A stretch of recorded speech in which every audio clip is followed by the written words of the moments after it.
map, get lost now with no extract. Like look, that's all me. Got my number, don't call me. We eating up, that's all beef. You freezing up, that's y'all's team. Cause we don't really lose no more. All about heating up, leaving that cold. You can see me eating up, killing that show. I ain't about giving up, no.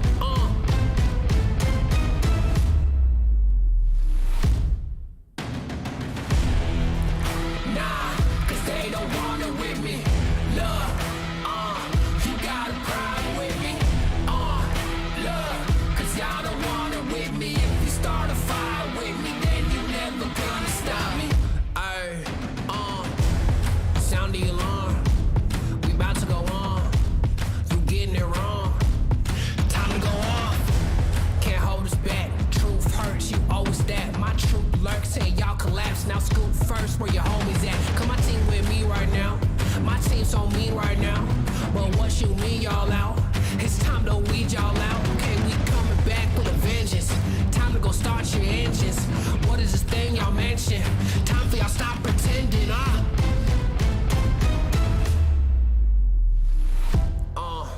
Nah, y'all can't do that. Where your crew at? Y'all can't do that. Nah, where your crew at? Love, man, cause now you alone. Yeah, get out of my zone. Man, cause now you alone. Love, get out of my zone. Nah, cause they don't want it with me. Look, you got a problem with me. Look, cause y'all don't want it with me. If you start a fire with me, then you're never gonna stop me. Nah, cause they don't want it with me. Look, you got a problem with me. Look, cause y'all don't want it with me. If you start a fire with me, then you're never gonna stop me.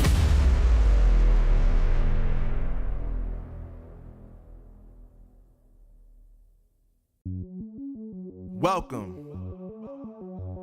to the place where dreams come true, where everything you want can be yours, if and only if you're willing to work for them, you're willing to hurt for them, but most of all, you're willing to be first for them. Look, I'm going straight to the top. I don't know how I would stop, like it or not. I got some goals that I'm hitting. You hear what I'm spitting, it's hot. Look what I got, whole lot of passion and pain. The road to success is insane. Stay out my lane, cause I'm on a mission. I'm getting what stands in my way. Yeah, I'm a beast, I wouldn't play with me, baby. The way that I'm training is crazy and I do it daily. You wanna talk about drive? I got more drive than Mercedes. I've never been lazy. I'm in the room, it's a red alert. You wanna compete? Well, get better first. I got 10 toes in the dirt, push through the hurt just to show them my worth. I'm the best. Yeah, I'm the best.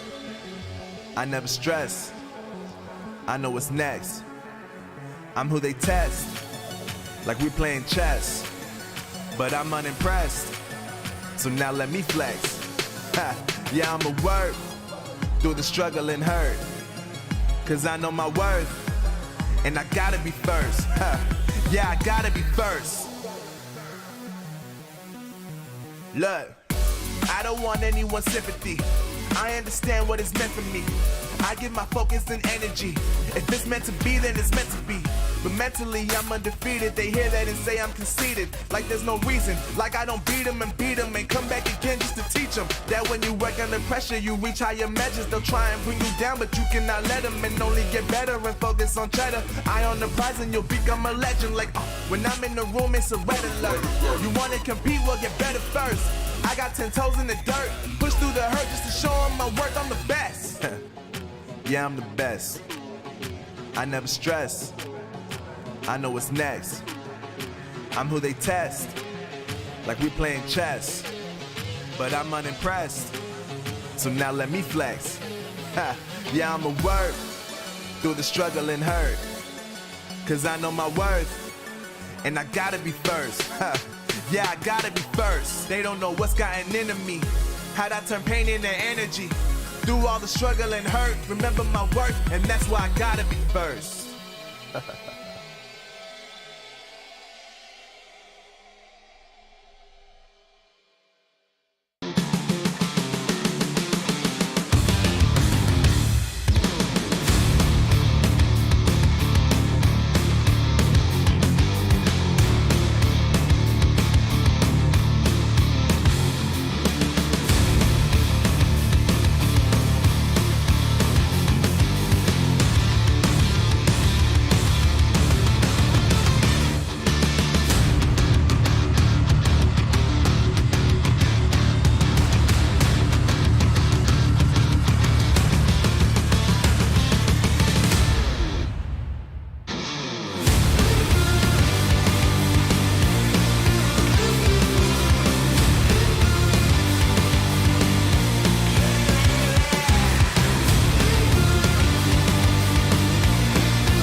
till a player on top, know it. Rooftop, penthouse suite. If you really want it, gotta own it. Fly through it, we was at the lowest. Blood, sweat, tears, the components. Riding all year, now's the moment. We are not afraid, we are opponents. Yeah, I'm coming for mine. Yeah, I'm making a play, the game on the line. Yeah, I've been on the grind. Yeah, I jump in the spot, I made it my time. Yeah, look in the sky. Yeah, the stars align, no shade to shine. Can't stop it already. Emotional work and devotion, we put in this time. Look. You won't stop my stride. I'll just break your line. I don't tolerate wasted time. Take us down, keep fighting. The Snapdragon Pro Series powered by Samsung Galaxy is brought to you by Snapdragon Elite Gaming, Galaxy Z Fold 4, Monster Energy, and Kachi Shop.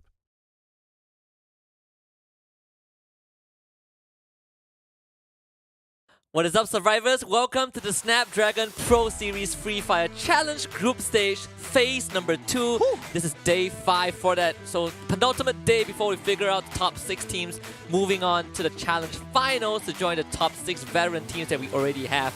My name is Husky, and of course I'm joined by the Mustachio AJ to bring you guys a long haul, because today is going to be a damn long night. 8 games to prove these teams' mettle. Yeah, unfortunately yesterday we had a little bit of a technical error and we had to push some of the matches over to today. Thankfully it's not 9 matches. We've got 1 extra game that's going to be played tomorrow. So 8 back-to-back games. I mean, it's just like the pro circuit in Free Fire, right? Yeah. So I think it's same old for us. It's just light work for everyone else. Those who have played the major or their local circuit, they are used to this 8-game format. All of this powered by Samsung Galaxy. It's going to be a pretty long and exciting night, you know. By the end of yesterday, I think we are seeing almost the same teams up in top 6, like what we've expected since the first week. Correct. But there has been a bit of shift in dynamics as we see the gap between 7th and 6th place widen. Yeah, absolutely, man. But it's not over just yet. We still have 2 more days. Even a team like Anxiety can make a breakout run, potentially in the last 2 days. Yesterday was a little bit of a disappointment because they just started showing up in the final circle. And then we had the technical error. So, the worst possible timing for Anxiety for a technical error to happen. But today, hopefully, they can pick up exactly where they left off from, because their performance in the competition so far, and we know how they used to perform in the past, right, has been absolutely horrendous in the recent past.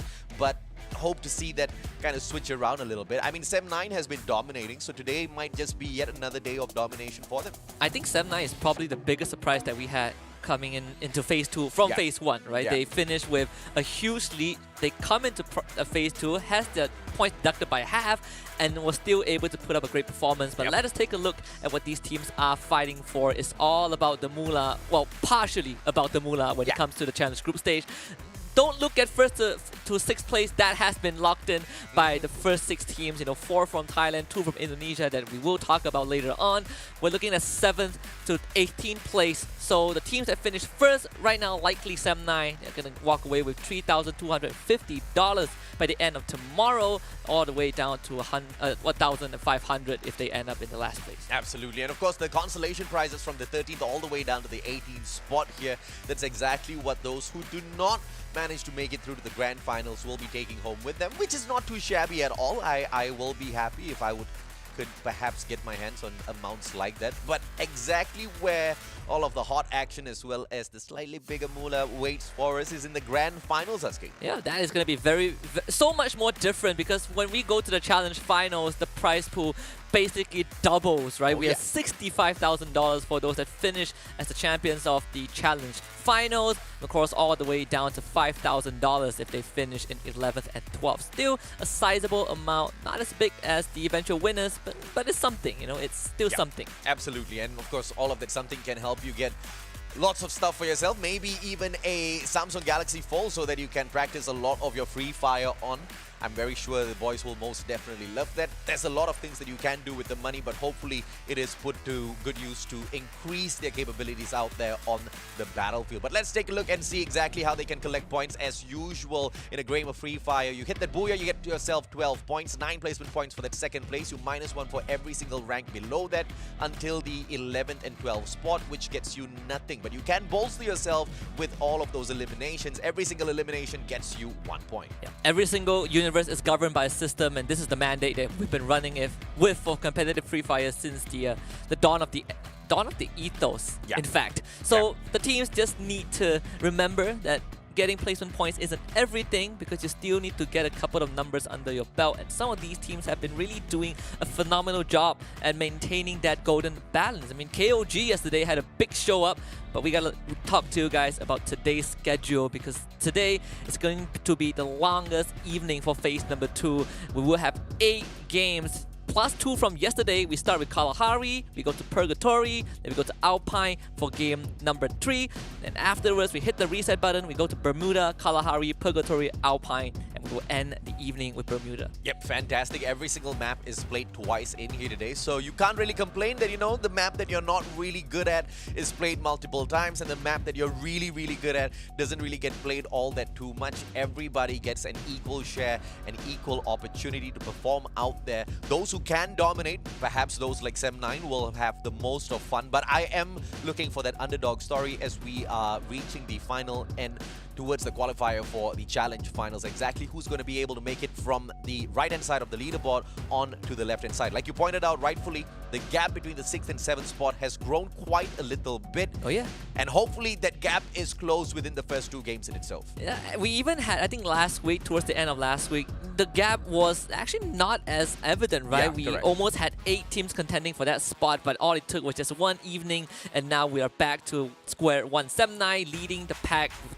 30-point cushion in first place, Expand coming in 2nd, Heavy 3rd, King of Gamers Club in 4th, V Gaming Esports in 5th place, Team Flash makes up for the 6th place. And the good thing here for Anxiety is one really solid booyah can make them jump from the 12th spot all the way down to the 8th place. Oh yes. And that's why I said, right, today has to be a day of performance for Anxiety, because it's not impossible to jump onto the 6th spot for themselves. Of course, that is dependent on whether or not Team Flash as well as V Gaming Esports will let go of their positions, which seems highly unlikely because based on their performance yesterday, these teams are hungry. Even King of Gamers hitting the double booyah yesterday, they were quite annoyed, I'm very sure, because of how well they were doing, and that came to an abrupt stop by Game 3. Yeah, and I think the best part is how King of Gamers Club spent 1 week trying to overcome MDH, and it's always this tug of war, but yesterday when they finally pulled ahead, they pulled ahead by a mile. MDH needs close to 50 points to even have a chance to tie up with Team Flash in 6th place. So even though you can have that breakout round for, you know, Anxiety or Farang to make it to 8th, you still have another hurdle to get over, and we have only 15 rounds in total for these teams to do it. Every single round needs to be an Anxiety booyah if that's the case. I mean, talking about the underdogs, Farang, surprisingly a representative of Malaysia at the Free Fire World Series stage, is now struggling to get into the challenge finals in itself. I think I am absolutely shocked that is the case here. Yeah, Farang was the team that when they debuted, they actually, you know, brought the Malaysian flag to that world stage, and it has been a downward spiral since then. You know, you can say the reverse for Sem9. They were going downhill really hard, but this is the resurgence for them in the challenge group stage. But let's take a look at the teams to watch today, with King of Gamers Club currently in 4th place, with Team Flash and V Gaming Esports in 5th and 6th respectively.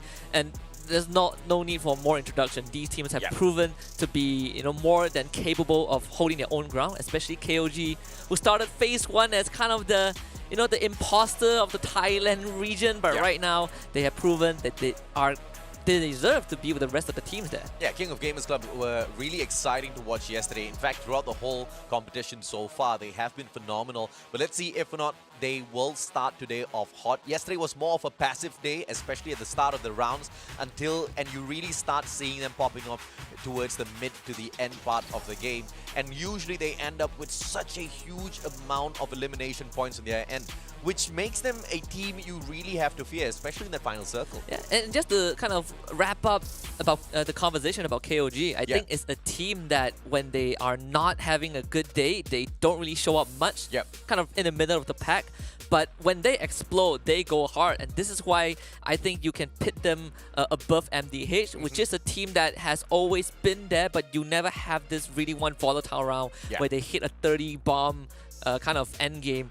KOG can do that. MDH have yet to prove it. Yeah, absolutely, man. I mean, I think the first game that they took the booyah yesterday, they had 16 of those kills, and most of those kills did not come from vulturing, but came from very well-timed executions, right? They really hold back, especially in that final circle. Their main intention is to stay away from all of those engagements as much as possible. And when the timing is right, they bag out all of the teams who are hot in the action. Unlike a few of the other teams who allow that fight to kind of end first before getting involved, they wait for that opportune moment where they can prey on both the teams at the same time. That, I think, requires a lot of skill. I'm sure Victor has talked to you about it a couple of times yesterday on broadcast. This whole vouchering culture. I think there's a fine line between that and taking initiative. And I'm glad to see diversity. Some of these teams have gotten their booyahs through just very calculated engagement. I think DEWA United Esports is a great example of a team that wouldn't start fights, but they would definitely show up if there are scraps to be taken. Yeah, absolutely, man. And I mean, anybody and everybody should show up when there's scraps to be taken, because in a lobby like this that are filled with titans, might not look the case on the overall leaderboard, but they are supreme squads from their individual regions. You have to be thirsty for every single opportunity. Each and every single elimination point can make the world of difference, especially when you've only got 2 more days to qualify into the Challenges final. And one of the thirstiest teams is actually Heavy from the Vietnam region. They went from, not top 3 to right now being almost tied with Expand. Correct. And it's a crazy performance from this team because they are always kind of the kryptonite of every other team, barring Sem9. But all of this would not have been possible without our friends and partners at Snapdragon Elite Gaming. For when winning matters, this is season 2 with them, and we are very grateful that they're giving all these players the platform to show themselves. Heck, Jakarta wouldn't be a possibility without these guys, so we are eternally grateful. Absolutely, man. And of course, flying off to Jakarta on the 4th and 5th of February, ladies and gentlemen, boys and girls, if you guys are gonna be in or around the area, you do not want to miss all of this Free Fire action that we've got in store for you. But of course, to see exactly who qualify for that stage, we have to go through exactly what we've got right in front of us right here, right now. Challenges from the top 6 teams that have already made it through. I'm very sure you've got your favorites, Husky. That was the Thailand league, No one came. I was just about to say that. Like, which out of the Thai teams are you actually looking forward to seeing the most? I think Sem9. Sem9 from Malaysia, Heavy from Vietnam. I think these 2 teams are literally on my radar because I think Sem9 is on this resurgence path. Oh, yeah. 2 of their players were kind of there when Sem9 first entered competitive Free Fire. Correct. And then you have 2 players from ex-Geek Fam, and right now this felt like the perfect combo. And obviously you have Heavy. I think Buffalo is an icon for the team. And surprisingly enough, Expand can't even match up to the quality that Sem9 brings out there on I the am battlefield. pleasantly surprised. Yeah, absolutely, right. And I mean, I'm pleasantly surprised for the Malaysian scene, but I'm at the very same time a little surprised, unpleasantly, with how Expand hasn't really been able to prove themselves from coming back from the Free Fire World Series, right? I'm wondering if or not it is a lack of performance or just extraordinary performance on the side of Sem9. I think it's probably a mix of both. I think Sem9 has been doing a fantastic job, right? Yeah. Even in rounds that they are not performing, you hardly see them really fall flat on their faces. Correct. I think Expand had a couple more of those moments, but something that I think Expand has been working on is there were days where they play with their sub, which is Shah, and they had decent numbers as well. So I think, despite it being a bit of a slow progress, Expand is improving. And I just want to quickly echo what the heart and soul of Expand has always been kind of telling us. I remember when we met with Umi at the World Series. The languages that she used when we talked about the Snapdragon Pro Series wasn't that I hope Expand can qualify for Jakarta. She always says that, you know what, we have Jakarta coming up after the World Series. And I think that is a very positive energy that has seeped through into the boys. Right now, they are keeping themselves in 2nd place. Well, fingers crossed that is going to be the case for Expand. At the moment, they look like they're not going to have too much of a problem at all getting into the finals, obviously, from the position that they're holding on to. But let's see if or not they can show us a little bit more of that firepower, because what they have been doing a lot is just experimenting a few of their strategies as well as metas. Some have worked out, some have clearly fallen flat on its face as they bomb out with close to nothing sometimes, and that's something that they cannot afford when they move on into the finals. But command posts, as usual, will belong to Team Expand, but them spreading out so far apart from each other in the start of every single game, I'm still not a huge fan of that, Husky. Yeah, that has been a huge criticism towards Expand. The more you know about the inner workings of why they do it, the more skeptical you become. Correct. But there are times where it feels like that is the better move, and I think at least for this round and how Expand are spreading out, it will benefit them, right? They are not really close to a separate team. Yeah. Can't say the same for Anxiety though. Virus against Toby, and of course Virus with that one. Anxiety losing 2 in the beginning. Anxiety really cannot bomb out like this again and again, man. They now barely have anything on them. DEWA, they will continue to circle around and try to catch up all of these Anxiety players. And Anxiety doesn't really need to do much on every single round. If they keep bombing out in this way, they can just kick back and relax throughout the whole event. That took a quick turn. I thought we're supposed to see Anxiety shoot up. I'm hoping for that, bro. It's going to be tough, honestly. I think the entirety of the challenge group stage has not been kind. Anxiety has not really been able to kind of match up to a lot of these other teams in terms of just pure gunfire, right? Not even about macro. It's just when we come down to these mechanical showings, Anxiety has been outclassed at most of those aspects. But for VGM, they were able to pick up an easy knockdown onto Axis, and that should force Axis out of confinement. You know how excited I was for Raf 666 initially as he made his debut in Axis? And as quickly as he showed up and made such a huge impact, he has now just fallen off the face of the earth. Barely does anything out there on the battlefield. Oh, wow. As I speak about him, the guy gets tanked with a couple of shots from the back, and Axis Esports out in the 12th spot. I have no idea exactly what went wrong in this whole mix, because when he first arrived, Axis was really popping off on the battlefield, and he was perhaps the core member that really made a lot of those plays possible. Yeah. But that just hasn't been the case recently. The craziest part was that it all happened within 1 year. Yeah. Start of the year, Axis was one of the kind of the dark horse contenders, right? Showed up in the finals, and suddenly you realize that, okay, we might need to keep an eye on this team. Yeah. And it would be a heartbreak if Axis doesn't make it. And it's a fat chance, right? They are in 11th place. But, you know, if you are in the shoe of Rav, you really would want to qualify for the finals, because that's back in Jakarta. That's where you know, home soil is for him. But they gotta kind of rack up the numbers a bit. It is a tall task. Minimum of what, 60 points? Actually, no. For them, it's 80 points. Yeah. That's I mean, a lot. If I say that it's still possible for Anxiety, providing of course they do have multiple breakout rounds, it is going to be possible for Axis Esports as well, but not with that sort of a performance, right? And I think at this point of the competition, on day 5, if you're still having hot drop issues, you probably need to do a little bit more homework. I mean, it's best possible if you can avoid all of the initial engagements, but I guess it's just a little bit too much to ask for some of these teams. I remember there was an interview with Raph. I believe it was done in phase 1, you know, somewhere in close proximity to where we are now, where Raph did discuss they were struggling with call-outs, especially when he first joined. You know, the language barrier, and the difference in region. It is also a team that has been, you know, switching members out. You know, sometimes you trade Axac for Neptune and vice versa. And sometimes you have both of them in the same roster, but the results remain the same. Sometimes you do wonder, right? What is the core issue?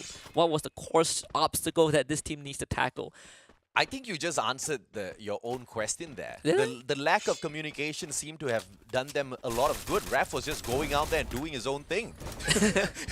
Sure. Now that he's working together with the squad, I don't know whoever who's calling the shots whether or not he's doing a good job, but clearly something's wrong. Charge Buster Yan Bin manages to get one player from the side of DEWA, but Bams, as quickly as his partner went down, brings him right back into the fray, and DEWA gets to reposition, leaving Anxiety in the middle of all of this fight. So Flash is probably going to be picking off the player from the side of Anxiety before they make their way through to DEWA.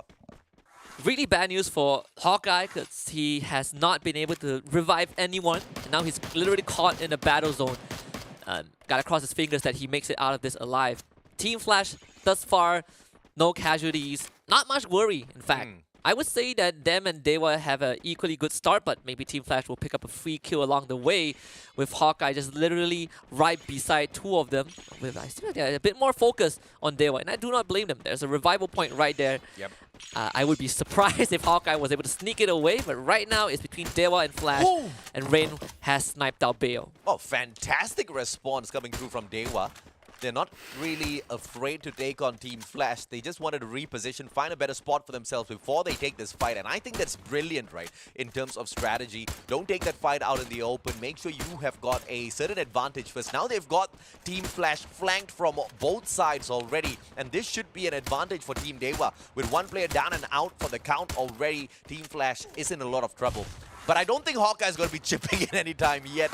He wants to run away. He wants to revive the rest of Team Anxiety. And hopefully that's going to be possible because that revival point is still active.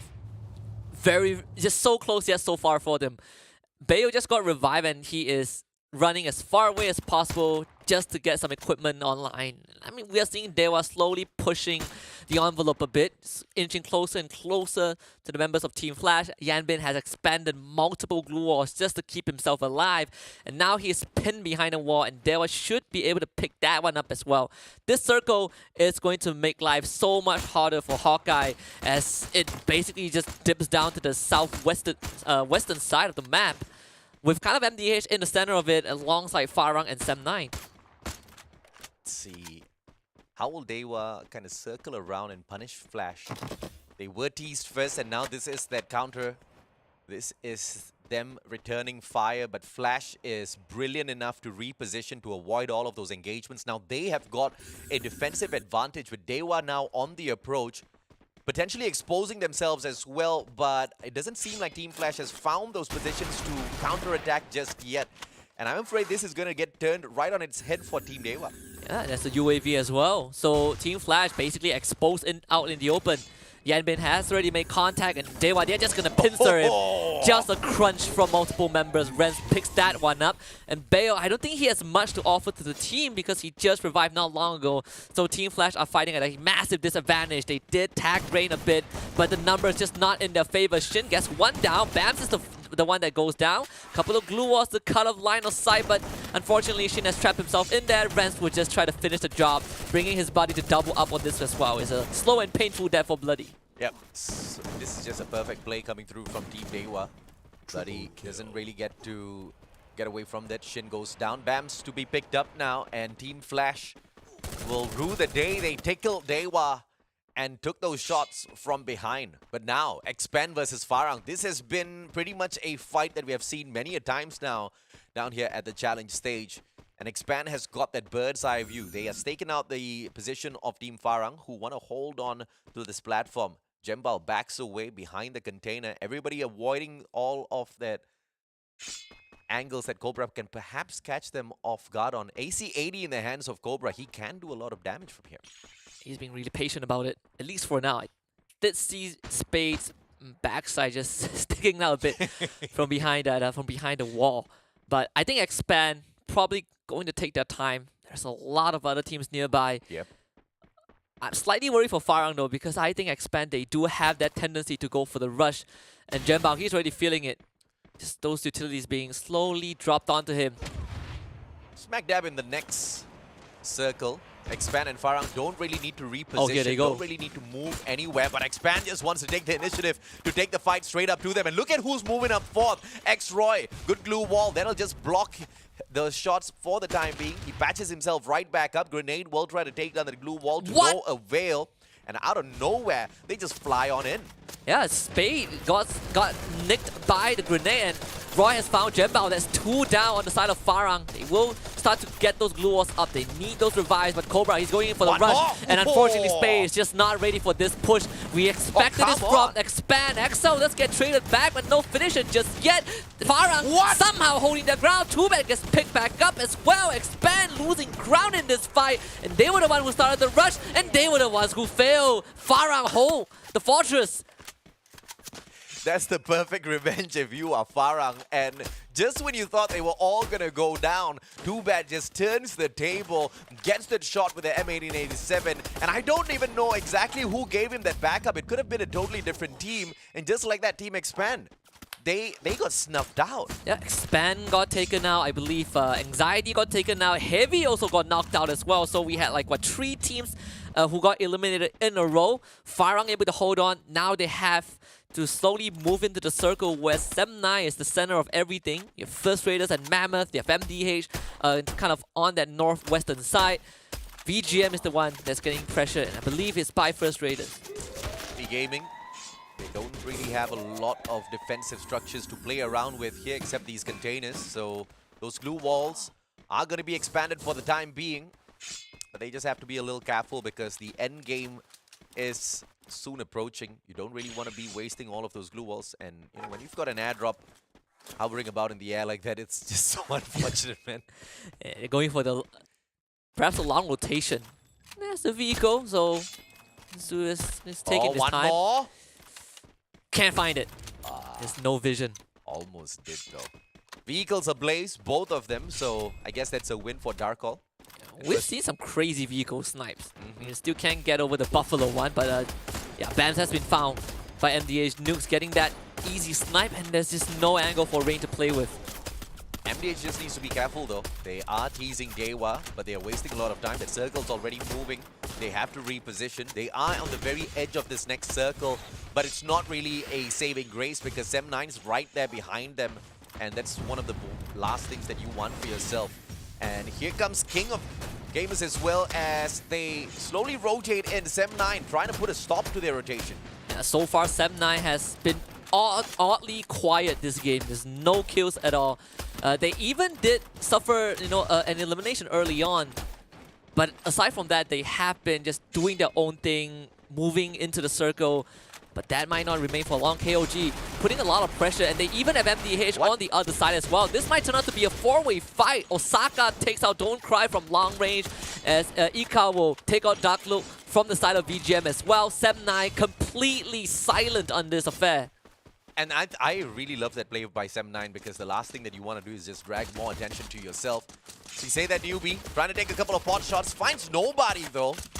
Not many of those shots connecting. He's trying to steal that kill away to no avail. Come on, get it, man.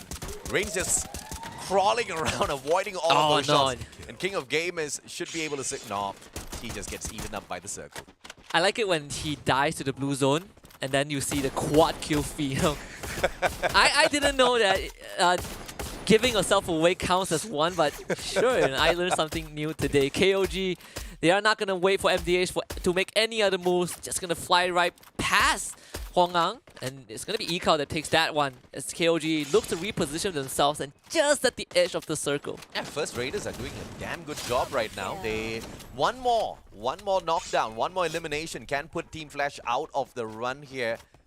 Because Boo's not going to be in a position to circle around just yet, but they're sticking together. A smart plan by Team Flash. Basuza from up top. Woodpecker in hand. No amount of armor can stop his bullets. But Team Flash very smartly dodges all of those engagements. And MDH, unfortunately, they bite the dust a little early. First Raiders now, they've got the advantage against King of Gamers. Shot after shot. Can they get any? King of Gamers dodging back and forth between those glue walls, keeping themselves safe. And who in the world? It's Flash from the back. And I cannot believe how much of damage they're doing here. And while that was happening, KOG just wiped out Sem9. Sem9 just could not get out of the building that they held so long for. And First Raiders had too many targets to look at, ended up losing two of them. And KOG, they might, if they know this, they are going to just start pushing into First Raiders. Osaka is going to lead the charge. Farang, Tubet and Jembao the furthest away from this circle. But so far, First Raiders having an incredibly good spot on that high ground. Tubet cannot go down now because the next circle is approaching Team FARANG. So they are at an advantage here. They just need to survive. But the disadvantage is that's truly open grounds. No defensive structures to work around with. They have to depend on all of their glue walls. And there are just so many of those glue walls that you can expend early on in this matchup because you still have a little bit more time. 2 more minutes to survive here in this matchup. Team Flash did one heck of a good job earlier on with all of those backstabs. And now V-Gaming, they are not going to be able to survive for much longer as Yanbin's Vector does the beat. Yeah, Flash still kicking. KOG, full squad left alive. First Raiders the same, but 2 of them just got revived, so they do not have anything much to work with. Yanbin still getting challenged, but at the end of the day, it is Flash that is still winning out for now. Bayo and Yanbin literally in the red. Bayo somehow 1 health, and he's literally still kicking. Kevin and Oscar though both go down as Too Bad slowly shoots them down one by one, but that glue wall is gonna fall, and too bad left out in the open is KOG getting that win. Down to a 1 versus 1. It's gonna be between Bayo and Osaka. Osaka has the health, and Osaka got it. King of Gamers getting the first booyah of the night. And it's pretty much a back-to-back booyah because this game that we are playing is a continuation from yesterday. So all in all, 3 of those booyah out of the potential 8 matches here. Let's see if our King of Gamers can keep this up for themselves. I mean, it's a phenomenal start to the day. They had a phenomenal start yesterday. They didn't look like they were going to drop their momentum. And to think that the momentum can be carried on into today as well. This team really wants blood. Yeah, absolutely. But also kudos to Team Flash. Had one of the most miserable starts to the game. Just could not play Free Fire at all. Somehow makes it to 2nd place. And with a decent amount of elimination. So this team, incredibly resilient. What a way to start off the first map of the evening. And if Team Flash wasn't so focused on King of Gamers earlier on, they wouldn't have lost those 2 additional players. And there's a high probability they could have even walked away with a booyah this time around. And this is exactly where you really want to prioritize your defense, especially when you're taking those pot shots at all of those team members who are kind of crossing in the open grounds, right? Yes, you think that you have an advantage, but in a lobby where you've got so many of those players to kind of really deal with, especially after that one player went down, they should have repositioned instantaneously, but just that wasn't on their minds. Yeah, I mean, you could give credits to, well, not really credits, but you can also point at First Raiders as well, where they were trying to stop Team Flash and then trying to stop KOG. Team Flash took advantage of that. And this all started with another Indonesian team, which was DEWA United, who was able to find, I believe, 2-3 members of Team Flash and get themselves an early lead. This was kind of one of those moments where it looked good until it stopped looking good. I mean, this was just... I have no idea how Expand lost that fight, right? And I think at one point, Cobra could have just played it a little bit more safer. He jumped on down, and he thought he was going to be able to get the kill after the time turner was pulled out, but things just got turned around so quickly that Expand had no time whatsoever to respond to that situation. Unfortunate, but that's exactly what you will have in a lobby like this, once again, full of Titans, Sasuke. You really love it when you have, you know, around where a lot of the teams on that 2nd page are putting out decent numbers. And in this case, we have 3 of them on the 1st page. You know, we started with KOG and Team Flash, the usual top 6 returnees. You know, 19 points for KOG, 17 for Team Flash. But then you have DEWA United and FARANG sharing 14 points apiece. Then you have V Gaming Esports and First Raiders Eclipse getting 13 apiece. Yep, FARANG can thank Expand for that. I'm very sure that kind of boosted their confidence quite a little bit. MDH trying to keep up with King of Gamers, but with those 7 points, it's not gonna be the best of points to be able to pick up for yourself. And Team Flash picking up 17 just puts a little bit more distance between that 7th and that 6th place. So that's a little unfortunate. Sem9 picking up 5 for themselves. They're not going to be too worried in that number 1 spot, as they're not going to lose it to Expand, who picked up nothing. I mean, Heavy only picked up 1, so it's still good news for Sem9. The 2 teams that are closest to them didn't get anything they out of this game. They probably didn't perform all that too well because they're like, the 2 guys chasing us went out already, so let's just take a break. We'll just play round 2 today. Fun fact, I think the smallest gap between Sem9 and whichever team is in the 2nd place is 30 points. 28 to 30. So they have never, you know, given away that cushion, and they're sure as heck gonna keep it just for a bit longer. But DEWA United Esports is our team of the match. Sure, they didn't get the booyah, but they had one of the better starts that you want to see out from this team. Absolutely, man. And of course, if DEWA keeps this up, they are most definitely going to be able to find something better for themselves. And by better, I mean the top 6 spots. Yesterday, I believe they were around 200 points by the end of the day.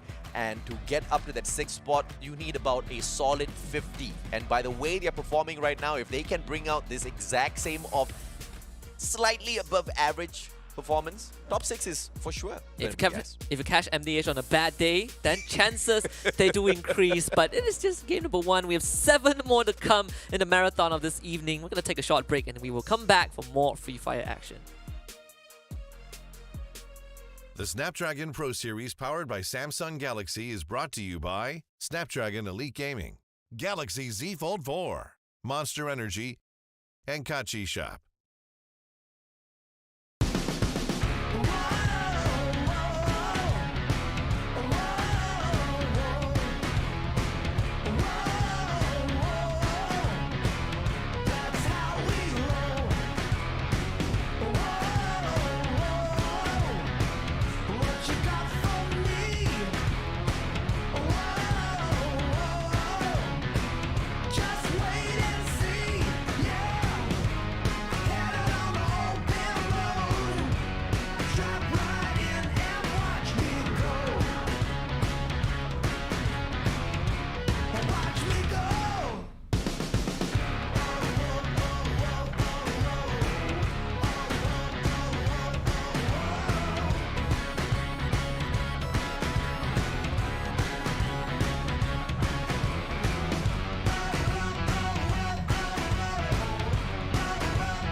welcome back to the Snapdragon Pro Series powered by Samsung Galaxy. This is the challenge play-ins that all of the teams are fighting for.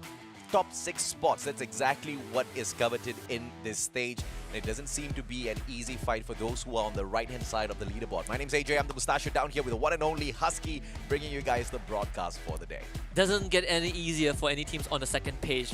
Well, for some of them, it did get a bit better. DEWA United Esports and FARANG had a decent round 1, Very but decent. it's still a long shot away from even getting close to MDH, let alone V Gaming Esports, who had also not too bad of a run on Kalahari. But when we go to Purgatory, hopefully that changes. But we did see a bit of a shake-up in that first page, especially when we talk about teams like Expand and Heavy and Sem9. Didn't really get to play game 1. And I think this is exactly what some of these underdogs on the right-hand side of the leaderboard is going to be hoping and praying for, right? For Sem9 especially, as well as Expand, to kind of bomb out quite a number of times, a few more times, so that they will have a few extra chances to pick up not just those placement points, but also those kill points.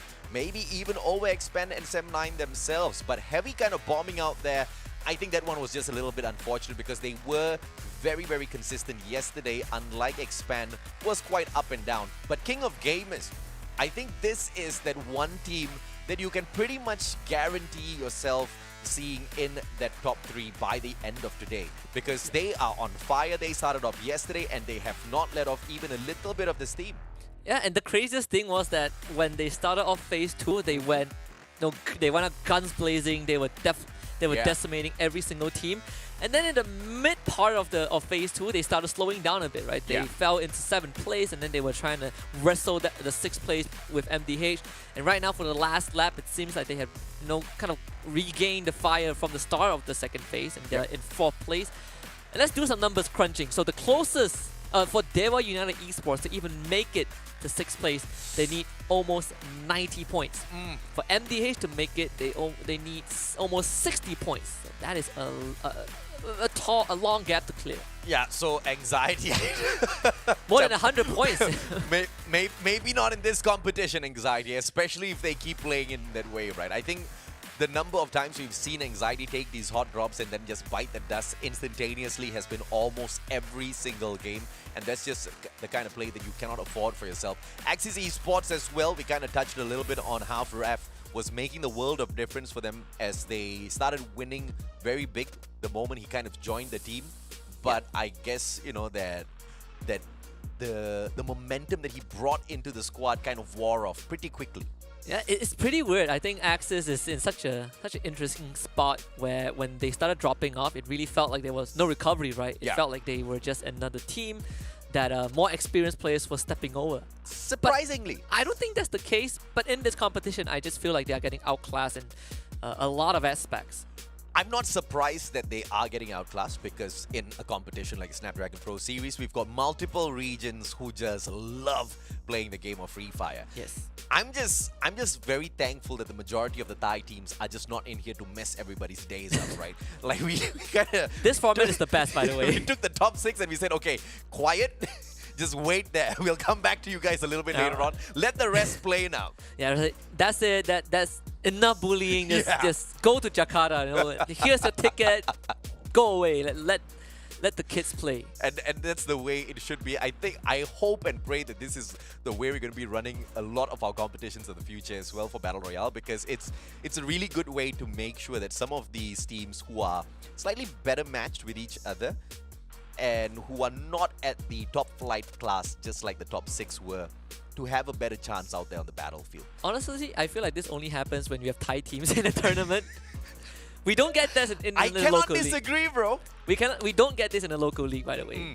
We can play 1 full month of 8 games per day. And Axis will be right back up there. Sure, yeah.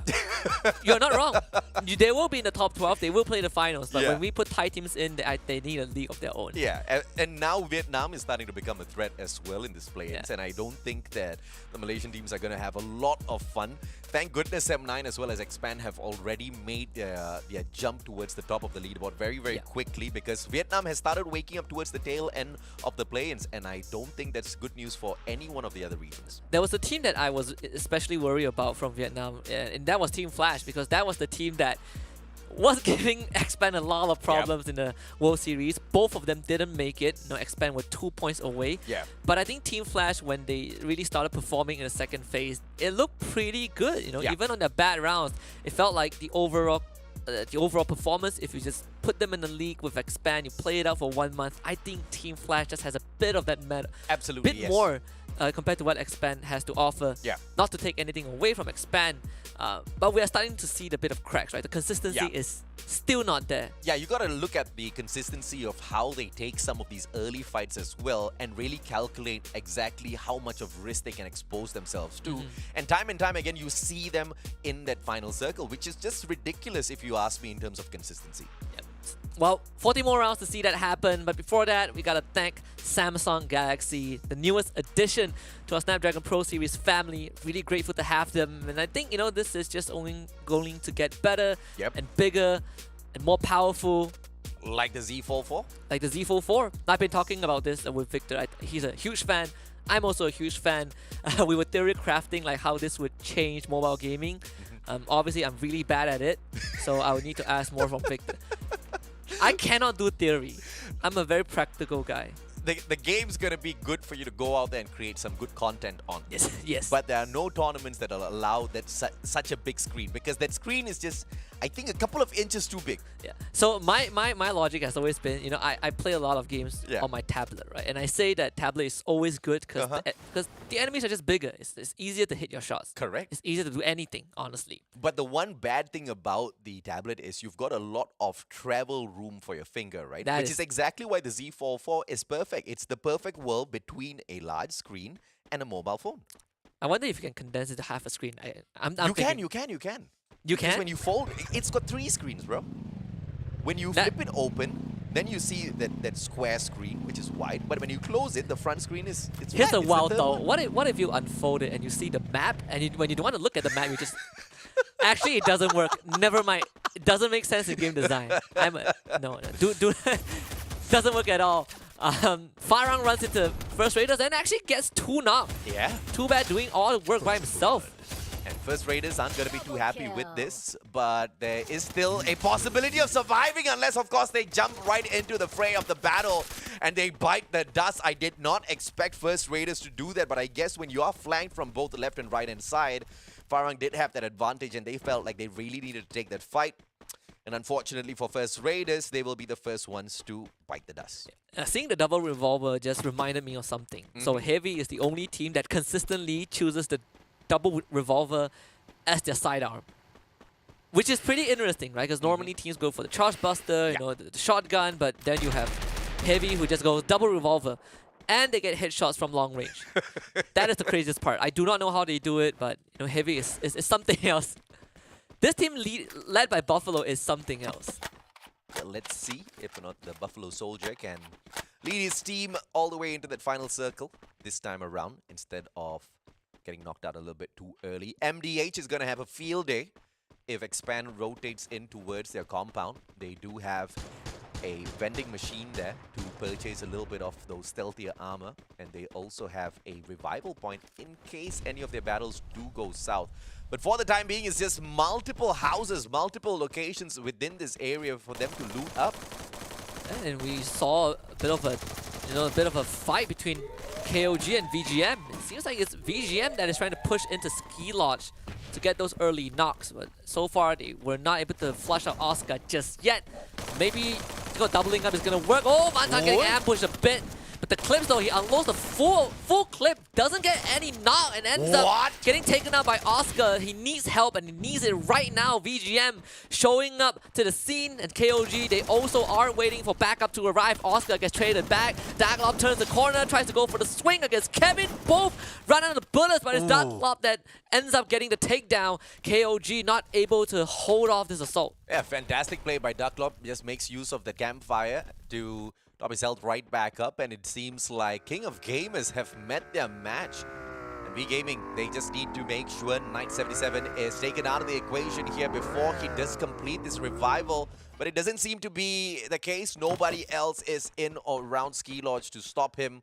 And King of Gamers, just like that, are going to be right back in the match.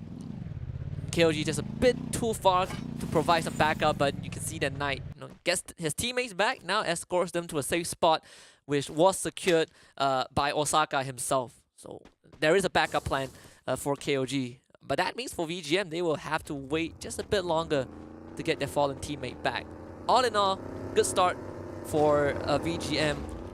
And I'm surprised that Anxiety has switched the drop spot. They are now chasing after the high tier loot zone like they always do.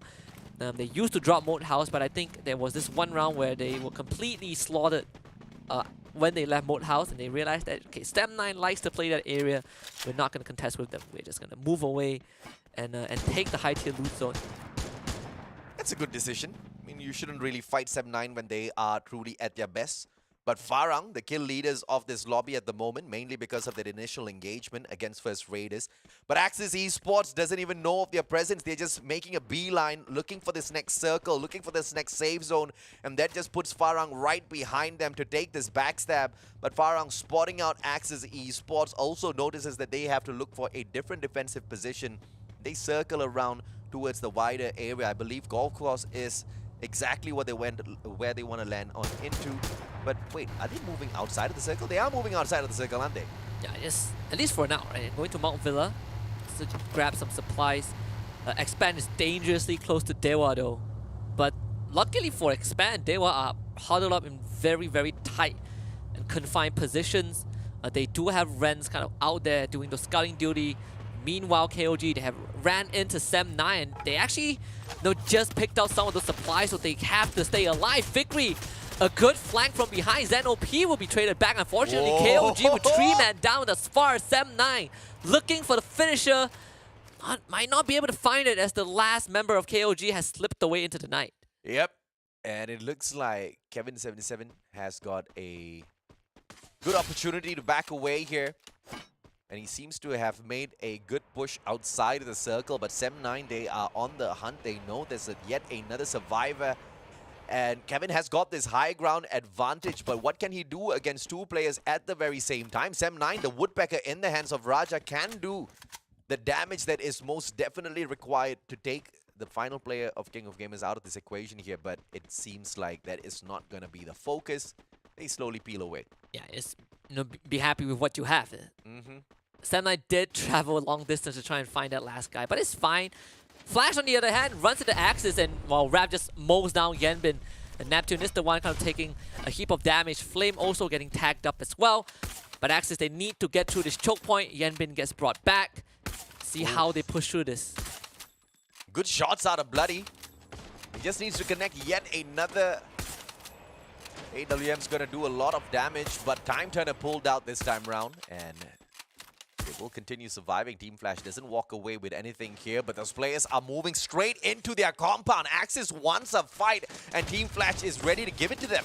And this fight has to end decisively because FARANG is right behind. And Team Flash, they are already setting up the defenses. We see those multiple glue walls as Team Flash slowly peel away from the initial compound, letting Axis take up a lot of that space. And this is good news for Axis because they shouldn't even be allowed to get close to the building. But with FARANG behind, this is going to turn bad real quick. Initially, FARANG was turning around, wanting to move away from Axis, but I guess one thing led to another, and they hear all of these gunshots and they want to play the third party. Axis is going to be in a lot of trouble if they stay on the outside. Just Boo alongside Spade. Flame 7 down on the ground. They bite him out instantaneously, and Axis now in a lot of trouble. Raf goes down as well. Bloody can get picked up here by Shin, and that's going to be Team Flash saved by FARANG's interference. Yeah, but Team Flash are also out in the open. This is just free pickings for FARANG. Jesbo, he is just going to push forward to get all those free kills. Bayo does tag him with the grenade, but there's no finisher from Team Flash just yet. They need to somehow hold the fort, but that does not seem possible. The bonfire, they're all laid. Bayo, another nade! Second one, this time on the two members of FARANG. Maybe Team Flash will have a chance at the back of Bayo's performance, but he needs the finisher, and so far, he cannot find any. Yanbin backs him up though. Spade goes in for the push, and that should be the nail in the coffin. FARANG finding the third member of Team Flash, and Bayo is the last man alive. Yep, Spade, smart move coming through from the guy. Makes sure he goes in and takes out the damage dealer. But Bio's still alive and kicking here. He's going to stay hidden as long as possible. But look at exactly where FARANG's moving on to. That revival platform. They know, they smell something fishy, and Too Bad's moving on in to finish off the job. Bio's going to get spotted out. And Team Flash is not out yet. Yeah, still one guy alive. Who? Oh, Shin, right? It got revived and flew right to the southern side of Brasilia, just in the nick of time. Too good, man. Too good. This was just so well timed. And he's got a vending machine just beyond this next circle. He's going to be able to buy one player right back as an insurance policy and then move on forward towards that revival point as well to bring the full squad right back in. And Team Flash is still going to be a threat. Just when you thought that some of the underdogs are going to have a better chance with one of the top 6 getting taken down, Team Flash just holds on for their dear life. Yeah, but they could not take a break. Cannot catch their breath at all. Game 1 was incredibly brutal. Game 2 moving in the same direction, but a bit worse. That they have lost 3 members and a lot of their... Actually, this is starting from ground zero again. Yeah. Shin has nothing in the tank. Farang so far doing an incredible job. I think close to 8, 9 eliminations last we saw. Expand moving a bit farther away from DEWA, but EXO is keeping an eye on their watchtower. Expand. Opportunity to engage with DEWA and potentially take them out of the equation here.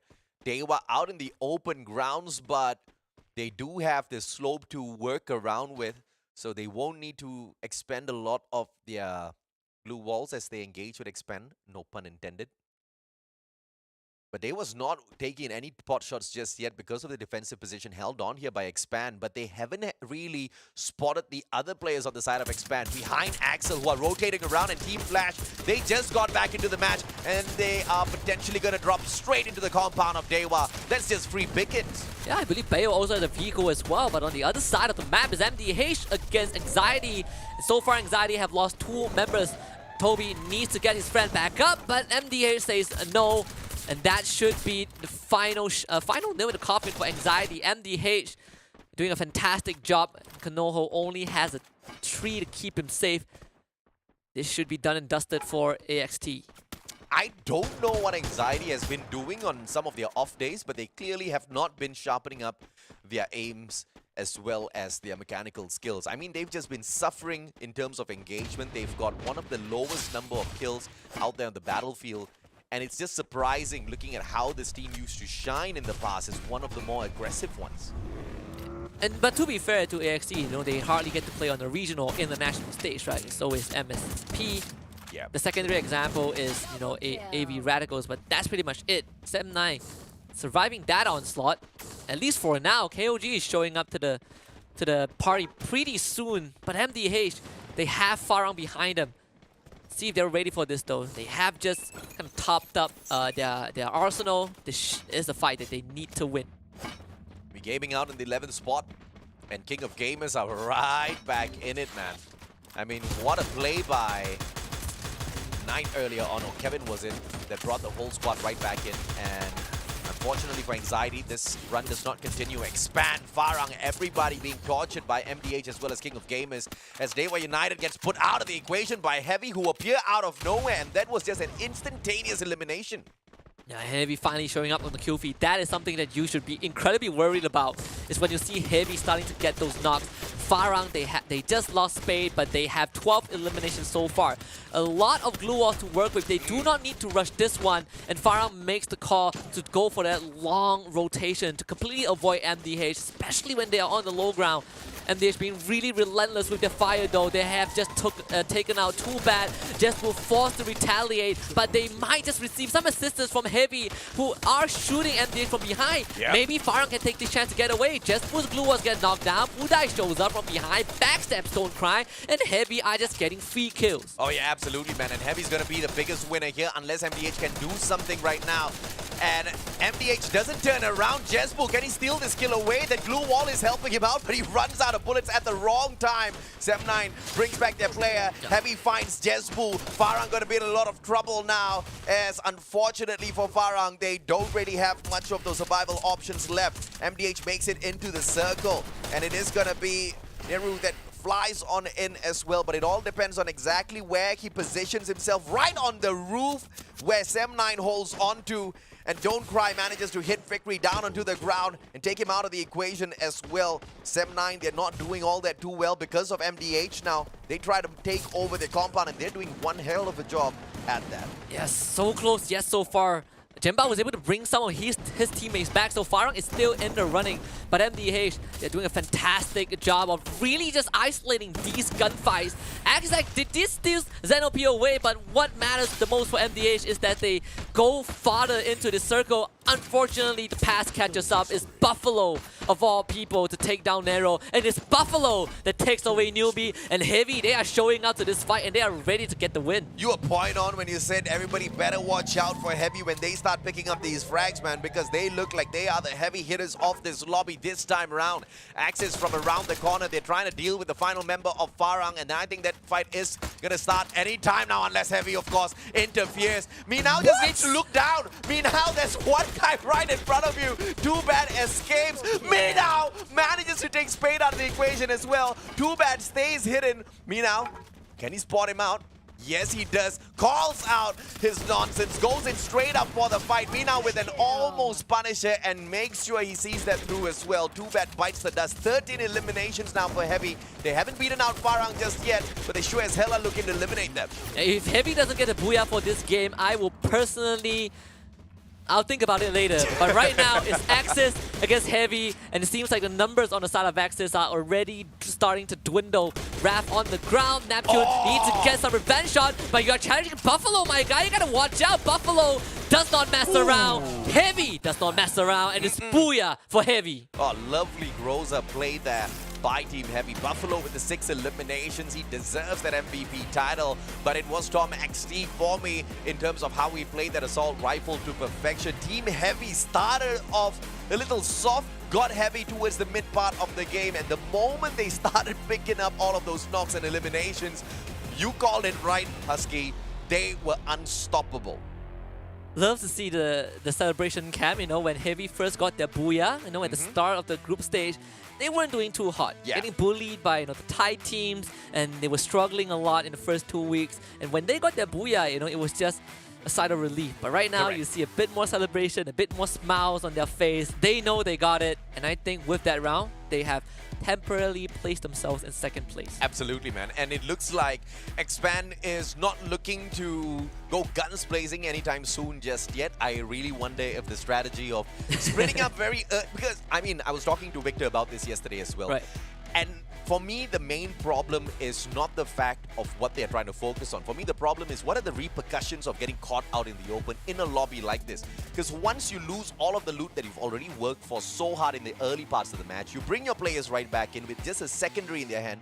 Where do you want to go to loot, bro? Yeah, we've seen a lot of these examples, right? And it doesn't have to necessarily stem from teams spreading their members out. It can be a 4 versus 4, you lose 2 to 3 guys, and then you bring them back, and then you lose another 2 to 3 guys, and then you bring them back, and it's just this domino effect. And you're just wasting time. Yeah, it's really tough, but this round is one of those classic ones. FARANG did a fantastic job. Didn't make it to the final phase, but they did survive long enough. And if you are in FARANG's position, you should be really, really happy that this round happened. I mean, 16 kills the last time we kind of counted, and them getting, I think, what, top 4, top 5 there is more than enough in terms of performance for this round. But the probability of FARANG making it into the top 6 might not be very easy. They have to really hustle, and they have to bring out these exact same type of furious rounds back to back to back.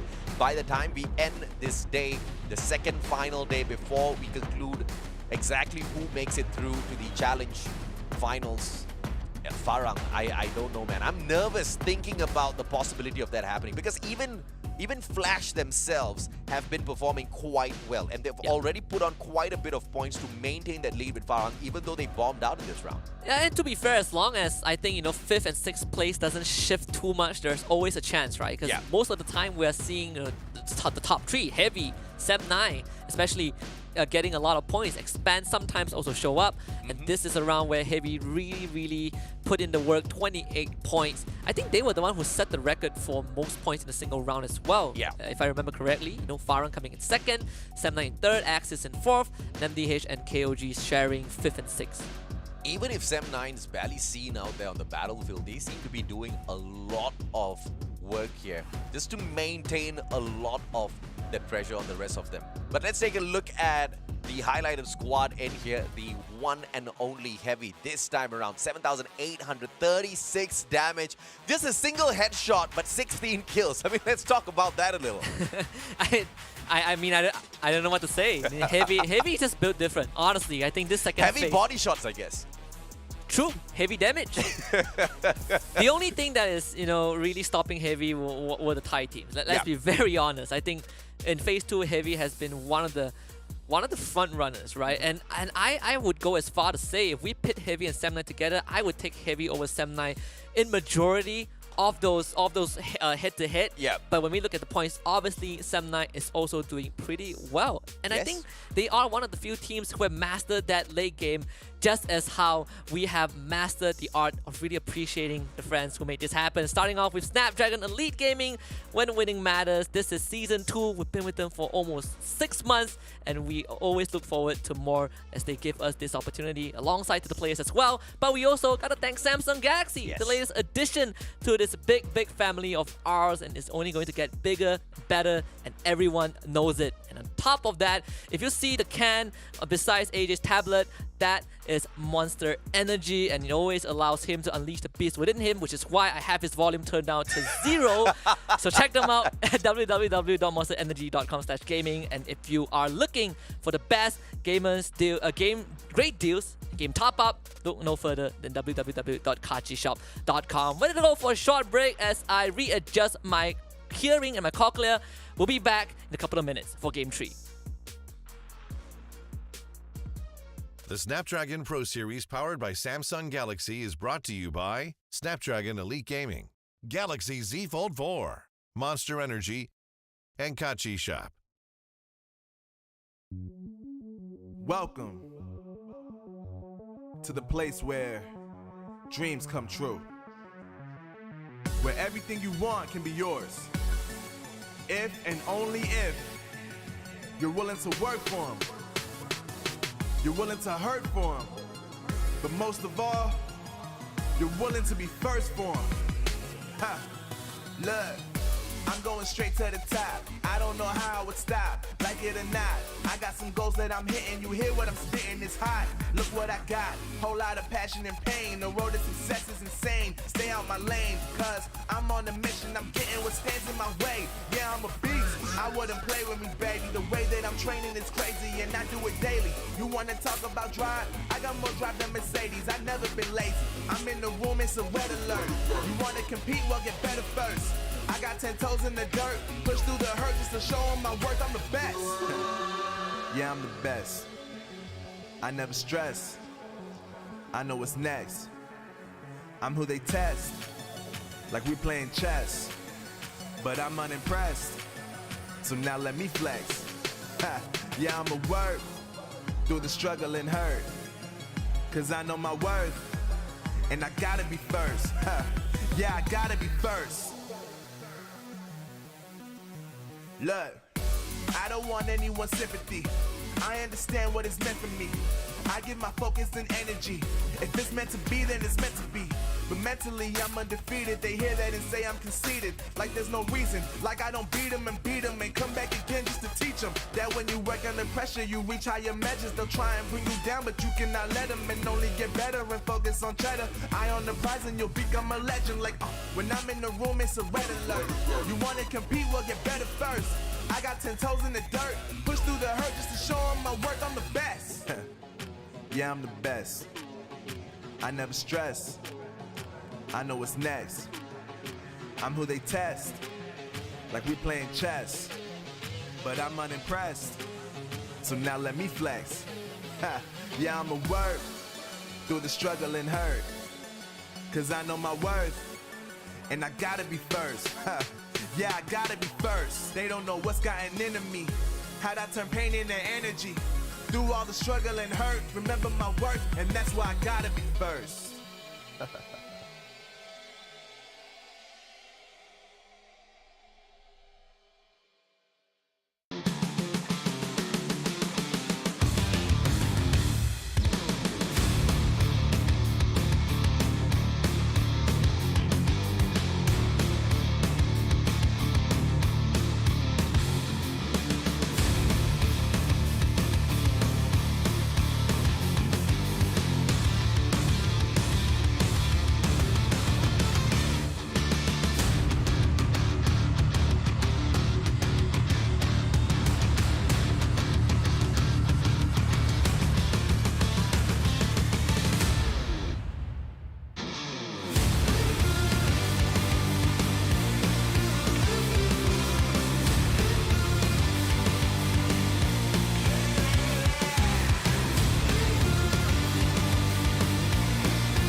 Welcome back to the Snapdragon Pro Series Free Fire Season 2 Challenge Group Stage Phase 2, Day 5 or Day 11 for those who count Phase 1 as well.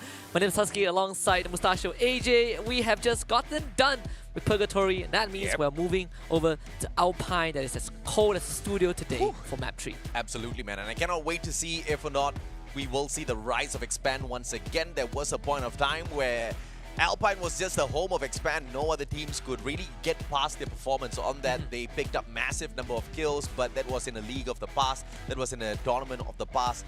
The Expand that we're seeing right now, I wouldn't say are a weaker form, but they've been practicing some sort of strategy which I just cannot wrap my head around, and they're trying to perfect it. I get them, but it doesn't seem to be faring well in terms of their points, because now they've dropped their spot to Heavy, who brought on that very heavy performance. Honestly, if you don't really care about the group stage prize pool, then sure, you guarantee yourself the grand finals most likely.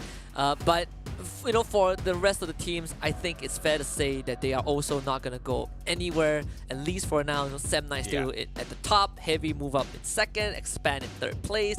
You have KOG in fourth, Team Flash and V Gaming Esports in fifth and sixth respectively. The gap between V Gaming and MDH is still pretty big. I think almost 50 points in terms of difference, whereas on the second page, not much of a shake-up, aside from FARANG making it to 8th place. Yep, and there's no doubt at all that FARANG will be looking to catch up with MDH, who's not really on their best of performance today. But another point to look at is also King of Gamers Club and their slow climb towards the top. They have now cut the distance between themselves as well as Expand. What is this? Barely 12 points, so they are going to be able to jump right on over if they can secure yet another booyah for themselves. And clearly, as they've proven so far, it's not difficult. It's surely not impossible. Yeah, Expand has gotten less than 10 points in 2 games. Game 1 was a disaster.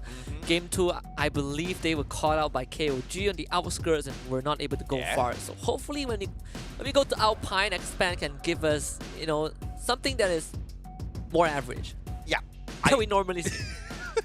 I'm not looking for a booyah, to be honest. I just want a good round. Yeah, but Team Flash is surely going to perform on Alpine. I think this is one of their most favorite maps, and they have performed extremely well there. It is the team that has the most number of eliminations on Alpine thus far, with 36 to their name.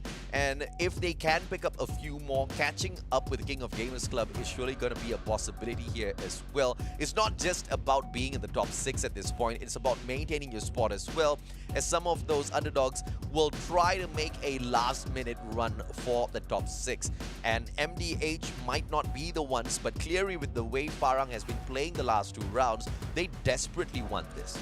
Honestly, one of the few pep talks that I think some of these teams need is that just because you've qualified doesn't mean that you are safe, because you are going to face off against 2 world champions and a 2-time world champion in Jakarta. And they're going to face off against 2 of the home crowd favorites as well, SCS Alpine and Evo's Divine. There's a lot of work to do, so Phase 2 is kind of just Division 2 to a certain extent. I'm wondering if or not there'll be any home ground advantage for some of the Indonesians. I mean, you've got your home ground. The advantage might not come through the gameplays in itself, but it might come through from the kind of phenomenal support they'll get from the fan base down there. I mean, you look at the Grand Finals event, right? I think the crowd is going to be massive. I think if you are going to that mall simply to do shopping, you might have to rethink a shopping day, because that mall is going to be taken over by Free Fire, 100%. Absolutely.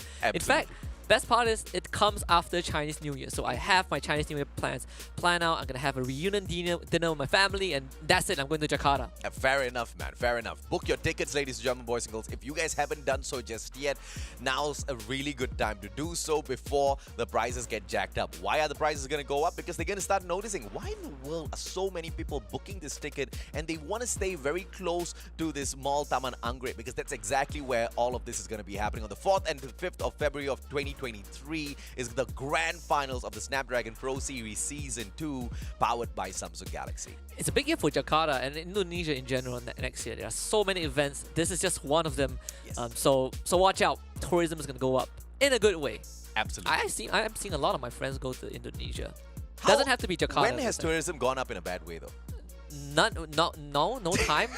Okay, fair enough. Just wanted to clarify. Yeah, it's a good year to bring gaming there. I'm just saying, I mean, a lot of friends that we know have been to Indonesia in the recent times, Bali. I've never been to Jakarta before. No, me neither. I think. No, I have not. Yeah, so this is going to be the first time. So as we hop on into Jakarta, we hope to see some of you guys there as well. And we sure as hell are going to be seeing some of the top Free Fire teams. But through the play-ins, exactly who are they going to be? Is it the top 6 currently that we have seen on the leaderboard? Or will that change within the final 2 days? Because today in itself, we've got a total of 8 games to play. And we are already done and dusted with 2 already. Moving on into the next 6 games, it looks like there are a few who are a little bit more hungrier than the others. And FARANG kind of making a little bit of headway for themselves. They still have quite a lot to do to catch up to MDH though. Yeah, and I think the most interesting part about competitive Free Fire is that you can have a team that is incredibly good, but they end up being a one-hit wonder, right? They perform super good in one season, and afterwards they just go all the way downhill. Yeah. But that also means that it's a really healthy environment because a lot of teams are evolving. I think FARANG is just struggling to catch up with a roster that has not changed, I believe, for almost a year. That's a good thing. That's a good thing. That's a good thing because this was the same roster that performed extremely well last year. Yes. So they almost won a local league. Don't say almost, man. It hurts a little bit more. They almost won a they were close to winning a major as well. Yeah. Yeah. So I was just curious on whether or not it's, after all of the buzz of getting to the Free Fire World Series, because yeah, they didn't win, but they did walk away with quite the massive prize pool, right? So maybe they got a little complacent after enjoying all of that money. Well, to be fair, they used to have no org, right? They used to be known as Do Easy. Yeah. And even that time, they did win a major. So now they're taking it easy. Under Do Easy, though, not under FARANG. Like, that doesn't count. Like, I feel like if you are for FARANG, the owner or the manager of FARANG, it doesn't count. You didn't win it under the banner. Let's be very fair. It's gonna be a tall order for them to even qualify for now. But I think they do have a pretty good chance if they just keep up the performance that they had in the first 2 rounds. Not necessarily needing Booyah, but getting enough points to get closer to it. What's X-Man doing again? I mean, Forest Red, yeah, you're sure. No, Forest Red, yes, but I think it's too bad who's gonna face off against Zen OP. It's was too fast. Too fast? Too fast. Too bad is FARANG. You're right. Too bad that too fast is. Zen OP's not taking the shots just yet. Guy doesn't have a gun on him. But Axis Esports will be able to spot out Sem9. This will be a big fight if they can nail them down, but Sem9 is the one that turns the tables.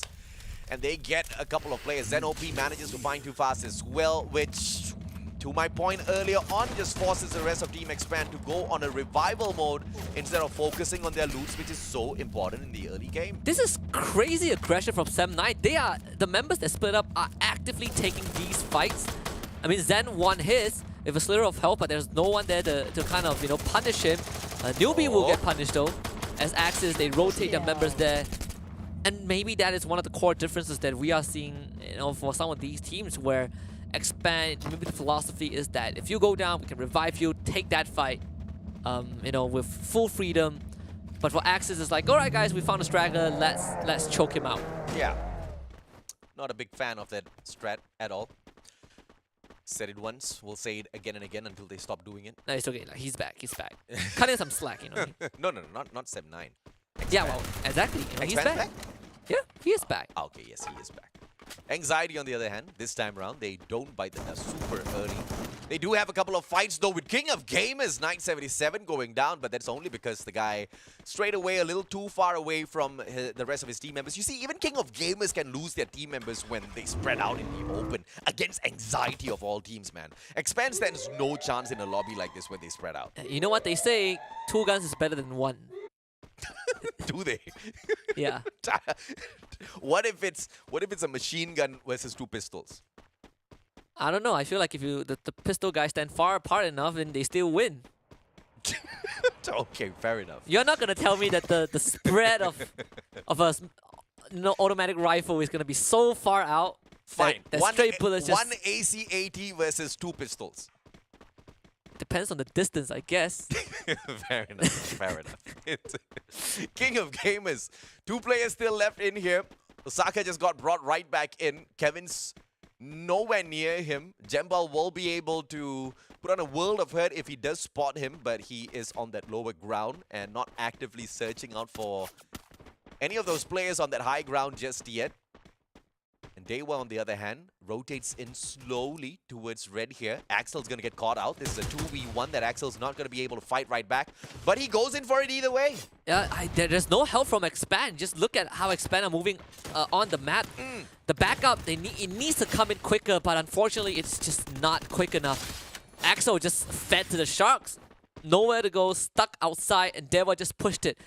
And I just props to DEWA for calling that immediate shot to push Axel, because normally you would do a bit of stakeout, but for DEWA, they just went for it, and they were rewarded. Thankfully for Step9, there is a revival point there, and they will bring Axel back. But that means that more time is needed for Expand to kind of gear up. And DEWA, they're not going anywhere. They're hanging around. VGM is also nearby Forest Red as well. Axis is also heading towards Forest Red. Less some money to buy back your players in the late game. So that's something that you really need to think about if you are Expand. Anxiety keeping their eyes on Osaka here. But FARANG's going to do the dirty on Osaka. Jesbu flanking around from the back. Jembal has got his eyes on God Toby. Jesbu, bro, this guy Distracted. makes so much of noise.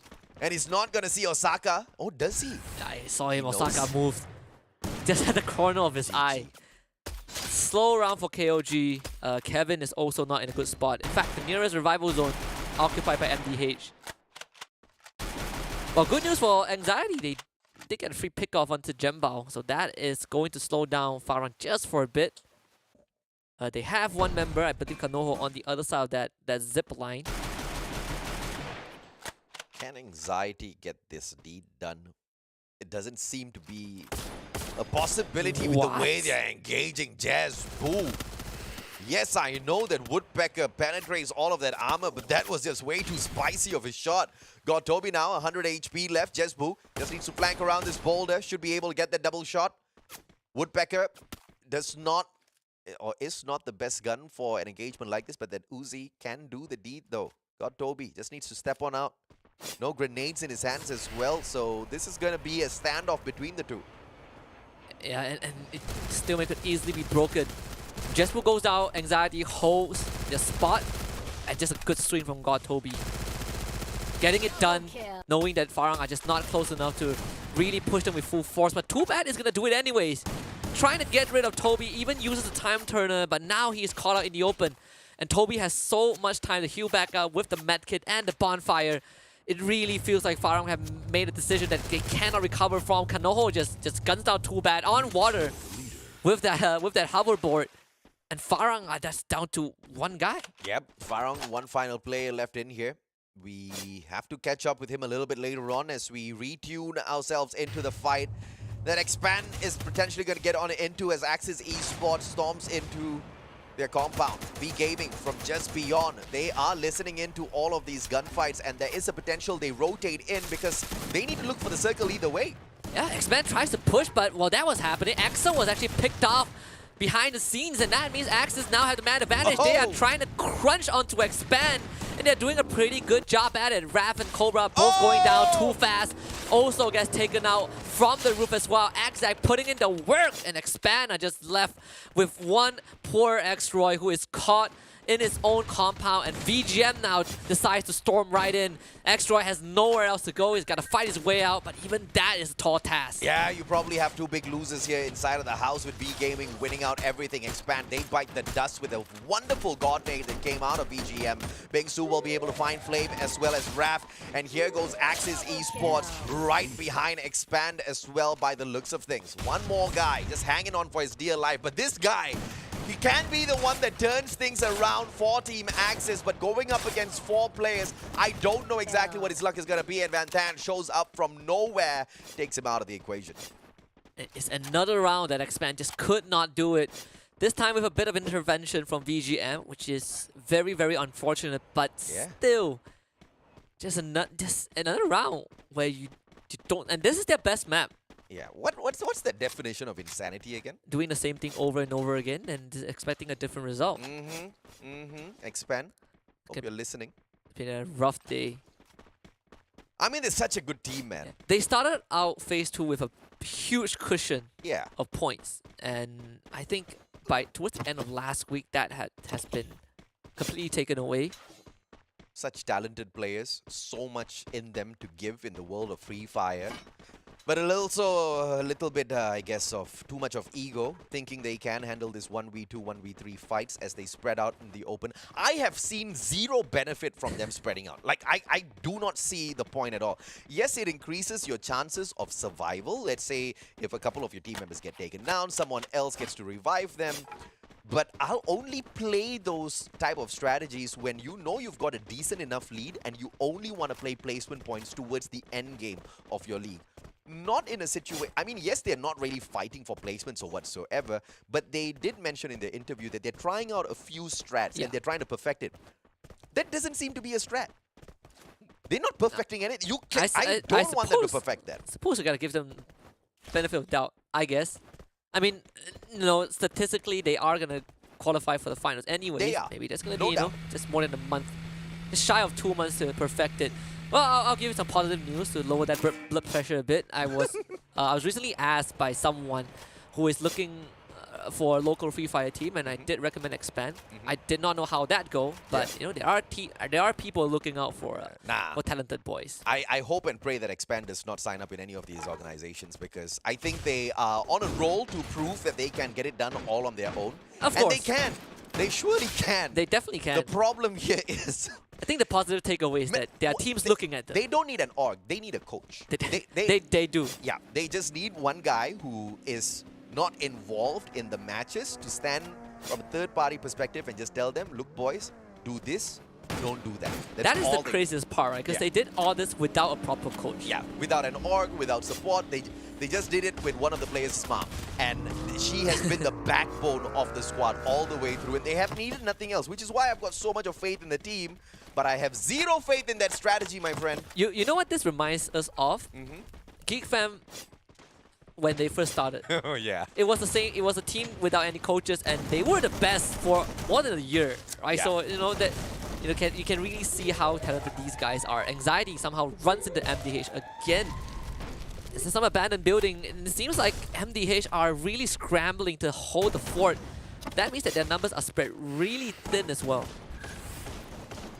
Hwang rotates around. Anxiety! Hawkeye! Max 7 MDH. They lose one player. Will they lose more though? It's going to be Shomai who circles around. Just a tad bit of lag. And that's the little bit that Don't Cry needed as Shomai goes down. Anxiety now on the back foot as it's going to be a 2v4 fight if they can't pick up Shomai and Hawkeye. Yeah, this is terrible. But Hwang did step on the trip mine placed by Hawkeye, so there is still a chance for Anxiety to win this one, but they need to start confirming some of these knockdowns, and they are not able to do so. MDH picks Hwang out back again, and Anxiety are just down to 2 members, and this is the pincer that they started with. On the other side, VGN takes on Team Flash. Yeah, and Bloody will be able to find that clove as well, and that's another fight going on in the background. Kanoho did manage to find Rue, so we'll catch up with them in a little bit, but Team Flash, they've got a big fight here against VGM, who do have a better defensive compound to work around with, and the circle's going to be pressuring both of these teams,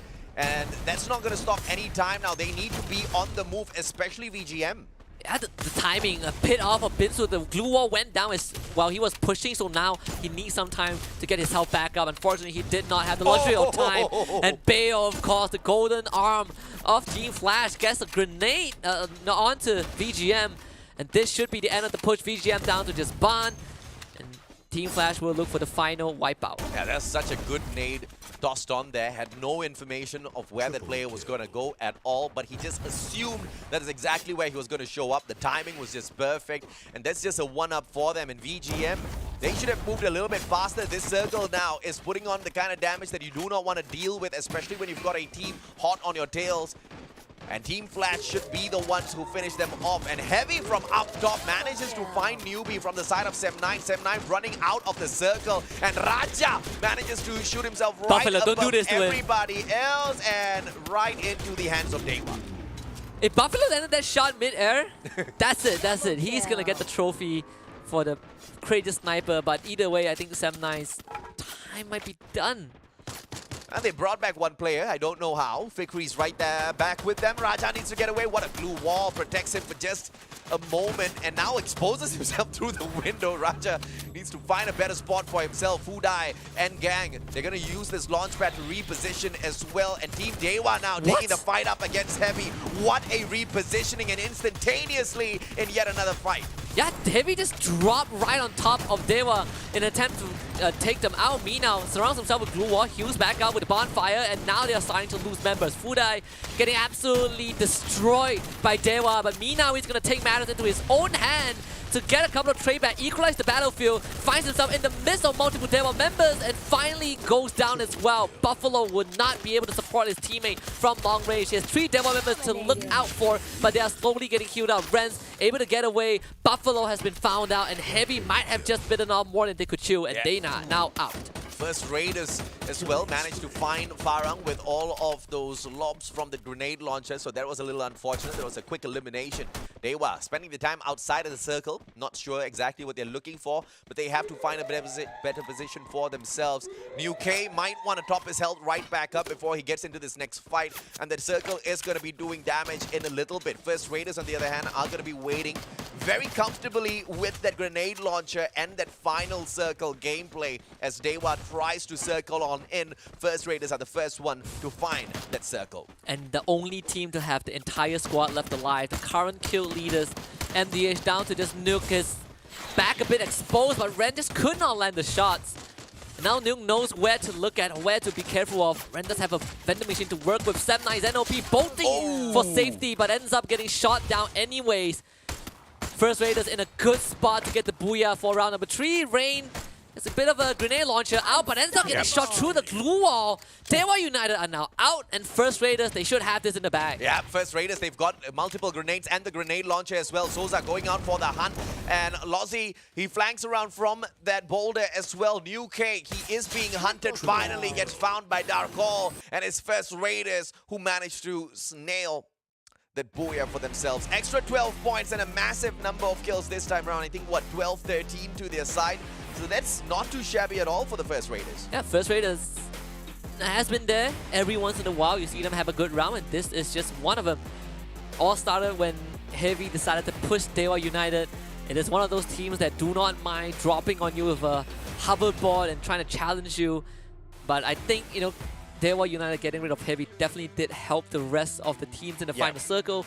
First Raiders doing a lot of work in the shadows, and it paid off. Yeah, and you can be towards the bottom of the table as well, but you can still perform extremely well. I don't know exactly what their chances are going to be, though, because First Raiders have not been as consistent as they were in this one particular lobby and all of the other matches, which is going to be quite the pain because they're nowhere close to the top 6. No, not even close. I believe First Raiders are 10th, 11th place, Yeah, so right. almost 100 points away from 6th place. A long journey for them. But that means that you are also seeing that shuffle on the second page. And that really, you know, in the grand scheme of things, is hurting every single team on the second page because no one is getting anywhere. And the gap between, you know, 6 and 7 is just going to widen. But good on First Raiders. It is a booyah that they definitely would be happy about. Yep. But I don't think any other team would feel the same, especially if you're chasing after V Gaming. But let's see if or not we will be able to see a little bit of a different play as we head on into the next map, because this one would have expected a little bit more dominance from Expand as it's their favorite map, but it was all broken apart by a little bit of a sloppy play, and that strategy is just not clicking. First Raiders, on the other hand, the saving grace here was Husky, those grenades as well as the grenade launcher as a whole, which managed to get them the whole of Team Farang as well as so many of the other players. Yeah, absolutely. And they also were the only team that had the entire squad left standing when we went into that final phase of the round, so the numbers advantage did play a big part. But we are seeing, again, Expand and KOG, the two teams in the first page, just not having a game at all. Yeah. Expand in particular, just another round where they tried to, round 1 they tried to rush Farang, didn't work out. Round 2 they got caught up by KOG. Round 3 tried to rush Axis, and you know, just to cut them some slack, V Gaming did ruin things a bit by coming in from the flank, but still getting nothing out of it is definitely a bit of a heartbreak. And this is a fantastic round for MDH, looking at the fact that they picked up 15 and Flash only picked up 8. That means they do manage to cut down the lead that Flash has over them by 7 points, but there's nothing to shout about just yet. They just need to do this a few more times, in fact, for every single game if they want to stand a chance. Like you pointed out earlier on, Husky, the distance between the teams just a little bit too big. But first, Raiders, I mean, this is a little shocking. Just 4,000 damage. They pick up that Booyah. They barely got into a lot of those engagements at all, except for a sure few where they thought those grenades could do the job. Very few of those eliminations came through gunfights. Victor will be happy with the stat. Just third party, last circle, clean up the scraps. And honestly, in situations like in rounds like this, if you can get these easy kills, you just go for it. I think First Raiders kind of gives us a bit of feel of Sem9 in the first week of Phase 2, where they were pretty quiet in that early to mid round, and then that mid to late round, you just see them really racking up those numbers. And First Raiders delivered it. Well, let's see if they can deliver a few more, not to perhaps make it into the top 6, but perhaps to ruin the chances of some of these teams who are trying to survive up there, especially for teams like Team Flash, so that MDH can perhaps pull off a shocker by sneaking into the top 6, kicking someone else out. That is still very possible. For some of the other teams, maybe not, but for MDH, it is still possible. I think the last time we checked in, what, about 50 points of difference? Now, about 40-ish. Probably. I'm still looking for a Booyah from MDH, by the way. Me too. I think, you know, MDH has the weight of all the teams below them and all the teams above them. And they're quite a rock and a hard place, but we still have 5 more rounds for this evening. So that means there's more to come. We're going to go for a short break and we will be back for more Free Fire action. The Snapdragon Pro Series powered by Samsung Galaxy is brought to you by Snapdragon Elite Gaming, Galaxy Z Fold 4, Monster Energy, and Kachi Shop.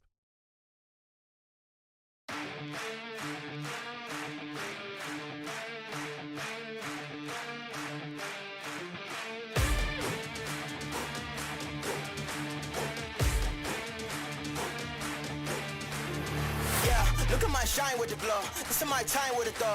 This is my time to be way at the top. Me and my guys gon' pay out the block. I don't look like boss. Time's right, and I know they see us walking in the limelight. Promise you gon' wanna watch like a sci-fi. My guys are high risers, high tide. My crown if you come to my side. I pledge allegiance for lifetime. My squad connected like Wi-Fi.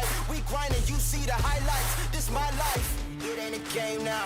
Me and you, we ain't the same now. Lions coming out to play now. Opposition out the way now. Out of the way. You wasn't invited. Say you come to play. I dare you to try it. You don't wanna try me. Then step up to my team. Yeah, out of the way. Yeah, yeah. Out of the way. Yeah, yeah. Out of the way.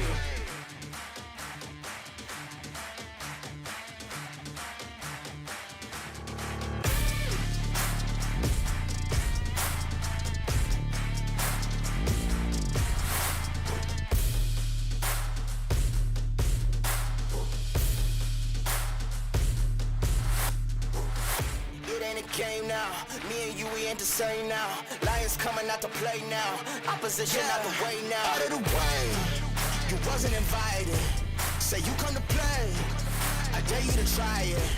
You don't wanna try me, then step up to my team. Yeah, out of the way, yeah, yeah. Out of the way, yeah, yeah. Out of the way.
Welcome back to the Snapdragon Pro Series powered by Samsung Galaxy. My name's AJ. I'm the Mustachio down here with the one and only Husky. We are at the challenge play-ins where teams are fighting for the final 6 spots available so that they can get finally their flight tickets booked to Jakarta. Yeah, and this is going to be round number 4 coming up. We are hitting the big reset button. We are going back to Bermuda. But do not worry, this is just a halfway point because we have 5 more rounds to go as opposed to the 6 rounds per day. We have 8. And that means more rounds for these players to play. A bit more fatigue. But that also makes today the most important day of their tournament lives. But it's free fire. I mean, you're talking about 15, 16 minutes per round. It's not going to make the world of difference for them. But for the teams that do manage to pick up a little bit of headway, a little bit of momentum, that's going to be excellent, right? Because you've got 8 matches to kind of bash your hits in and get as many points as possible for yourself. But we haven't really seen much of consistency from some of these teams just yet. And King of Gamers, from being at the top down towards the very bottom, that's not the best of places to be in, those individual runs. You're kind of giving me Expand vibes right now. Well, kind of, I guess. The difference is that one of that team is going to Jakarta. And unfortunately, even though First Raiders Eclipse got the booyah, it just makes the situation on the second page so much worse. Now, the only team that even remotely has a chance to make it into top 6 is MDH. We are basically back to square one, where we started phase 2. This is where we are at right now. It's a hierarchy of the top 6, 7 teams and the bottom 5. And Team Flash has done consistently well for themselves, except for the past game where we saw just a tad bit of drop in terms of performance. That gives We Gaming Esports an opportunity to just kind of equalize the playing field against them. It's quite surprising that We Gaming was able to keep up with Team Flash, even though Team Flash has gotten a total of 4 booyahs for themselves. But I want to really focus on the underdogs of the competition right now. And I want to see exactly who on the right-hand side can make it to the top 6. Yes, you mentioned MDH is the ones that have got the highest of probabilities because they've got just about a 30-point gap to kind of cover.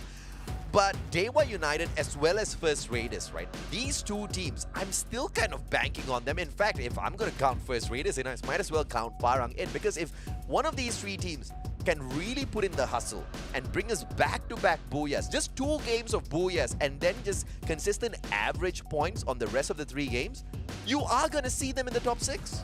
We think, I agree with it, but we're missing the second part, right? Which is just consistently getting those average rounds.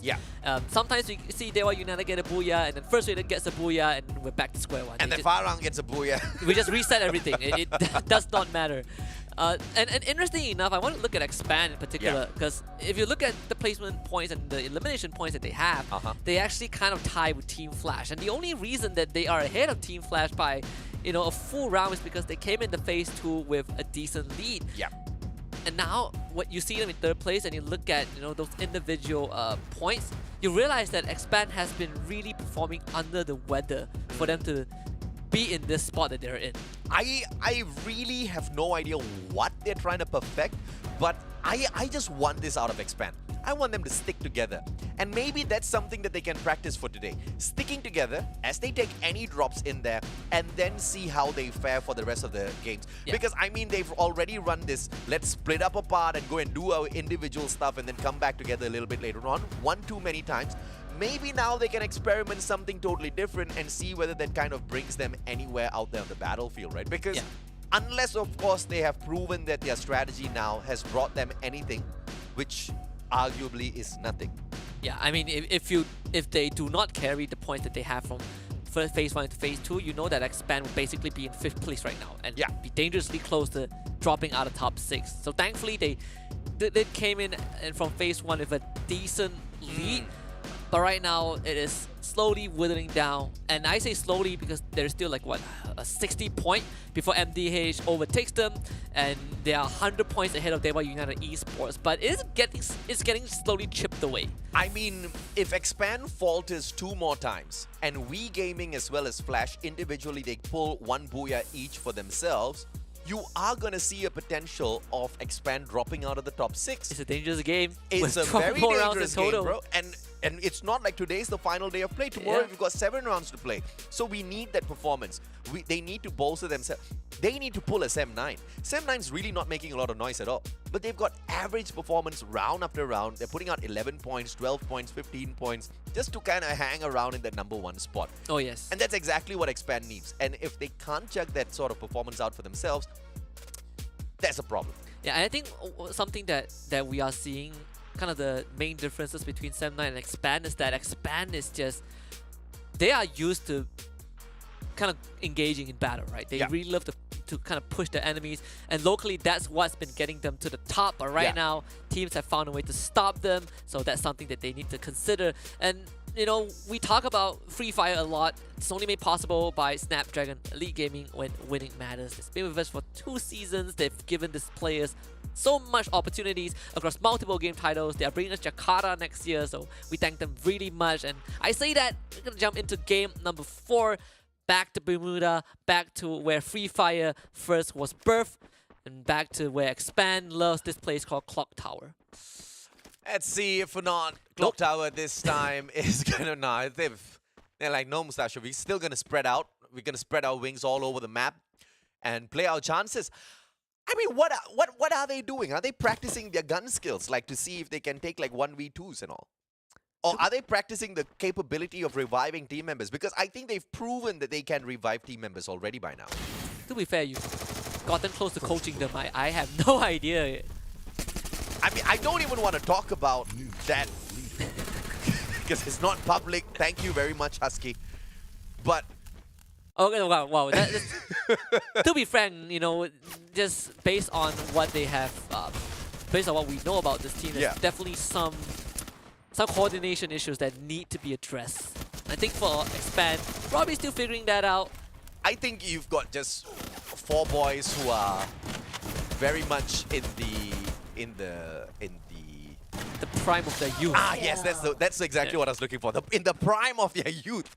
And that's sometimes a very good thing, but in this case, it's a very, very bad thing. They just need to find a way to play to the strengths of each other instead of their individual strengths. Because we know they are individually gifted, but we want to see what sort of gifts they can deliver to their squad as a whole. And if that day is one day reached, I think Expand will dominate not just Free Fire in Malaysia, but throughout the whole world. Yeah, we're missing a bit of the magic that they first brought when this team came together out of nowhere. And it's one of those squads where there was no leaks, no rumors. They just show up one day to the league and they dumpstered everyone. Yep. You know, it's a really well-kept secret.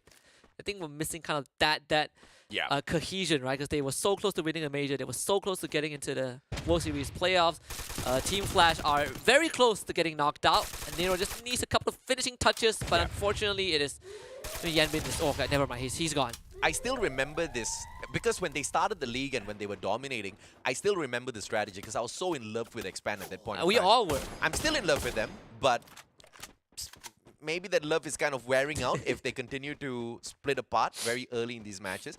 So what they used to do was, they used to play this buddy system, right? They used to split off because they've got 2 long-range specialists and they've got 2 close quarter specialists, right? Right. Cobra used to stick together with Axel. And I still remember this one play where Cobra was just running and gunning everybody down with his shotgun. And there were moments where Cobra almost got taken down and Axel just had his back covered at all points. Oh yeah, I remember that moment. And it was such a beautiful thing to see, man. Teamwork like that is just so freaking rare because, you know, there are not a lot of teams who have that sort of teamwork as well as that sort of mechanical skills. This is the team that has it, but they're not using it. At least not in the second half of the... Surely, yeah. Of the squad, right? I mean, the first half, perfect. I think a lot of people were not even really mad that they didn't win the major. It was just they were so close to winning and they were up against a team that's been together for a bit longer than they have. Yeah, and it's unacceptable that SEM9 is doing better than Expand. I mean, I love SEM9. To a certain extent, I do agree with that. Yeah, I mean, you track record, right? You can't pull a FARANG, bro. That's all I'm gonna say. You cannot pull a FARANG. You can't go to the World Series. You can't represent Malaysia and then come back and, you know, just not be the top dogs of your own region. You gotta continuously perform. There's a lot of expectations for sure. Absolutely. I mean, props to SEM9. I think they got a well-balanced roster. I mean, the team manager is also someone who is really experienced in Free Fire, right? So I think that definitely helps. Absolutely, man. I mean, I love Hajiat. Hajiat's like one of the best guys in the world. He is. I want to see obvious. I mean, okay, going back to Sem 9 here, they perhaps might have not represented Malaysia on the world stage, but they used to hit really hard. But in the past couple of tournaments, they kind of lost that standing. They lost that 5 out, and we don't even know why. We just couldn't identify exactly what went wrong with the team. Yeah, because I remember when this team first formed, it was an incredibly strong team. Correct. I believe was Mr. D in it? I think he was. Right, it's a really solid team. Afterwards, they had this. No, this Sem 9 is the one that was bought over from GeekFam. Yeah, but prior to that, right, the very first right, Sem 9 yes. a year ago, super solid. And afterwards, you have this mediocre run, but they were not at the bottom. And then they took the ex-GeekFam roster, and that was like the worst performance, and it was during a major. And everyone was like, what the heck is happening with Sem 9? You got the best team, and then it somehow became one of the worst performing team.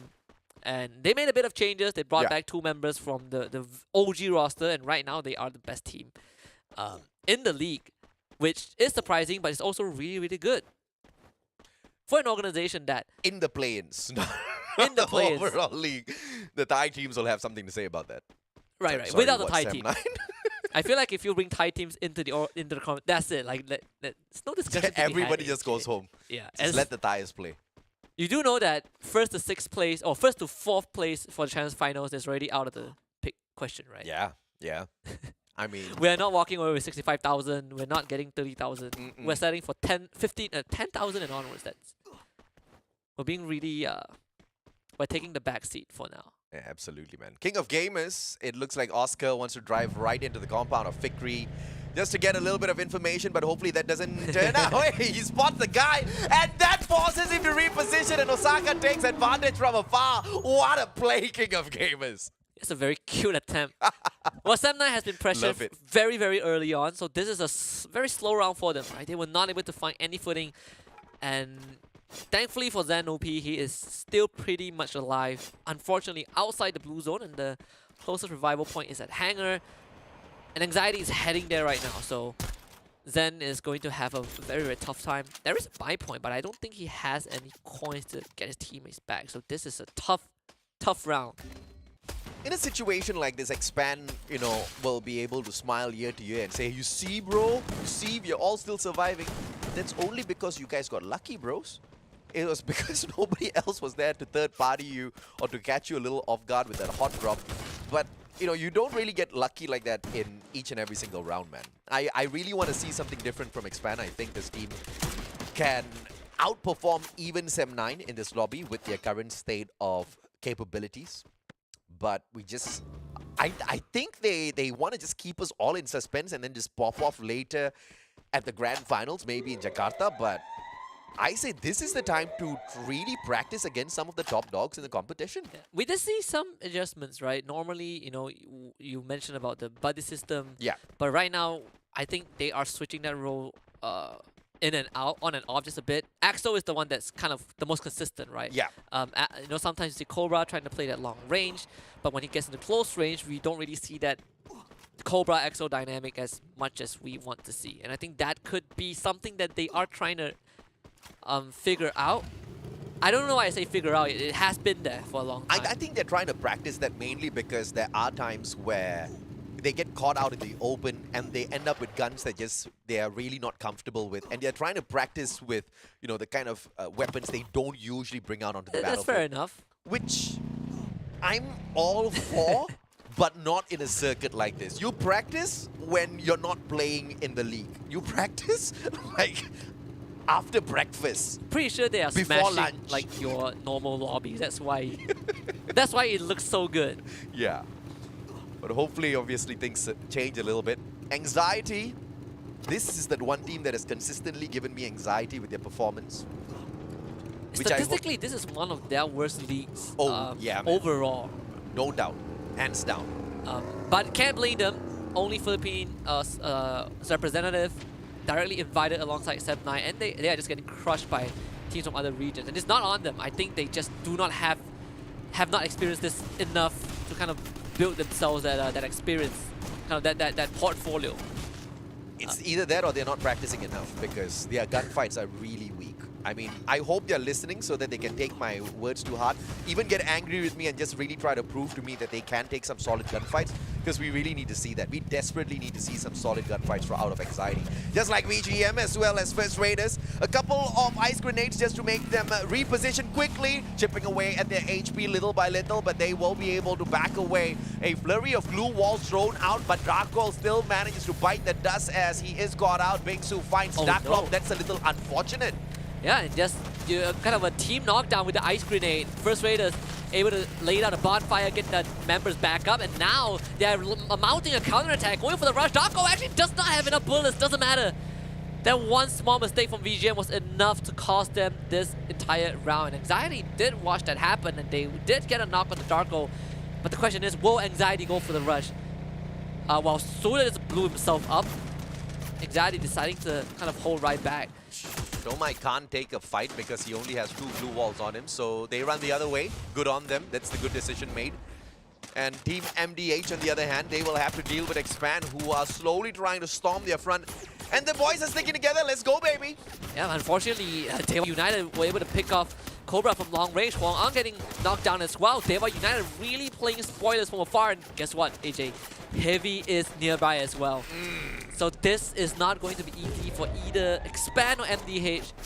The good news is that both teams still retain the entire squad. Bad news is that there are multiple teams watching this happen. Yep, and they just have to be a little careful here. They need to keep their eyes on MDH above and beyond everything else, because a couple of grenades through those windows can be the world of difference. But now MDH moving straight into the compound of Expand. Expand needs to turn this around instantaneously, and they do exactly that. A good shot by X-Roy. He doesn't back away. Rue manages to find too fast as well, so that's a 1-for-1 trade on both sides, but UK can still get picked up. Hoang down on the ground, and Expand really putting the hurt now onto MDH, who dared step into their compound. Yeah, X-Roy really throwing his life for this, but they still need a bit more XL, trying to go for the revive! Needed a bit more. Just needed half of a second, but MDH just swung Expand and knocked them out. Probably the closest fight we've seen so far, but Expand just could not hold on. 4th round in a row, AJ, that Expand got nothing done. KOG, on the other hand, trying to do some numbers on the Heavy, but this is not going to be easy though. Me now down to 18, has the bonfire and the inhaler to top his health back up. Tom XT also catching a nade in the face, but Fudai does have the grenade launcher, so both teams getting a 1-for-1 trade. But it's KOG who are on the back foot. Another trade. Fudai just using me now as a bait. KOG down to just 1 member, and Heavy should have this in the bag. Unfortunately, Fudai gets knocked. His bag from DEWA. They have just crashed the party. Heavy were not ready for this. Buffalo holds on just for a bit longer. DEWA knocks out KOG. FARANG somehow still in this fight, and they showed up. Just will gets knocked by the grenade. Buffalo takes down. It's DEWA winning everything. And Victor is the happiest man in the world right now. He's like, yes! Third party vulturing once again, and DEWA are the biggest winners in that encounter. They came at the right time to eat up both of the squads who were heavy in battle. They took away all of it. 6 eliminations just from this alone, and Heavy almost got the job done with those nades. Yeah, Heavy was having such a good time, and DEWA showed up, and FARANG somehow showed up from somewhere. DEWA wins that one, and FARANG perishes as well. Skanaho catches out Spade. 6 more teams to go. Anxiety doing a pretty good job keeping the entire squad alive.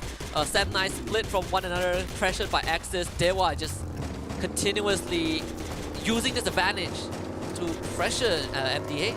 Anytime you've got a Groza in your hands, everybody else better watch out, man. And DEWA just uses the gun to perfection. But Anxiety, just a little bit of a shockingly good performance this time around. But they need to find that circle a little better, because they have managed to get into it, but no defensive compound to kind of maneuver around. So that's going to force them to use a lot of their utilities very early on before that final battle. Axis Esports, on the other hand, faces the exact same situation out in the open. This is just like an open season for everybody else against Axis. Did they not have enough glue wall? The whole team just tried to run across the open ground. For 1 glue wall. I think they used like, what, 2, 3?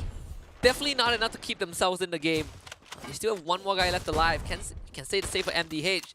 DEWA down to 2, unless they can get Rain back up. So First Raiders having a time with their lives coming into this one. MDH getting knocked out.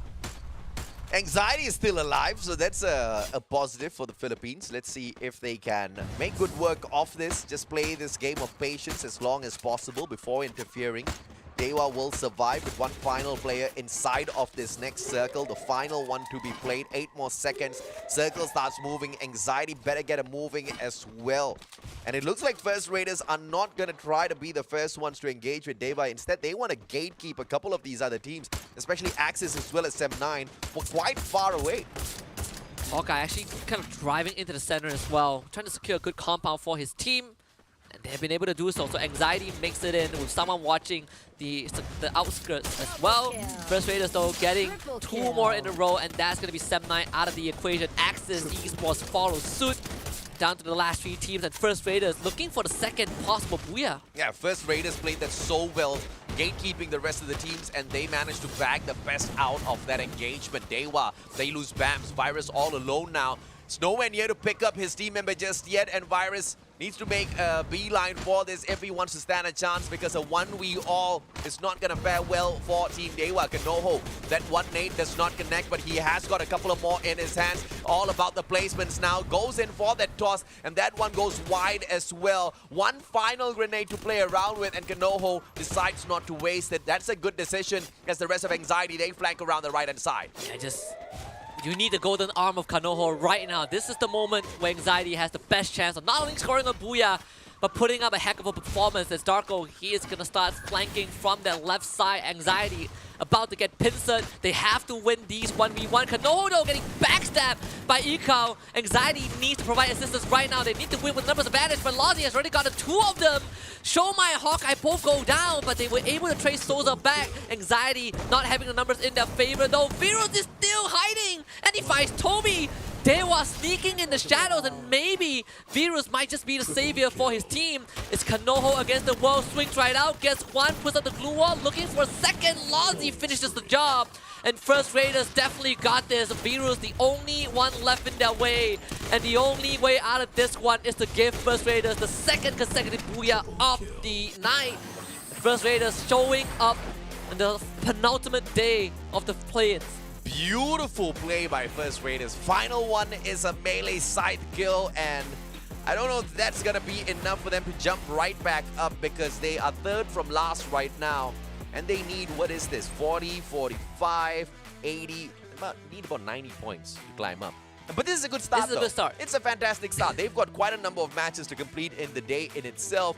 If First Raiders can keep this up, it sure as hell is alive the top 6 for them. Yeah, you can see that, you know, spirits are still pretty high despite their position on the leaderboard. So First Raiders kind of really putting in the work. Same as DEWA United. I think the 2 Indonesian teams we have in Phase 2, there are no pushovers. In Phase 2, they don't want to lose face, and they want to book the ticket to their home ground, man. They want to perform in Jakarta for everyone, and I think that's exactly what's kind of lighting that fire up in the pits of their bellies. And they're doing a fantastic job at that. They were just a little unfortunate because they managed to get into the final circle, but no heavy manpower on their side. Just 2 players. One got caught out a little bit too early. In the final one, Virus kind of just trying to hang on for his dear life. But First Raiders, I tell you, this was a very aggressive round for them. They were just attacking left, right, center, picking on everyone, especially with those grenades in that final circle. And this is making me feel a bit hopeful. And maybe today is the good day for First Raiders, right? Sometimes you just have those days where you are having just great performances to carry that forward and forward. And if today is that day, First Raiders have 4 more rounds to go. Perfect scenario for the team. And a fun fact, the only region right now that has the most potential to have all of their teams fielded in the finals in Jakarta is Thailand, right? Because KOG is already in top 6, and the other 4 teams have already qualified. But with that being said, First Raiders Eclipse got 24 points out of that round. DEWA United gets 17, but MDH also no slouches. They got 15, so the gap is still pretty much there. It most definitely is there. Anxiety slowly climbing up to the top. I love this. I just want to see them prove that they can take a little bit more points, but once again, the weak point of Anxiety is shining as they pick up this 12. Just 4 coming through those eliminations. They really have to sharpen up their gun skills when they're not playing in the league. Axis Esports, I mean, it's quite a number of teams from that right-hand side of the leaderboard who are not in the top 6, making great headway here. In fact, 5 of the teams who got the top 5 are not in the top 6 right now. I love that. Yeah, I love this as well. Really needed a shake-up just to make it a bit closer. It's a bit more entertaining so that we don't have the full certainty of who is going to qualify until the very end. But now a featured team, First Raiders Eclipse once more, and this time there's a lot more engagement, a lot more productivity from the team in comparison to the first Booyah where they were just picking off scraps. This time they made the first move. Were they the one that got one headshot and then the Booyah? That was heavy. Heavy. Okay, all right, fair enough. But First Raiders, I think that was a phenomenal round from them. And the hope is not all lost just yet. Even though MDH is the one in that 7th spot looking for the 6th place, it looks like First Raiders are much more hungrier than them. And that's the second Booyah of the day. So I think they have got a lot more coming from where that one came from. Yeah, so much more. But, I think that there's also... the same can be said for some of these teams, right? So we're going to head for a break in just a bit. But before that, I have to say this. Not Sam 9, Expand. Wake up! 4 rounds and less than 10 points. Wake up, please. We have 4 more rounds to go. We'll be right back after this break. The Snapdragon Pro Series powered by Samsung Galaxy is brought to you by Snapdragon Elite Gaming, Galaxy Z Fold 4, Monster Energy, and Kachi Shop.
Look at my shine with the glow. This is my time with it though. This is my time to be way at the top. Me and my guys gon' pay out the block. I don't look like boss. time's right, and I know the sea is walking in the limelight. Promise you gon' wanna watch like a sci-fi. My guys are high risers, high tide. Might drown if you come to my side. I pledge allegiance for lifetime. My squad connected like Wi-Fi. We grind and you see the highlights. This my life.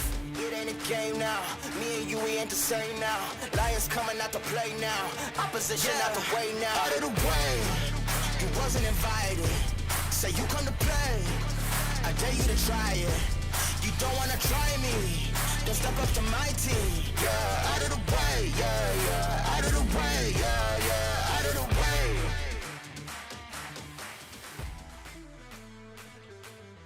way. Wakey, wakey, it is time. Well, actually, you should be awake before this, but it is the Snapdragon Pro Series Free Fire Challenge Group Stage Phase 2 powered by Samsung Galaxy. My name is Husky, and as always, with the Mustachio AJ, we have just passed the halfway point of today. That means 4 more rounds to go. That means we're going to Kalahari again for the next round. Yep.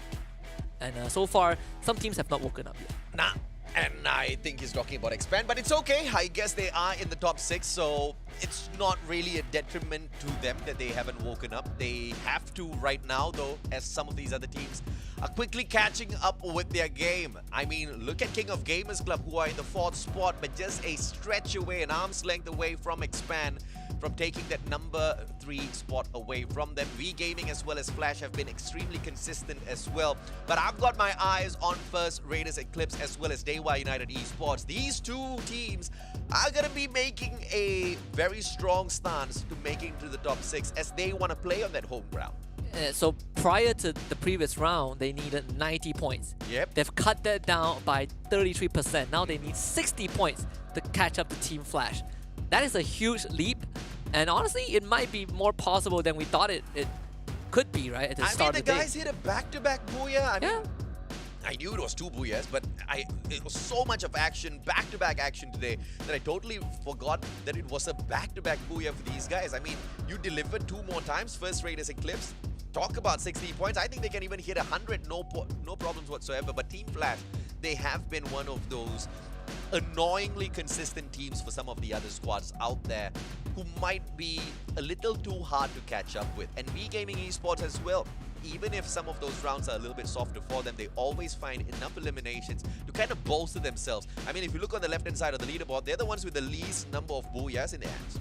Absolutely. And at the same time, we're seeing that slow effect of just chipping away at a lead for some of these teams. Expand used to kind of lead by a lot in the 2nd place. Now they not only got overtaken by Heavy, they are 7 points away from tying up with KOG. And they are just 1 good round away from falling to V-Gaming Esports or even Team Flash. Yeah. So the possibility of Expand kind of hanging in the balance, by the end of the day is more probable than you think it is. I don't want to imagine a situation like that, and I'm very sure Expand doesn't want to imagine a situation like that as well. I just want them to try out a totally different strategy this time round. Stick together from the get-go. It's not like one compound does not have enough loot for one whole squad, unless of course you do get hot dropped. But think about it. For a team like Expand, even if they do get hot dropped by the best of the best, they should be able to hold their ground and fight them off. I just want to say that getting less than 10 points in 4 rounds is statistically the worst performance of the day so far. So hopefully, 4 more rounds. That's why today is so important. That 4 more rounds to turn it around, and maybe by the end of the day, stabilize that numbers just by a bit. Because I think with what we've seen so far, 60 points doesn't feel like a lot, and it definitely doesn't feel too hard for teams like First Raiders Eclipse or even DEWA United Esports to maybe not get into top 6, but tie up with MDH by the end of the day. Yeah, and I think that as long as First Raiders as well as DEWA United Esports can make enough headroom to kind of catch up with MDH, tomorrow is going to be a phenomenal day for them as they try to reach up to that 6th spot. So Vietnam better watch out. Indonesia hot on their tails, literally. Yeah, literally hot on the tails. And the lead between, the Indonesian teams and FARANG X's plus anxiety is also widening by a bit. Yeah. Kalahari is a map that when we look at it, we know the first team that comes to our mind is FARANG. We talk about a local team.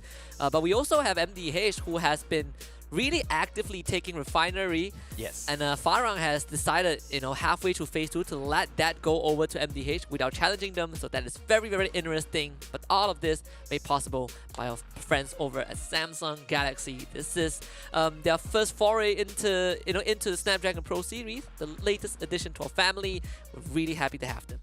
Extremely happy to have them, and I'm gonna be extremely happy to have that phone in my hands as well very, very soon. My fiance has been bugging me ever since they came out with these 4 phones because she's an OG. She's older than me, and she really, really, really used to love the flip phones of the past. She's like, wait, now you've got like touch screens that can fold as well. She wants it, bro. It's gonna bust a hole through my pocket, but I guess I don't have a choice.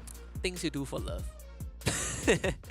Thankfully, I do not She's more scarier than the Sahik in Avatar. If you haven't watched Avatar yet, go watch it. You'll understand exactly what I'm saying. Yeah, I saw that The reference. women in Avatar are really scary, bro. I saw that reference. Yeah. On your social media. I hope you haven't gotten into trouble. I was out of the house before I put that up because I'm smarter than that. So are you returning to the house? I'll have to update you once I try to get back into the house later. But Blue Zone hot drop here for Sem9 as MDH aims for the exact same thing as well. Everybody wants those good loot, but only one team's going to be able to walk away safely. What is this, MDH? What are that one round that they decide to not go for refinery? That place is now open for business. And they hot drop into Sem9 and they're winning against Sem9. What in tarnation is happening? Yeah, unfortunately for hey, they turn it around. Raja, opportunity now.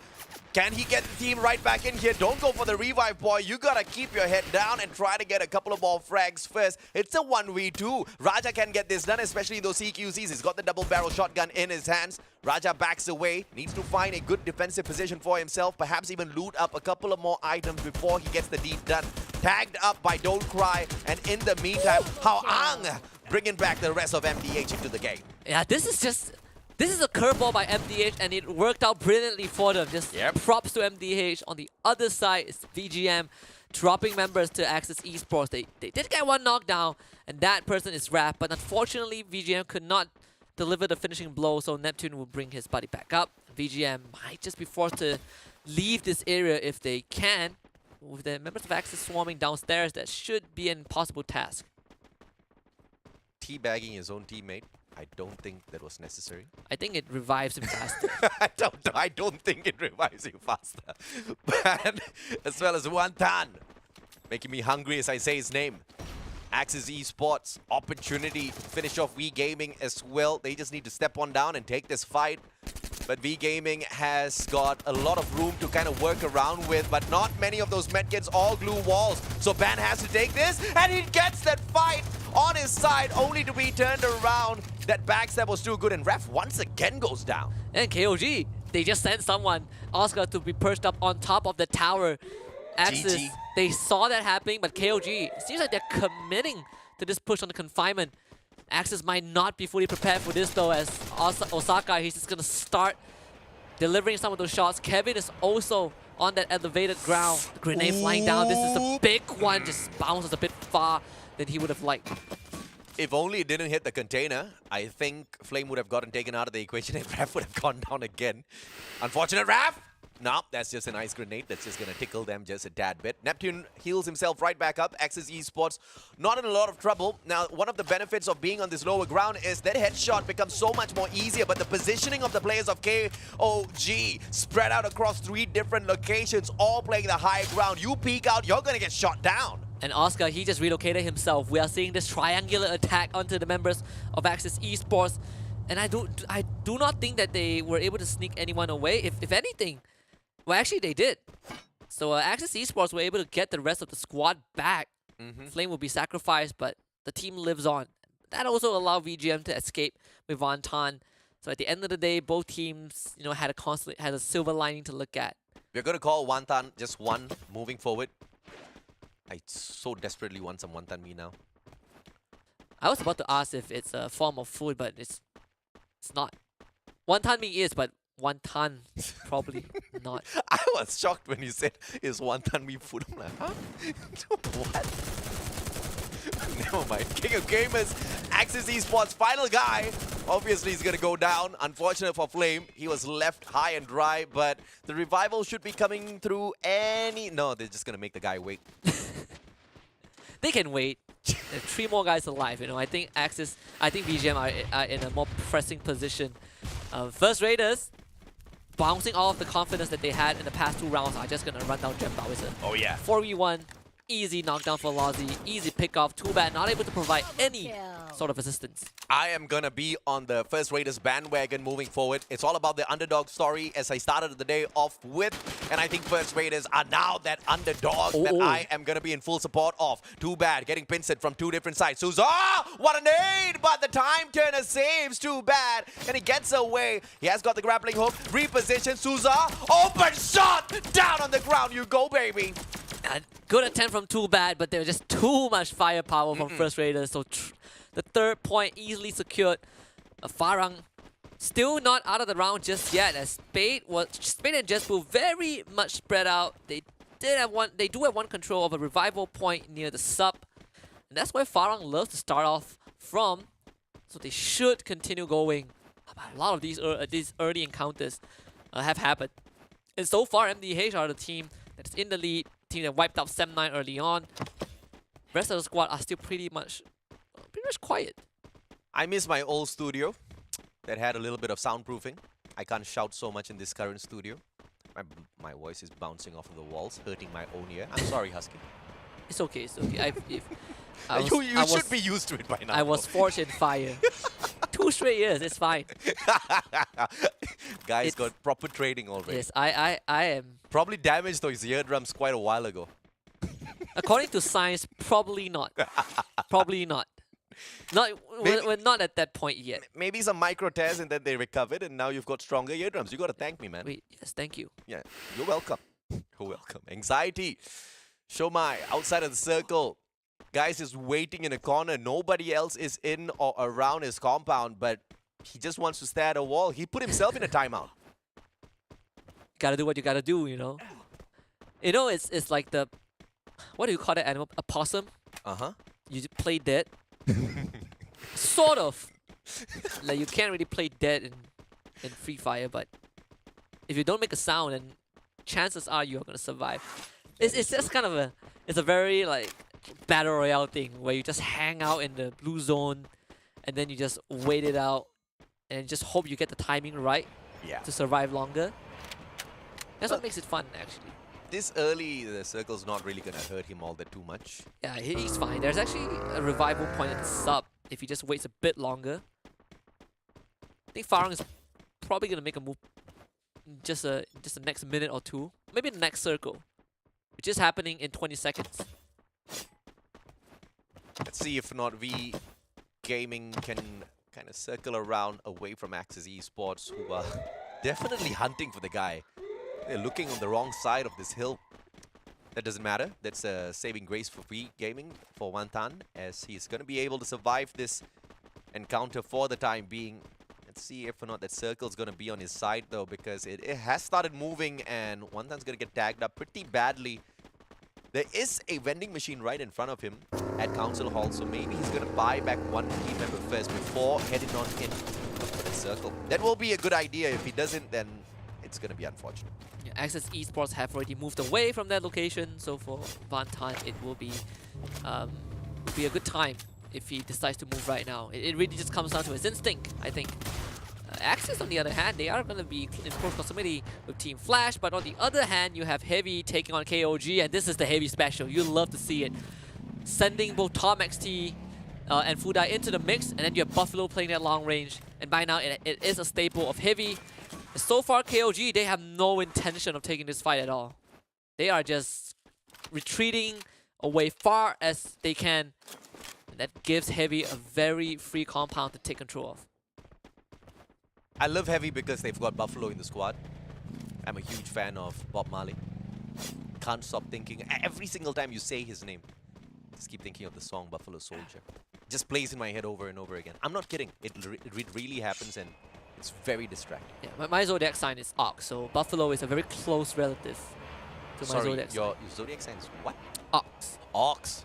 I heard arc. I'm like, what kind of a zodiac is that? Ox. The cow. So Buffalo is a very close cousin. Yeah, fair enough. Fair enough. Love oxtail soup. Used to love oxtail soup. I'm going vegetarian these days. Yeah, you've talked about it. Miss my oxtail soup for sure. You can have a cheat day every now and then. Nah, maybe chicken, not beef. Yeah, fair enough. Yeah, and do well with beef. Hey, Zach. What a headshot! Took Bio's head right off with that one. And the rest of Team Flash approaching Axis. Neptune is gonna get caught out here. Flash recovers Bio. Neptune backs away. And Rap getting very aggressive, but that fall animation I thought was gonna be the end of him, but he still manages to shut down Shin. That's the 666 Rap that we used to know in the past. But Yan Bin now opportunity, but a great blue wall pulled out by the guy. But the circle doing the damage as well. Rap running out of time. Yeah, trapped in a horrible spot. There's no way he's getting out of that one. Neptune is the last guy alive. Team Flash should be able to clean this up. They will just send everyone after Neptune. Axis Esports out of the round in 11th place. Nothing much they could do. Just caught in a bad spot. And oh, I like this circle. This circle very much towards the northern side, in fact. Axis got in a bad spot, and again, it's a very, very strong team. I'm just so in love with the way Team Flash plays some of these engagements. Wantan survives, buys back one player. No, two players actually. Ban's in as well, but I don't think V-Games is going to have a good round here, because those players are all spread out with barely any compound to loot up for themselves. And that's going to be, and I say that, Wantan goes down, X-Roy takes that shot, Expand still alive and kicking. We'll catch up with them in a little bit, but it's just an ice grenade that still takes out Konoha. What? I mean, yeah, direct impact damage. It's unlucky. Oh, no. I just want to say that they've added water to Kalahari. It's a resource that is very, very scarce. For a moment, I thought my eyes were playing tricks on me, but apparently not. It does change the landscape a bit, though, for this final circle. It does. It actually does. So let's see if or not this desert can get a little bit of a refreshing twist. As FARANG out in the open now has to go up against MDH. And one good defensive compound to play with here for Don't Cry, who repositions. Jembal down on the ground. That LMG doing the dirty, and New K finishes him off as well. MDH just having such a good defense. They actually bought time from FARANG as well with that trip mine that FARANG destroyed, but that gave so much time when they have to work with, and FARANG are just decimated. 10 points thus far. Axis, ooh, well, almost ran into that grenade, and thankfully there's a building protecting them. They're getting pushed by DEWA. In fact, Heavy is behind. And we've seen this story a lot of times before. Yeah, this is a 4v4. Let's see exactly how they do against the Indonesians. This is going to be a true test for Expand. They turn around this wall. They will have the advantage because it's going to be a sniper versus a shotgun. Oh, no. Doesn't happen. Axel goes down. A little unfortunate. V-Gaming finally gets taken out as anticipated. And the one to put the final bullet in is Shin from the side of Flash. DEWA still alive and kicking. It's a 4v3. Sorry, a 3v3. As Axel did manage to get taken down a little bit earlier on. Virus Cobra from afar, who's focusing on a totally different fight. Yeah, this is very dangerous because Heavy are repositioning. You know that Heavy wants blood. They've done this so many times. Cobra does get the kill. They do take out KOG, freeing up a bit of breathing space, but behind them is Team Flash. Expand, you gotta do something right now. Yeah, I mean, they're not finishing off DEWA. They're waiting. They're wasting too much of time. Heavy's gonna... I mean, the best saving grace for Expand is gonna be that Flash starts engaging with Heavy and they get a little bit more time to finish off DEWA here. But they need to get the job done right here, right now. One player goes down. Expand has the advantage. Axel got picked right back up. It was a too-fast grenade. Cobra does manage to find Virus as well. One final survivor on the side of DEWA. And yes, Heavy is preoccupied with Flash. So Expand should be able to get the deed done and circle around into the next safe zone. Yeah, and Rainy's trying to spoil the fun. Tom XT actually almost gets taken down, and Cobra gets a freebie onto Toby, bringing Expand up to just 5 points. Heavy, very preoccupied with Team Flash, while literally just isolated on top of the water. Tom XT does go down thanks to Bloody with the charge buster.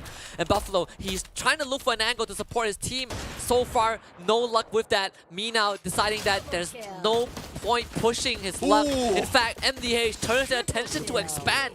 Too fast, caught out in the open and taken out. Yep, this is just a little bit too slow of a rotation for Too Fast and Gang. X-Roy, though, has the AC-80. Rue's going to get punished for that maneuver a little bit earlier on. Flash still taking the fight against Heavy, so that gives Expand a little bit more room to circle around into the next safe zone. As Flash gets taken out by the circle, it is Heavy who has an opportunity now. As DEWA gets eliminated by MDH. MDH doing a lot of work, but here comes Expand and the potential revenge as well.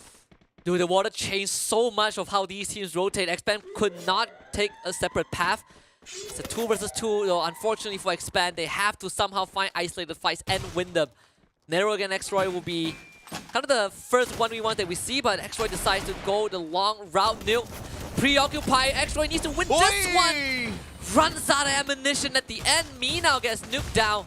But for MDH, they have extra members to back it up, so Xroy is going to be the receiver of the brunt of that assault. But this round is a very well done round for Team Expand. In the top 3 already, just needs to survive a little bit more, but Hawang finds Cobra up on top of the roof, puts him out of the equation. 2 more teams left here. Heavy looking for that very solid booyah, but MDH surely the ones who deserve it this time around. Heavy circles around, playing ring around the Rosie, around all of those glue walls, and that one nade by Fudai could do the difference, but it is Buffalo who finds Rue. I mean, Buffalo is just doing all the job, and that is all Heavy needed. Second booyah of the evening. You take your eyes off of Buffalo for just 1 second, and you will lose the round. MDH though, finding that final circle, doing phenomenally well this time round. They surely won that top 6. And with BGM kind of bowing out a little bit early, Flash as well, that just cuts that distance between that 7th and that 6th place a little bit more. But it is Team Heavy who manages to bring that heavy firepower into the competition once again, looking for that #1 spot. Sem9 wasn't anywhere in that final circle, so that kind of cuts down the distance that Sem9 has against Heavy. Heavy is really catching up super fast. Yep. You love to see it. And it's one of those rounds where if Heavy can put Buffalo in a good position, that's it. They win the fight hands down. And Buffalo off screen, we don't even... I was probably didn't even see him, but he got 2 headshots in a row, and it basically crippled the rest of MDH. But it's a great round for MDH nonetheless, and that means there's a lot more problems for the Indonesian squad. Yeah. Because the gap that they've been trying to close so much has not been widened again. That's the kind of play I'm expecting from Expand. That's the kind of positioning that Buffalo is holding on to. I expect Axel to be in. I mean, he used to be known as one of the best long-range specialists who's just not really shining at his best right now, which I want to just see change a little bit. Cobra, on the other hand, he did manage to get up on top of the roof, but he's kind of got caught out there. A lot of the other players also had the grappling hooks on them. Ao Hang finds his back, took him out of the equation. But this is literally, what, the 5th opportunity, and it was the best round for Expand. Yeah, I'm not going to complain. I think I'll take it. Based on what we've seen, this is something that is within the realms of being acceptable. Yeah. Hopefully the next 3 rounds is going to be either the same or better than what we have seen thus far. Yep. In fact, you look back at the history of some of these individual players, they actually hold prestigious title in the local scene.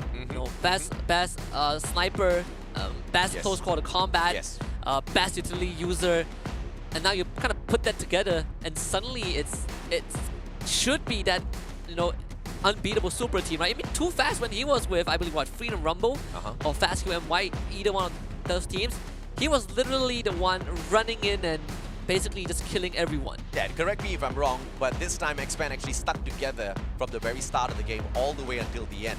Oh, yes. And I mean, if that doesn't prove the strategy of just freaking sticking together, I don't know what else will. It's easy math, right? 2 is better than 1. 4 is sure as hell better than 2.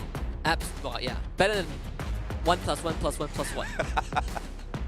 I mean, at the end of the day, it's not just about their individual skills, it's about who can back their team members up really well.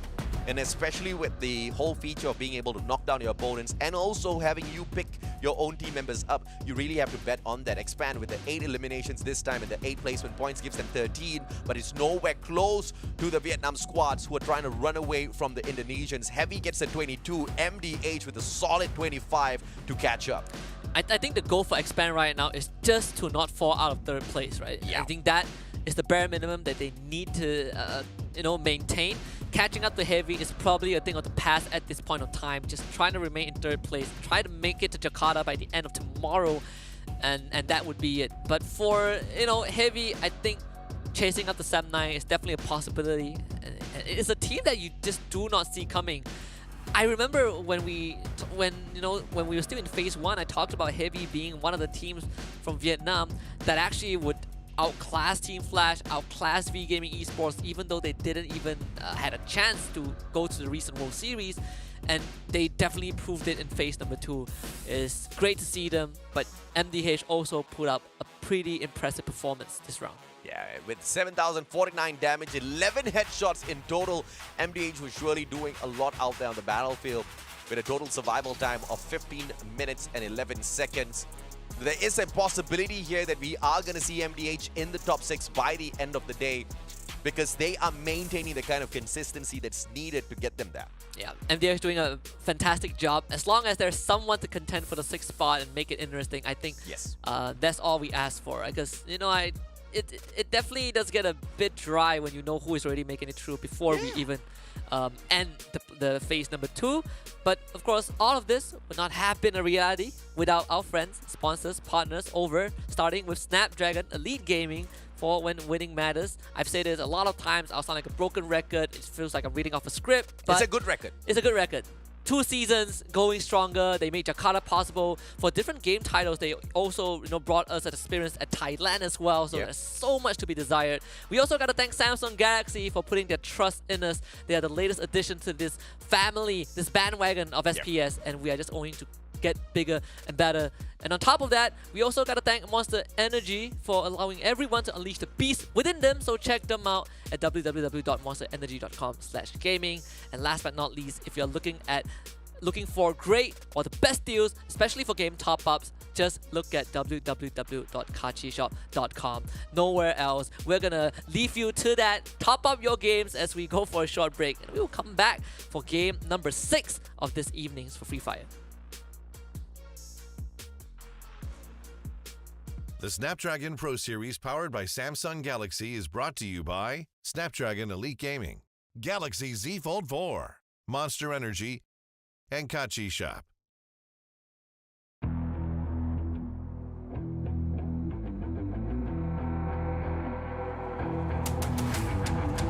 I gotta get it, I'm on the mission, snap any minute, casually winning. Stop tripping on me, stop dissing on me. Yeah, I got a dream, can't take it from me. My fire's burning, I'm always learning. Tell me where to go, man, I'm on a journey. Yeah, I can't explain it, I get excited. Keep it 300, King Leonidas. Strap in, cause it's gonna be a long ride. Working on me every single day and night. There comes a time when your worlds will collide. If it's holding you back, push it right to the side. Ain't got no time for no fear. I work too hard to get here. Ain't got no time for no fear. I work too hard to get here. I don't got the time, put me in, coach. I've been going hard, time to let it show. Everything raw, give it to me now. Let me have the spot, man, it's going down. Gotta get it here, I don't wanna wait. Take what I want, then I go train. Gotta get a win, I won't lose the game. This is my year, I ain't gonna break. Strap in, cause it's gonna be a long ride. Working on me every single day and night. There comes a time when your worlds will collide. If it's holding you back, push it right to the side. On another level, I will never settle. Mind over matter, get the gold medal. On another level, I will never settle. Mind over matter, get the gold medal. Ain't got no time for no fear. I work too hard to get here. Ain't got no time for no fear. I work too hard to get here.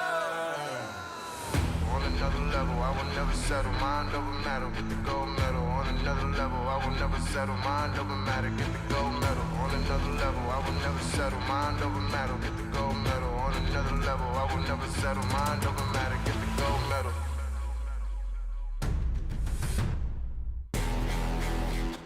Ain't got no time for no fear.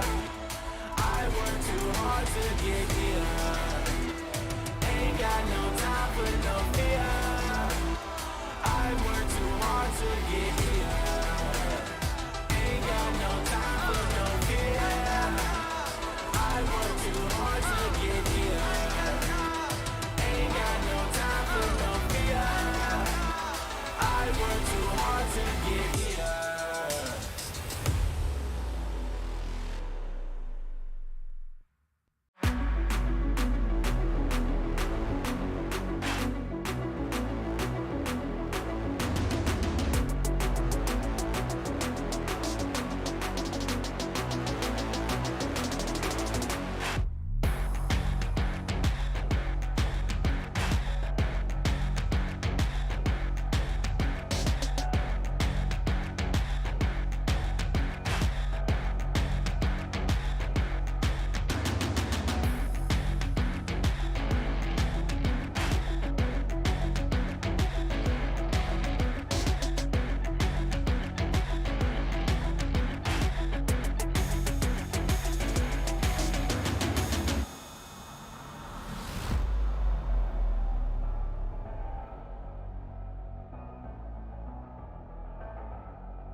Welcome back to the Snapdragon Pro Series powered by Samsung Galaxy. My name's AJ. I'm the Mustachio down here with the one and only Husky. And it looks like it's going to be a day of doubles, providing King of Gamers also nails a booyah in this next game for themselves. Heavy with a double. And we also saw First Raiders hitting a back-to-back for themselves. And now what's interesting about Heavy's booyah there was that they're now just 9 points away from getting the #1 spot. That is crazy. Because Heavy Absolutely came into crazy. this. Heavy came into phase 2, I believe, close to the second page. Yeah. And right now, they have almost caught up with 7-9. We're going to take a look at the overall standings just to give you guys a better idea with numbers, which is my favorite thing in Free Fire, but my most hated thing in exams. But take a look at this. Heavy 8 points away, just like AJ mentioned, from tying up with 7-9. Most booyahs so far with 5. Expand in 3rd place. KOG catching up to them. Team Flash just slightly ahead of V-Gaming Esports. But MDH is really close. They are 7 points away. Well, they're 6.5 points away. 3-2 and 3-3-9. That's, 7 points. Let's just throw that as a 7. But dude, that's like nothing, man. MDH now should be able to punish one of their Vietnam brothers, either V-Gaming or Team Flash, depending on how MDH does in this next matchup. And just when you thought that the Indonesians were going to be hot on the tails of Vietnam, that's soon becoming a thing of the past. Unless First Raiders, of course, can pull out another booyah for themselves, maybe pull a 3rd one of the day, or DEWA United finally rise up to the occasion to catch up with the rest of the teams. That's going to be something. But what is for sure is we do not have a confirmed top 6. And that's exactly what we were asking for. That's exactly what we get. Yeah, but thankfully for both First Raiders and DEWA United, they did close the gap just by a bit. When we looked into the last round, they were 60 points away from top 6, and now they are just 50 points. It's slowly getting closer. They just need to slowly push it, right? We have 3 more rounds for the day. 7 more tomorrow, so that's 10 rounds in total. It is still doable for some of these teams. Absolutely right. And of course, if you look at a team like Team Expand, this was a really good round for them. So the question is now, it's going to be, can they pick up that 2nd spot for themselves and outdo the performance of Heavy, who have been hitting really, really, really heavy shots in the past few rounds. And there is a potential that 7-9 kind of bombs out after this as well for Heavy to sneak into the #1 spot. It's all going to be possible, all in this day. But my biggest question is, can MDH sneak onto the left-hand side of the leaderboard as well, all in the same exact 3 games that we've got left in here? I think it is very possible. We started the day with MDH needing, 450 points? Yeah. Now they are just a stone throws away from top 6. And I just want to quickly point out that statistically, if you look at the points both allocated for placement and kills, Heavy is the best performing team in phase 2 that we have so far by a mile. Absolutely, man. And, you know, the main reason why they were so pumped up was because, like you pointed out, when they first started off phase 2, they were close to the 2nd part of the leaderboard. I believe they were in the 7th spot. And to now make it into 2nd place with the potential of moving into the 1st spot in the next game, it really shows exactly how hungry these boys were. And being hungry is one thing, but having the skills to deliver out there on the battlefield consistently is a whole other. And I'm really excited to see exactly what they've got in this next matchup. I think Heavy's gonna have a few more heavy blows to deal. It's gonna be, I don't know, man. Heavy scares me in a good way. I think, you know, at first you look at Heavy and you're like, yeah, they're getting good rounds in. Yeah. And then suddenly you start to see those individual players really shine, and you realize that this team is actually incredibly strong. Yep. And it's really hard to get rid of them. They have beaten almost basically every single team in a 1v1. They have beaten every single team at least once in those, 4v4, those head-on fights. And some of these teams are consistently getting beaten by Heavy. And as long as you've got Buffalo kind of just holding your backs from the background, there's no way you go down. And even if you do go down, there's someone to execute that revenge no matter what, right? I love setups like that. I love it when teams are not just, rushing blindly into their opponents and trying to go ham against them to pick up all of those extra execution points, but really setting themselves up for success and having that layer of extra defense if anything does happen to go south in those battles. And that's the exact winning factor for Heavy here. Never overcommitting into any of these. It's one of those teams that when they drop on top of you with the launch pad, you might actually die. We're heading into game number 6. DEWA can attest to that. DEWA can. I think Heavy was punished once, but that's pretty much it. Everything else, they basically owned it. Purgatory game number 6. And just for those who just tuned in, this is not the last game. I know game number 6 is usually the last game, but today we have 8 games, so with more to come. And I think all the rest of the teams have got something very big to fear, because it looks like Expand is all years in terms of what we've been asking for. Brasilia, this is a drop alongside MDH, but the boys are all sticking together. Better than what you could have asked for, that's for sure. Team Flash starting it off by getting a knock. I believe it was on the Axis. Raph finished off Flame, able to get a backstab. As Expand also were caught out in the open. They lost too fast. And Yanbin just had to do it to them. You have to, man. I mean, after catching them out a couple of times, you know those ego battles are finally gonna outshine some of the other priorities that you have out there on the battlefield. Team Flash off to yet another great start. And Flash is looking for that 4th spot, but they are 28 points behind Expand. So it's going to be quite a bit of work that they have to bring in. But Souza, I did not expect that. He almost took himself out. I saw that. Thankfully, it's not the one-hit one. Yeah. So he had half a health bar to work with. Can't say the same for KOG. Knight is not able to capture that revival point, unfortunately, because they all unite. First Raiders are nearby, so he has to go for that long rotation. And I think the closest revival point to him is nowhere. That's a good decision, though. He doesn't kind of wait nowhere. for the ceremony.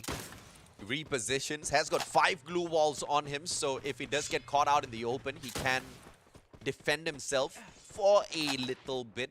Expand MDH. This battle is about to break down. The boys landed together, but they are quickly separating. They need to stick together as much as possible. Cobra, he circles around. He's all alone. Will he be able to fire right back? Don't cry. This is a CQC that I don't think Cobra can handle, because it's a 1v2. Cobra goes down. Yeah, and in this scenario, it is just very hard for Expand to do anything. They lost too fast to DEWA, which was third-partying them. And the only thing that they could do is run to the closest revival point, which is up north. So it's one of those rounds where can't really blame Expand for it, but it's a very, very unlucky start for the team. Split up, you get nailed. Stick together, you get nailed. Expand. This is the moment where they'll be like, see, Mustachio, we told you. No, you stick together. Don't break up. Kill you guys if you guys break up again. Shin, Shomai right at the back, and it looks like Anxiety is gonna have a couple of shots out of Shin. Shoots through his truck. Probably not the best of ideas there. But he is gonna be able to get this advantage as he takes that high ground in a few seconds. Anxiety are so far apart. And Team Flash, they're just gonna systematically take over the southern island. Fire Brigade has already fallen into their control. First Raiders, on the other hand, Ekal, that's gone. VGM surrounding Ekal at Ski Lot at Forge, so that is an easy pickoff for them. Definitely a slower round compared to what we have so far. Today. Well, lots of engagements, lots of players kind of getting down and out, but no teams taken out of the equation yet, so revival gameplay for a lot of these teams can still be something that they play on, and Too Fast is brought back as quickly as Roy could play that, and Roy does manage to find me now as well, so that's a great play from Expand. Cobra, on the other hand, he's got to wait a little bit longer, so that's a vending machine revival there. Yeah, definitely needed that kill. It's gonna slow down Heavy by a bit, but most importantly, give Expand points as a head start for this round. VGM are also kind of split up. So just some love taps exchanged between them and First Raiders, but at the end of the day, First Raiders decides that no, we're not going to continue exchanging bullets. So they will make that rotation up north, and that's where Sem9 is at as well. So First Raiders needs to be really careful. Because VGM, they seem really relentless trying to chase down the members of First Raiders. It's going to force out a couple of that glue wall as First Raiders slowly try to move uphill. See exactly what VGM can do from a distance like this. I mean, I think they can tease those players, but I don't think securing all of those knocks as well as kills is going to be easy from such a range, especially with that Palma. So they have to think of a better strategy here. Vantan because it's not like they've got a great position to play around with, especially with that circle kind of encroaching their compound, encroaching their position as well. And Anxiety just sees a flying bloody with a headshot delivered extensively right out of that. Kill point number 6 for Team Flash. Wow. And they've cleared out basically the entirety of the southern island. But they will have to start moving into the safe zone though. It is quite a distance from them. They will have to backtrack to where they came from. Uh-oh, Buffalo on the kill feed, and that means that Heavy gets a kill. That's not too fast. It's a little unfortunate for Expand, losing Captain too fast. Let's see if or not things can change around for them. But even though we're getting so many of those initial engagements as well as kills, still 12 teams standing alive and kicking. You gotta love that revival system in Free Fire, which just ups the ante just a tad bit. But you gotta wonder as well exactly what those positions are gonna be like. But you know, this is a saving grace because Purgatory's got a lot of space to play with. So when you come back, you're probably not gonna see anyone this year. At unless least not you're for now. unlucky. I mean, 7-9. Oh, wow, they are getting picked off one by one. This is just not a game for them. They have no space to loot. They have no space to go for revive. It's just a very unlucky round for 7-9. This is their last stand. They are gone. Cobra down and out as well in the 12th spot. You guys better not get cocky and start saying that, hey, we stuck together and we still got taken out. It's just you are not used to sticking together just yet. Yeah, this is just an unlucky round. Yeah, it's a super unlucky round. No going around that.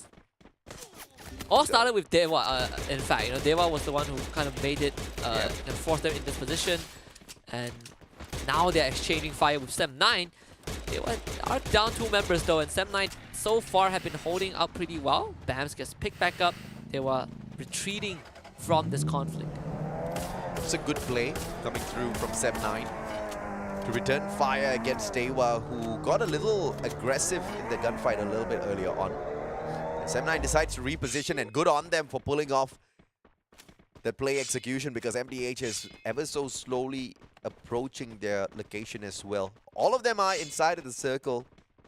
I'm just wondering, I'm just a little curious as to where's this next circle going to go, because if it goes down towards the bottom left, potentially going to have a huge body of water in this Purgatory circle, which I just am not a huge fan of.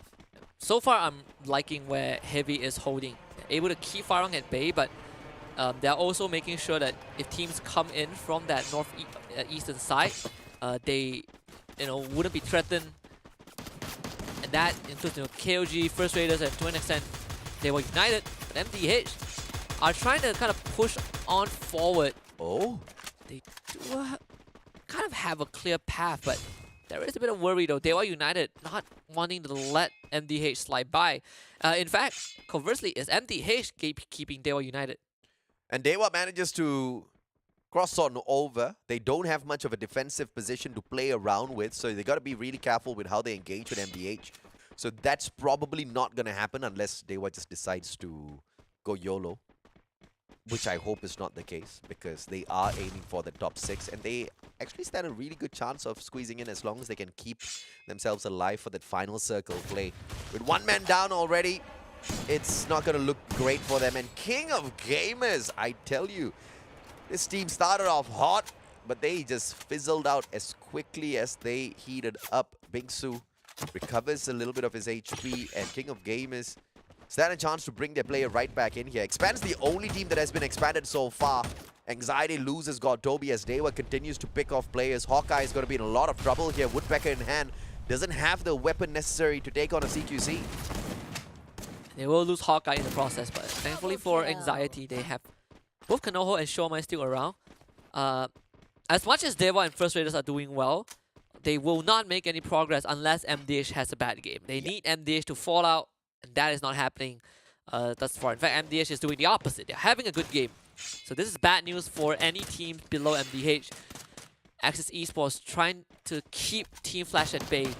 And Team Flash kind of only really have one way in, so they would have to fight through Axis. The next circle, perfect, especially for Heavy. MDH is just sending all of their good vibes towards Axis right now. Please take out Flash, they say, as they try to make it into the next circle. They have to get through Sem 9 though. That's going to be quite the tough fight for MDH. against a team that has been performing phenomenally well inside of the second half. This play-in is pretty much dominated by Sem9, who now find the next safe zone. MDH making that slow approach, Flash spreading out. And I think I see the play here, but Yanbin gets taken down. MDH gonna be praising Axis for that one. And I feel like Team Flash have already decided that they're going to split their manpower up just to increase the chances of survival. But the problem is, the safe zone is so far away. Team Flash might not be able to make it until the end. Yep. Not with Shin on one side and Bloody on the other. So, as much as they're trying to increase their chances, it looks pretty tough. Oh boy. Meanwhile, I see Heavy on the kill feed again. And you know what that means? Yep. That means that Heavy is going for the juggler once more. Anxiety. Ooh. Zach just puts one through Toby's head. And I love the gameplay here by... Which team was that again? One was splitting. Flash. And those are the kind of situations where splitting up is acceptable on a map like this, in a lobby like this. And this is where Expand really needs to start taking notes and not split up very early in the game. No, Vio goes shot out from the sky. Well, MDH can rejoice then, because Flash is not going to be able to keep them away from that 6th spot. MDH needed just about 7.5 points to overtake Team VGM. But with Flash going down, it's a mad rush for MDH to not just get that 6th spot, but potentially even aim for number 5 with the way they're running. And look at Heavy just holding this high ground like a fortress. There's no way for Axis or FARANG to push right through. FARANG, they don't even, they're not even worried about Heavy right now. They're getting pressured by MDH. VGM, on the other hand, trying to push right through DEWA. A good one onto Bams. Van Tan leading the charge. VGM looking for a Trailblazer to get the job done, and so far they're doing a pretty good job, as Sem9 also helping them out a bit. Anxiety though off screen, taken out by First Raiders as DEWA United slowly gets dispatched. Team Flash out in the meantime. Yeah, this is the blessing for MDH that was required. DEWA needs to make quick work of VGM, but the game of numbers will potentially guarantee this battle victory for VGM. Jump shots out of Ban. Van Tan goes down as Renz manages to get that pick off with the trip mine, but DEWA United, they can hang on no longer as Renz gets taken out as the final player. They go down. VGM still staying alive, making sure that MDH does not catch up easily. They don't have as many elimination points though. MDH, if they beat Heavy right now, they are definitely going to be in top 6 after this round. Heavy, what do you have left? Oh boy, too bad. What are you doing? Distraction! FARANG, what are you doing? Into a grenade launcher. MDH just got fed a couple of free kills. Maybe this is a chance for Heavy to do some severe damage. VGM, they're just driving by. We might see a 4-way fight. MDH have just lost Narrow. Bonfire drop down. Grenade from long range. Is Darkloom with the gun to take out Jesbu as Heavy slowly pushing forward. They've just gotten a knock. Don't Cry goes down, courtesy of VGM. Heavy have a couple of teams that they need to fight towards, but Mina is not afraid. The blue zone is pushing them in though. Heavy, what have you got left? The compound somehow within their grasp, but VGM is in front of them, AJ. Yep, and MDH is just so unfortunate because the worst team to take on at this point would be Heavy, and Heavy is the exact team they have to deal with inside of the circle. Look at the positioning within the trailer itself for Nero as well as his partner. They back away, Fudai down on the ground, and that grenade launcher still getting the damage done. He needs one more pump though to make sure he secures that kill, or else Fudai is going to get picked up here. Those two team members around him will be able to get the deed done.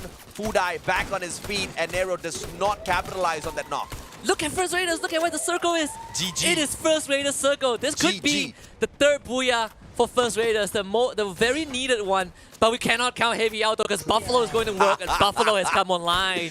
He is brandishing those horns. Souza getting a long one onto Fudai, but Heavy, Buffalo is still in this. First Raiders, 10 kills, still counting. Ton XT on that low ground. Not much left in the tank for Heavy. Darko gets that one. As Hong Ang, he got knocked down by the play zone, and First Raiders have found the confidence to push on forward, take that space, take the fight straight to MDH. as they pincer Don't Cry, get a good blast on him. Nero also flushed out, heavy parries to the blue zone. First Raiders looking for the Mbappe finish in this play-ins, looking for the third booyah of the day. Yep, and it's the players on the side of MDH that get taken out. BGM, one final player, Ducklob outside of the circle, and First Raiders should be able to secure this final one, and they do it in style. Darkall, what a shot. First Raiders, third booyah of the day. They are on fire. Give him the hat trick, give him the golden boot. First Raiders doing so much work today, and the gap just keeps getting lesser and lesser, and First Raiders just keep getting happier and happier. They kick Farang down, but it is still quite a leap that they need to look for in order to catch up with MDH. That's about 60 points that they need. But if this is the kind of performance First Raiders continues to deliver out there, I don't think that's going to be an impossible news for them at all. But MDH, the perfect opportunity, wasted. Yeah, but I think it's good enough for them to at least get close to top 6, right? Yeah, I mean, because I think it was V-Gaming that was still very much still surviving in there. Oh, yeah. And they got taken down before V-Gaming. So I guess that kind of still keeps that gap. It's all going to boil down to the elimination points, so we will need to take a look at the leaderboard before we hop onto a break. That might be able to answer a few questions, Husky. Yeah, hopefully First Raiders have gotten enough to maybe not, to just shorten the gap bit by bit, right? Kind of chip away at the lead that MDH or V-Gaming have. I mean, Team Flash having a bit of fun with that early encounter with Axis Esports, but this is a slower game compared to what we've seen thus far throughout the evening with just individual pickoffs early on. For Expand, it was a very, very slow dev from start to finish. Couldn't get any room to wriggle at all. Of course, we need to look at exactly how the teams kind of ended this round as far as points are concerned to see exactly how the table kind of shakes up. So this is where Mama told me be careful exactly what you wish for, because then you got to do some heavy math towards the end of the day. Or we can just let production do it.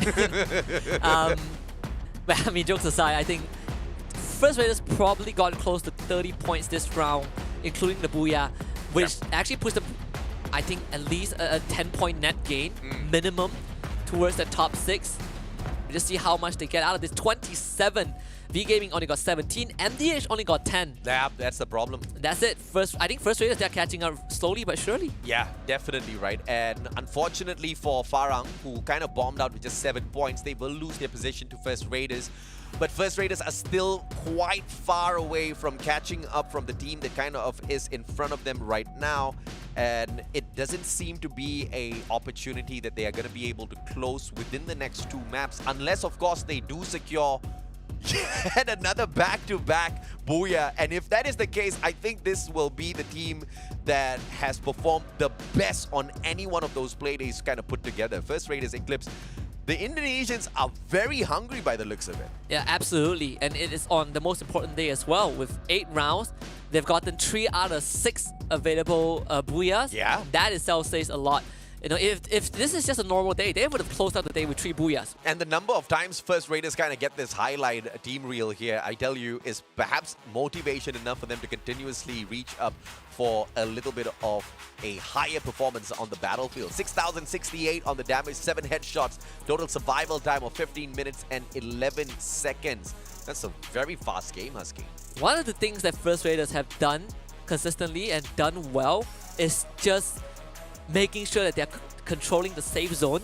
Yes. And not just that, the way that they are poaching all these kills is, it felt like they mastered it over the course of phase number 2. They are poaching kills from afar, and they are not putting themselves in a position where they are threatened. And that is why all the booyahs have gotten them 25, 26 points. Yeah, Free Fire 101, you don't get into those early engagements. You always hunt for that circle early, find yourself a great defensive position, and then take those spot shots and potential third-party situation against all of the other teams. I think that's a huge win for First Raiders and was played to perfection today. Yeah, 3 booyahs so far, 2 more rounds remaining for this evening. Let's see if First Raiders can continue this booyah collection streak. We'll only see that after the break, so don't go anywhere. We'll be right back. The Snapdragon Pro Series powered by Samsung Galaxy is brought to you by Snapdragon Elite Gaming, Galaxy Z Fold 4, Monster Energy, and Kachi Shop.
Look at my shine with the glow.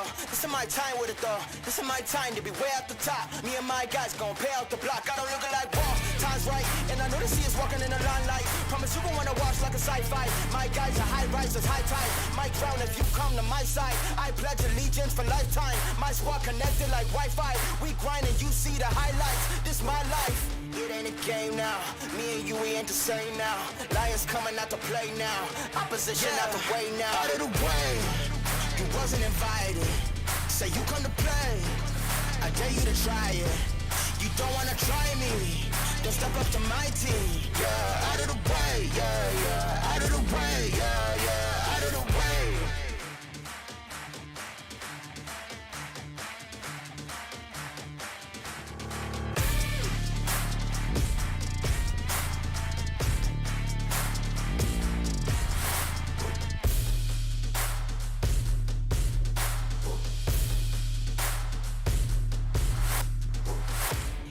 Game now, me and you, we ain't the same now. Lions coming out to play now. Opposition out the way now. Out of the way, you wasn't invited. Say you come to play, I dare you to try it. You don't wanna try me, then step up to my team. Yeah, out of the way, yeah, yeah. Out of the way, yeah, yeah. Out of the way.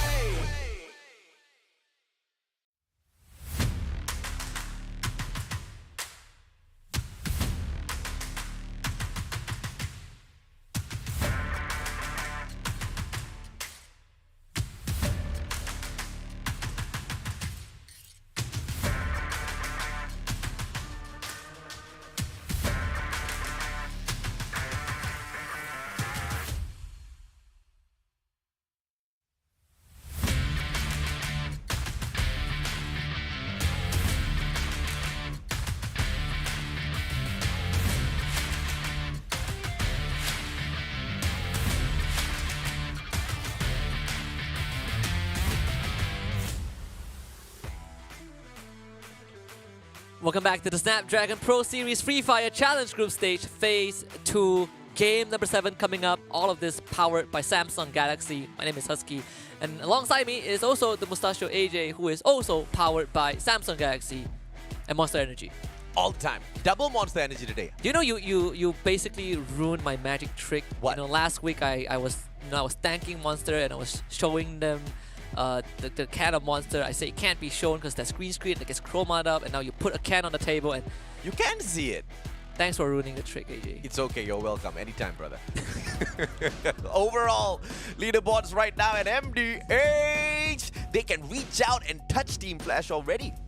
Yeah, very, very close. 10, just almost, 10 points to tie up with Team Flash. First Raiders Eclipse now need 50, less than 50 points, making very, gradual progress towards being a contender for top 6. Sem9 also just barely ahead of Heavy at this point of time. I mean, Heavy, if they get one more good round, that's it. That's first place for them.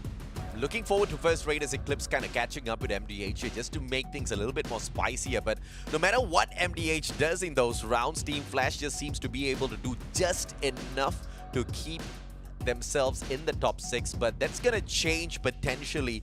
And I think one of the biggest problems here for MDH is with the uprising of First Raiders Eclipse. The third booyah of the day, I don't know if or not any of these other teams can keep up with the heavy firepower that First Raiders seem to be bringing into these lobbies. And with Heavy themselves, earlier on, we did see that they just needed about 7 points. Now it's 9 points. So Sem9 is not making a lot of noise at all, but they're doing just enough. Yeah, and it's also because Heavy had to fight like what, 3-4 teams in the previous round. So Unlucky. one of those scenarios. I just want to say that First Raiders Eclipse have 4 booyahs in total, and 3 of them came from just today. Yeah, a total of 96 points picked up. They are on fire. But they need more than fire to get up into the top 6. They need to defeat not 1 but 2 Vietnam squads in terms of performance. I mean, I don't know if this is too much to ask. Maybe 2 more booyahs, Husky? Possible. I mean, maybe one. maybe give 1 to Heavy. Heavy has been performing pretty well. I don't want Heavy to take a booyah, man. I'm not about the top flight teams. I'm all about the underdogs today. And it's either for me, MDH, First Raiders, DEWA. One of these three teams pick up the booyah. I'm a happy boy. I mean, I do not really want Heavy to get it, but they just take it. You know, They do. they do. Yeah, they've gotten like what? Yeah, 2 of the booyahs that they have today. Out of the 5 were from today. Even on the rounds that they're not performing well, it's not like they're making mistakes. It's more of like the circumstances just got out of control for Heavy. But aside from that, they have been consistent with their numbers. King of Gamers, they are just about 4 points behind Expand. Yep. I think that's more than enough to kind of burn that fire under Expand's butts to perform a little bit better out there in the battlefield, but the previous round was just so unlucky. I mean, imagine getting caught between 3-4 teams, DEWA United continuously taking pot shots against them, and Expand just could barely do anything in that round. I think they have an average of just 5 points. Actually, less than 5 points per round. We play 6 rounds. They have an average of less They've had than 22 5 points, Yeah. and we've had, what, 6 rounds? 22 6 rounds. divided by 6 So is... it's not even, it's not even 4. Yeah, not it's even... 3 point something. Whew, that's I think painful. 3 out of the 6 rounds were like 0 points. Yeah. 1 point, so. There were. So an average of 4 points Expand. I think the only forgivable round is the previous round, because that one was definitely a rough one for them. Yeah. We have 2 more rounds to go. And this time we're heading into, I believe, Alpine. Yes. One of their best maps, their favorite map. So last time when we looked at Alpine, I think they were rushed by DEWA United and they were knocked out. Correct. And Axis, I think, was also part of that as well. Hopefully they get to hold on to Alpine, because what I've seen on Alpine Purgatory is that they happen to go for drop spots that are surrounded by multiple teams. And that has been a problem for Expand. Just early game is one of their biggest weaknesses. Well, the last time they did go into Alpine, they split up apart. And I True. wasn't too happy with that. They managed to sneak away 3 points from the map. This time, it looks like they're listening and they're sticking together. So Forest Red, as usual, is going to be their home. If they had taken that solid drop as a team into Forest Red earlier, they could have stood a better chance. So this time, I'm betting 4 players into Forest Red. Please don't hot drop Team Expand. I'm hoping for the Malaysian squad to do well. This is like a secretly like an indirect coaching session, because I'm pretty sure Umi is watching this and we have a long delay on broadcast. Don't get kicked out, guys. Yeah, that message is probably gonna go through just with a 1 game delay. I Which is swear fine. to God, if the boys split up one more time because they were convinced that sticking together does not work for them, I'm gonna give up. We'll find out. We'll find out. We'll find out, We'll let sure. it happen. Just It's a very fair flight path, cuts through directly through the middle part of the map. all right, here you go. So Forest Red is going to be wide open for Expand. I'm just gonna let you know it's a very, very early drop from one of the guys. Very. How much you want to bet that guy's gonna? Yeah, there we go. That was a very early drop, by the way. I think he fat-fingered that one. Everybody else is going to Forest Red except X-Roy. And Zen OP is going to be a little annoying in this scenario as This is well. the same 1v1 that we saw last time. Yep. Oh well, we know who won that one. That's 2-0 for Zen. He beat Too Fast 2 times in a row on Alpine. Same drop. I'm damn sure they were arguing with their mom earlier. It's like, Mom, you see, we stuck together. We still got taken out, so we're going to split up. We're going to go with... You know, the logic is like, if you still lose if you stick together, what chances do you have if you're not together? I know, right? That's a really good logic, man. But it seems like Expand has managed to find one good knock. But FARANG's not doing fantastic at all. They're getting knocked down one after the other. Jespu down on the ground. Jembal super low on HP. Has got 1 medkit to play around with. And he has got 3 seconds to patch himself right back up. That's going to work in his favor. Spade outside in the open. And Team Flash teasing Team FARANG. And I don't think Shin has found any one of the players just yet. Jembal does show up. And Shin doesn't have much of those medkits nor glue walls to play around with. He backs away and Jembal walks straight into his shotgun. Yeah, just so unlucky. 8 HP, that could have changed everything for FARANG. They were down 1 guy in the beginning, but Team Flash knocking them out early on basically kills any chance of FARANG getting remotely close to contending for top 6 at the end of the day. And that also keeps Team Flash, you know, just a minor cushion that possibly by the end of this they can still prevent any form of a catch-up from MDH, who are very close behind. This is a start that they desperately need, and they got onto a good one. Let's see a little bit of a better rotation this time for Sem9. And of course, Team Expand has a good chance here because they did manage to bring back their player already.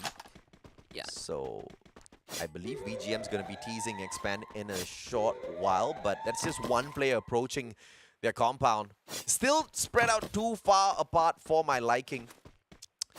The biggest difference between this round and the previous round was that Expand didn't get choked out, right? They were able to get a knock of them for themselves. They bring Too Fast back, and now they're taking a lot of that room, which is something that they are comfortable doing.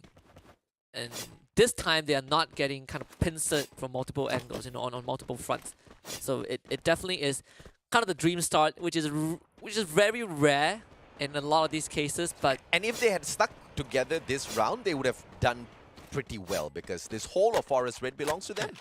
like in the local league, you know that they are going to be running around wiping teams. Yeah, you can spread out in the local league because I think close to not many teams can hang with Expand.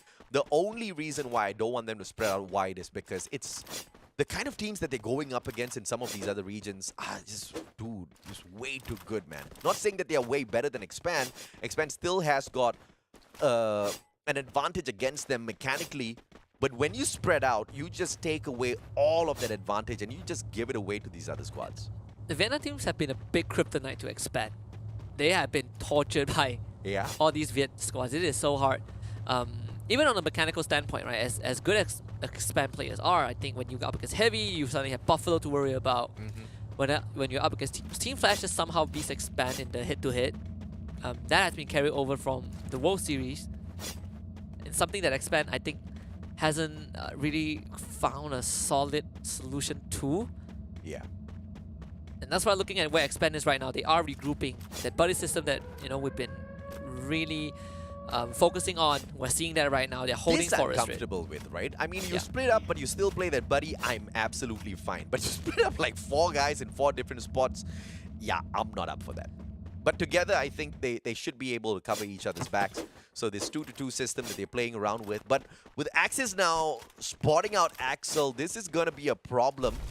Raph does have that high ground advantage and Woodpecker in hand. But it is going to be the danger zone that kind of saves Axel the trouble. He doesn't need to engage just yet. Still a little too far away from the team, though. And I think he has enough info that he can relay to the rest of his squad, so they will be able to anchor down at Forest Red for now. Axis have no intention of even attempting to push into Forest Red. A lot of respect given over to Expand, but a team that might challenge them would be VGM if VGM shows up. But for now, with the circle still in its first phase, I think Expand will just continue to hold on to Forest Red. A very comfortable area for them. Not going to move away too far from this. Good rotations by Expand. Just that one early encounter doesn't seem to have punished them all that too much. And Forest Red usually gives them quite a substantial amount of loot. As you can see, Too Fast with the 6 glue walls on him. X-Roy with the 9 glue walls on him. These boys are stacked with the Forest Red loot. Yeah, it's a very comfortable area for them to work with. X-Roy probably is going to go out to kind of scout out a bit. Sem9 though. Oh, they're actually making for the rotation. This is straight into Sem9, yeah? Yeah. This is going to be a big fight. Sem9 versus Expand XL already tagged up. Goes in for the bandage. Waits for Too Fast to arrive as well. And Nice can they one. flank around? Good ice grenade is going to tease Raja. Too Fast opportunity. But Raja disengages. Backs away behind the boulder. Now Too Fast taking on 3 players all at the same time. Yeah, Sem9, they've already started to abandon ship, so this is a good chance for Expand to grab some free points for themselves. Nice. Raja goes down, no one there to finish off Axel, so Axel gets brought back up. Expand with 3 points to boot. It seems like they want to chase down the last member of Sem9, and that could be a possibility, Yep. but Fikri, yeah, he's out of there. They did manage to bring their players right back in here though, so if ZenOP does get taken down, Sem9 is basically given a hard reset courtesy of Expand and their aggression. Now you'll love to see this one, the green launcher. That one's gonna miss, and X-Roy, what a shot! Just plucks Newbie out of the sky. And ZenOP, he knows he will not be able to rescue his teammate, but he did get a knock. Is that finisher coming through? Unfortunately, nah. That's not going to happen for Zen. But that means 2 more extra points for Expand. Grenade launcher versus grenade launcher. Zen cannot afford to misplay this. If he takes himself out of the equation, that's it for the squad that he just revived, because everybody's now on a hard reset if that's the case. But he still survives, but the full squad of Expand now have caught up with too fast. One solid nade, Zen. The timing. Or the bounce off of the glue wall. Perfection out of Zen OP. But through the glue wall now. One more in delivery, but a double glue wall stack will save him. Zen OP still goes down. Hard reset is a thing for Sem9. Yeah, this is just a torturous, kind of a torturous, trickle. A stagger, in fact. It's the staggering effect for Sem9. Raja has nothing, and there's nowhere for him to go but outwards. This is going to be really tough for Sem9. One of the toughest rounds that they had so far. First Raiders, in the meantime, up against MDH. The team that they need to overtake, and they've already gotten the lead. MDH losing a member to start things off, so First Raiders have a really good chance. Those are getting pushed, but MDH, they're getting surgically dispatched by the members of First Raiders, and now it's down to narrow. That grenade is going nowhere but overboard. As Cobra eliminates Sem9, it seems like First Raiders have found the biggest nemesis in the way to top 6. It's going to be MDH who gets knocked out. MDH is a little unfortunate with that engagement, but Flash now approaching Axis Esports as Heavy takes on VGM, so 2 big fights all at the same time. DEWA, they are looking for the third party vulturing once again over Axis, but they're allowing Axis to continue to move towards Flash first. This timing is going to be perfect for DEWA if they can execute this, as Flash now with that lower ground disadvantage against Axis Esports, but out of nowhere, Bloody with a shot from the back, Neptune goes down. Yeah, in the meantime, you can see Heavy, they're trying to bring Buffalo back. So Heavy has been stalled just for a while, but if Buffalo comes back, Heavy is going to have that resurgence of confidence, and it should go through right now. So Axis, they need to survive against Team Flash for now, but Shin just blows right through. Axis gets straight back. V Gaming does get knocked out by Tom XT. As Team Flash, they finally lost Bloody, but Axis, they're trapped in this fight. They have to brute force their way outwards. Team Flash is not giving them that room. Bayo shows himself in the corner, but forced to use the glue wall. This is a very tight-knit fight. DEWA looking for an opportunity behind. Oh, and Heavy might just drop by as well. DEWA now from the back, just waiting for the timing, and Neptune manages to turn in things around against Yan Bin. Axis as well as Flash, they're smashing their heads against each other. Neither one's gonna win, and Flash decides to disengage from the situation, and DEWA now can finish up Axis Esports as they continue enroaching their compound, and Flash will have a moment to recover as they back away from this fight. Yeah, and the grenade comes through from BAMS. Neptune is down, Flame is down as well. Axis Esports, not long for the world. Team Flash feeding Axis, using them as a bait to get DEWA in. Oh, and he steals it! And he steals it as well. Axis Esports does get eliminated eventually. But Team Flash right now are also going to be facing the wrath of DEWA. Oh, dude, he should have just shut up and just continued to reposition, man. You did not need that extra 1 kill point, and Shin's gonna pay that Yeah, they're to out. the circle. Oh, was there? No, it was taken away by Renz, and DEWA's just the biggest winner as anticipated. That third-party vulturing for the Indonesians once again pays off. Guess where the circle is? It's as Forest Rid. It's at the home ground of Expand, but right now infested with the members of Heavy. While all of that was happening, Heavy actually took a big control of the western side of the circle. Now DEWA have to fight their way back in. I hope and pray that Expand does not think that this is a sign that they should be splitting up round after round, because they still did get punished very early on. They just got a little lucky that nobody else was inside of Forest Red. They should have just all stuck together though, because then they wouldn't have needed one extra bit of loot. Lozzie goes down. There's too messy of a CQC fight between the two, but the shotgun, of course, will win that anytime, any day. Anxiety from afar, chipping away at First Raiders. But this is not going to be a fight that they can take very easily, because King of Gamers has got their eyes on Anxiety as well. And as the circle pressure Hawkeye to start moving, he does not have much time to work with. This is probably going to be his downfall. He will take a couple of seconds to patch himself back up. That means First Raiders can reposition themselves and put themselves inside the safe zone. And even have a better chance to kind of isolate both the Nova and Hawkeye. The circle does move away though. KOG have control right now. And Expand needs to travel across the world as Heavy takes spot shots against them. So Expand needs to now decide whether to cross that bridge and take on Heavy or to move towards First Raiders, take those kills, and then swim across towards that circle. This is a lot of decisions to be made, and they only have 23 seconds to do so because it's a lot of ground to cover for this next circle. They've got a launch pad though, and on the boys go as they fly across that body of water closer towards this next circle. First Raiders are now getting pressured by Expand. Cobra, What a play. nice shot onto Lozzy, but no finisher just yet. And Cobra has been found out. And this is very dangerous because you have Heavy behind. They have Heavy behind them, and Expand, they're suffering a lot of return fire. X-Roy this time, kind of a tag team moment. Taking down Souza, but again, no finisher from Expand, and that means First Raiders continues to keep reviving. Still big plays from Expand. All of those shots forces those players to waste a lot of their resources before that final battle. So if Expand can survive into this next circle, that's going to be a big one for them. But Heavy now with the heavy firepower as well as glue wall melters, courtesy of DEWA, one after the other. All defenses down on the ground. Heavy is out in the open, and DEWA, they bag those big shots. What a play by the Indonesians. 8 kills on here so far, and Heavy has nothing against them. One final survivor backs away a little too far. Buffalo might be sacrificed to the circle here, patches himself right back up. A lot of defensive ground to play around with, but too many players to take on later. And First Raiders, they not only took on Expand, but now they have to run into KOG. But First Raiders, so far, they have the numbers advantage. It's 3 versus 2. Kevin and Oscar kind of split up with one another, and First Raiders, they are just doubling up. Oh, Lozzy, but blasted by the Charge Buster. They need a bit of time. Get Lozzy back up, and that means now there's a backstab. Oscar and Kevin, they double up. They might do it, and they do.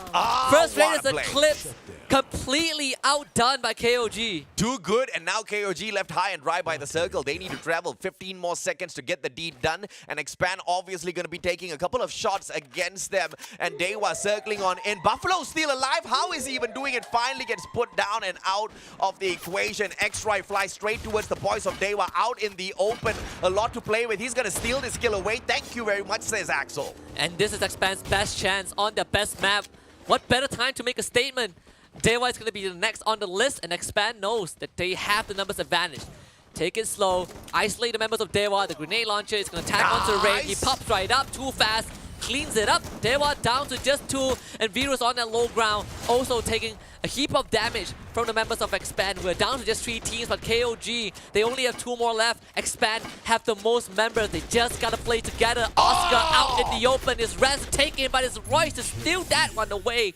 Expand with 10 kills, and this should be it. The moment of glory for Expand. 7 rounds in, and they are on their way to get that booyah. Feel the wrath of my Groza, says the one and only Cobra. Too fast. Has got the AC-80 and the grenade launcher. DEWA out of nowhere though. Renz manages to knock Cobra down onto the ground. X-Roy taken out of the equation as well. Too fast. Still has got the grappling hook to work around with here. Has got the grenade launcher. 1 pop, 2 pop. Axel down on the ground. Too fast. The final survivor. 2 more teams. 1v2. Can he get the deed done? The players, they disengage from each other. Renz has got the Groza circling around too fast now. No glue walls to play with for the Expand player. Not like this. Too fast. He doesn't have much help to work with, and doesn't get it.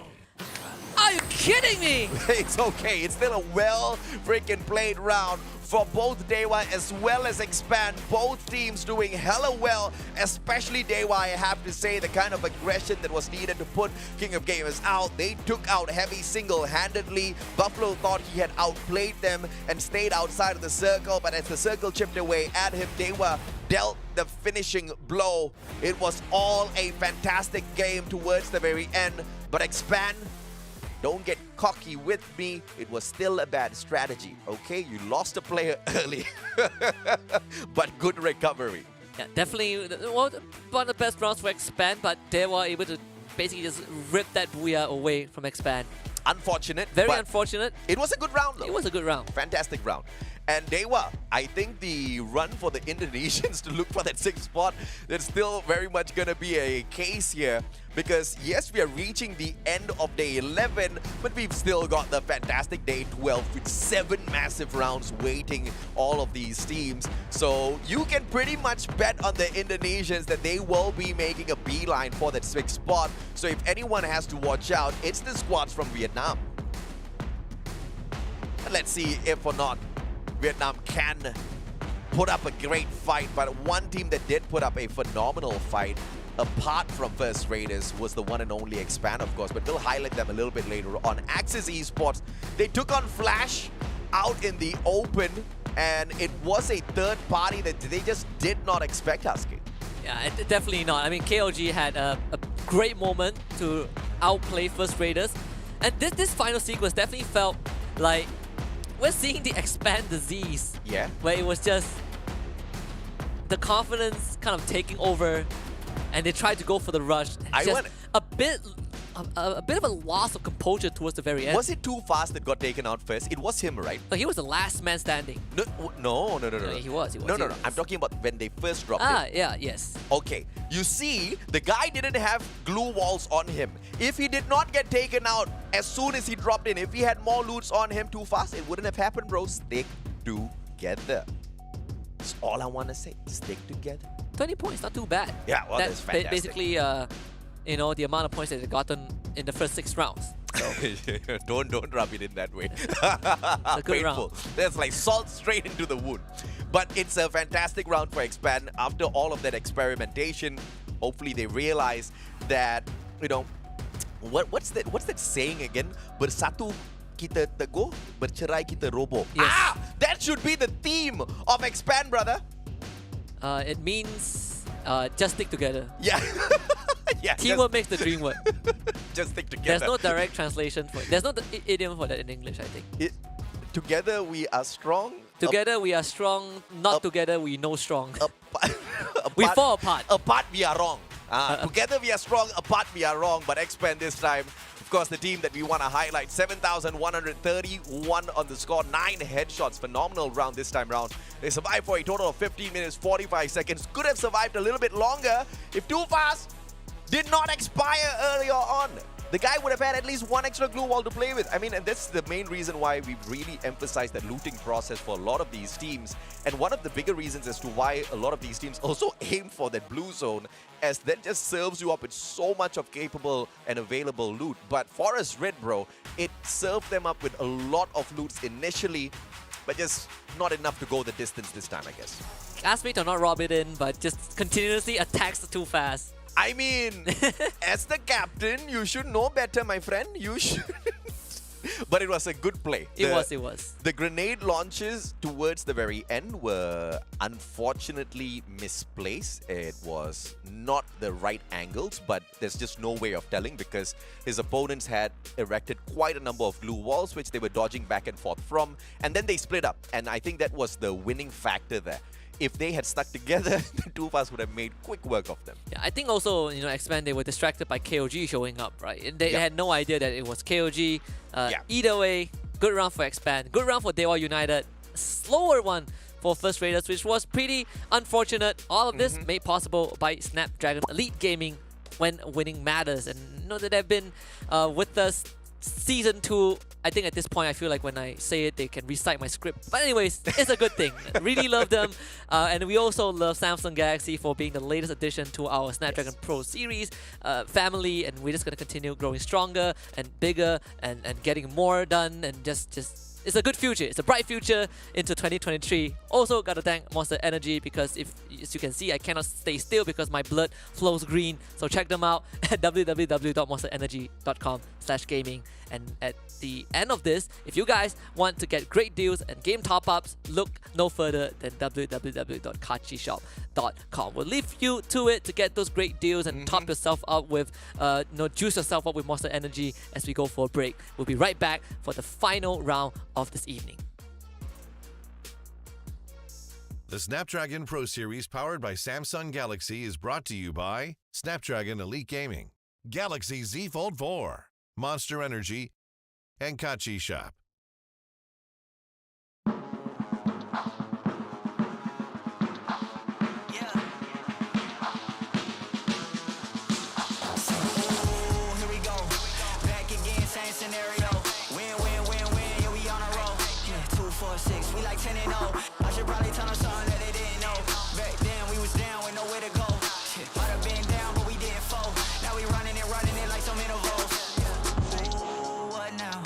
Tell me who you see when you look straight up like, wait, who us now? What you gonna do when we we pull up on you like, ooh, touchdown. You already know what it is when I come through you. Ooh, shut down. Say, ooh, shut down. Say, ooh, what now? Tell me who you see when you look straight up like, wait, who us now? What you gonna do when we pull up on you like, ooh, touchdown. You already know what it is when we come through you. Ooh, shut down. Ooh, shut down. Ooh, give me that crown. I need that now, right now. Ooh, don't make a sound. It's my time. You hear the crowd. Hey, we need that rain. Me and my team. Deja vu. This here a dream. We done all seen 100 times over back when we was just teens. Now we going dumb. Told them we the one. They would count us out. Now we counting up the funds. Now without a doubt, now we throwing other ones. Like they was always rapping. I believe them if you want. Now they show love. Came with a dub. It is what it is. It isn't what it was. They all love to hate when it don't work out. Tell you that they always been down when it does. Look. Say, ooh, what now? Tell me who you see when you look straight up. Like, wait, who us now? What you gonna do when we pull up on you? Like, ooh, touchdown. You already know what it is when we come through you. Ooh, shut down. Ooh, shut down. Say, ooh, what now? Tell me who you see when you look straight up. Like, wait, who us now? What you gonna do when we pull up on you? Like, ooh, touchdown. You already know what it is when we come through you. Ooh, shut down. Ooh, shut down. Ooh.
Welcome back to the Snapdragon Pro Series. This is the play-ins and it's the second last day for teams to book their flight tickets to Jakarta. Ladies and gentlemen, boys and girls, my name is AJ. I'm the mustachio down here with the one and only Husky, bringing you guys the broadcast for the day. And it seems like everybody is hungry. Some of them putting in a little bit extra work than the rest, Husky. Yeah, today is just Indonesian teams and Vietnamese teams. That's pretty much it.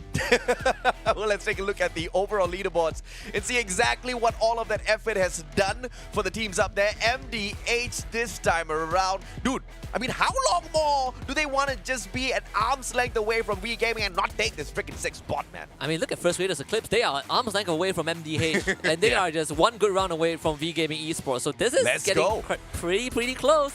DEWA United Esports is also catching up after getting that booyah. And for the rest, I think it's still the same. Though Heavy is 2 points away from tying it up with Sam9. Love it, right? I mean, the guys need 3 points and that's nothing for Heavy. I mean, you just throw Buffalo 1v the whole goddamn lobby and he can get 3 points easy for the guy himself. But V-Gaming Esports as well as Flash, they need to kind of hustle up towards the top of the board if they don't want to lose their top 6. And that's been pretty much the case throughout the whole day. They've been doing enough to keep MDH guessing, to keep MDH away, but that's not going to be enough to keep the first Raiders Eclipse away from their 6th spot.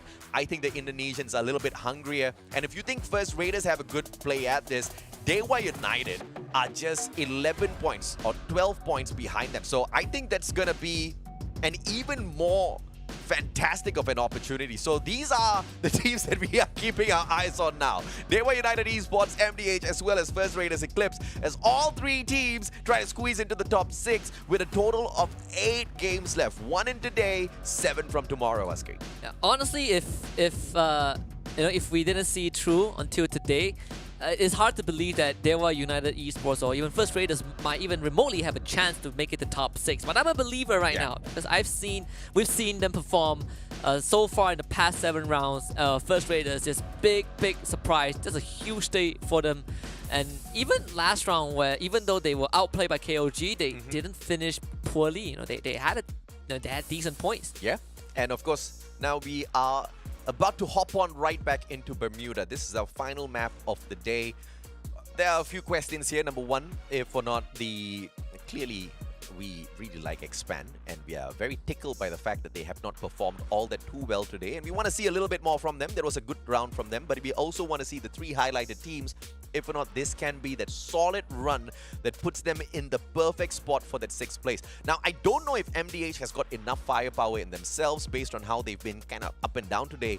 But First Raiders, these guys sure as hell are on my radar. It's all about the underdog gameplay today, and First Raiders went from absolutely nowhere to now almost booking their ticket to Jakarta. Yeah, within an arm's reach, and they might be able to join Evo's Divine and SAS Fight on their home soil.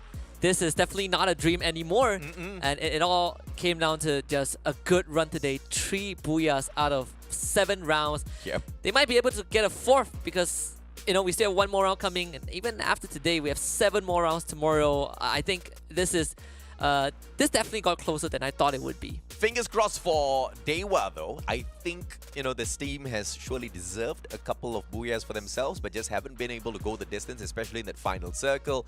I mean, one thing leads to another. They always get taken out before they can compete for that booyah for themselves. If they can hit that booyah, then things just get so much more interesting.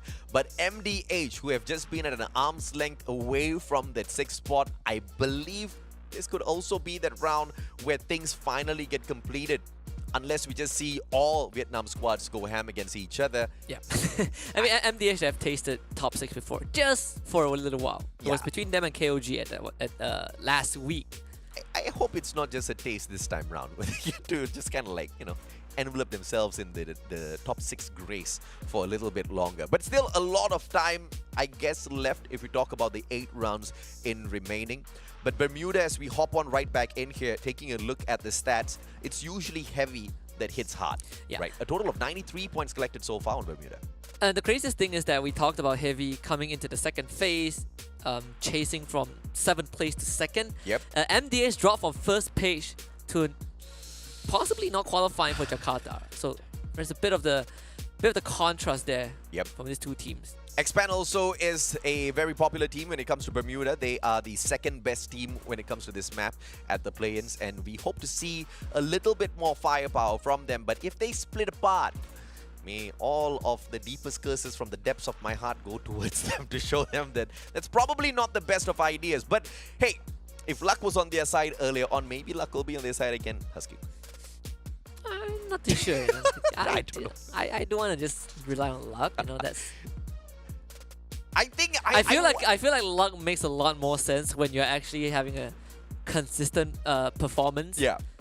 You can't just rely on luck for every single round. That's how they got less than 4 points over 6 rounds.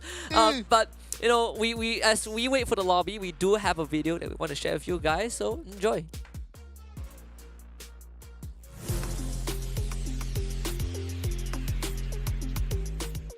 Xin chào tất cả mọi người, và mình là Heavy Phú Đại, mình là đội trưởng của team Heavy hiện tại. Vị trí của mình là con tem. Thật sự thì 2 trận đấu vừa rồi đối với mình cũng khá là bất ngờ, tại vì bọn mình đã nằm ở top hơi không được cao ở vòng bảng ở ngoài, nhưng mà vô chung kết anh em lại làm khá tốt và dẫn đến top 1 đầu bảng. Lúc đó thì bọn mình hơi bị xúc động. Bọn mình thường thường thì team mình có truyền thống từ trước tới giờ rồi. Nói chung là bọn mình đặt cái mục tiêu là điểm top sẽ cao hơn điểm kill, nên bọn mình sẽ ưu tiên việc vào bo trước. Vòng bảng thì mình chỉ đặt mục tiêu là tấm vé để vào vòng tiếp theo thôi, nên bọn mình thường thường sẽ không bắn hết chiến thuật cũng như là không tung hết bài ra, để khi chung kết mình sẽ làm cho đối thủ gọi là nó bất ngờ, không thể nào mà có những cái chiến thuật để có thể khắc phục được team mình. Bọn mình thường xem lại những trận đấu mà bọn mình đã từng tham gia và rút ra được nhiều kinh nghiệm và nhiều bài học để chuẩn bị cho vòng trong. Thật sự thì mình đang tập luyện rất là nhiều, tại vì mình cũng không thể tiết lộ được.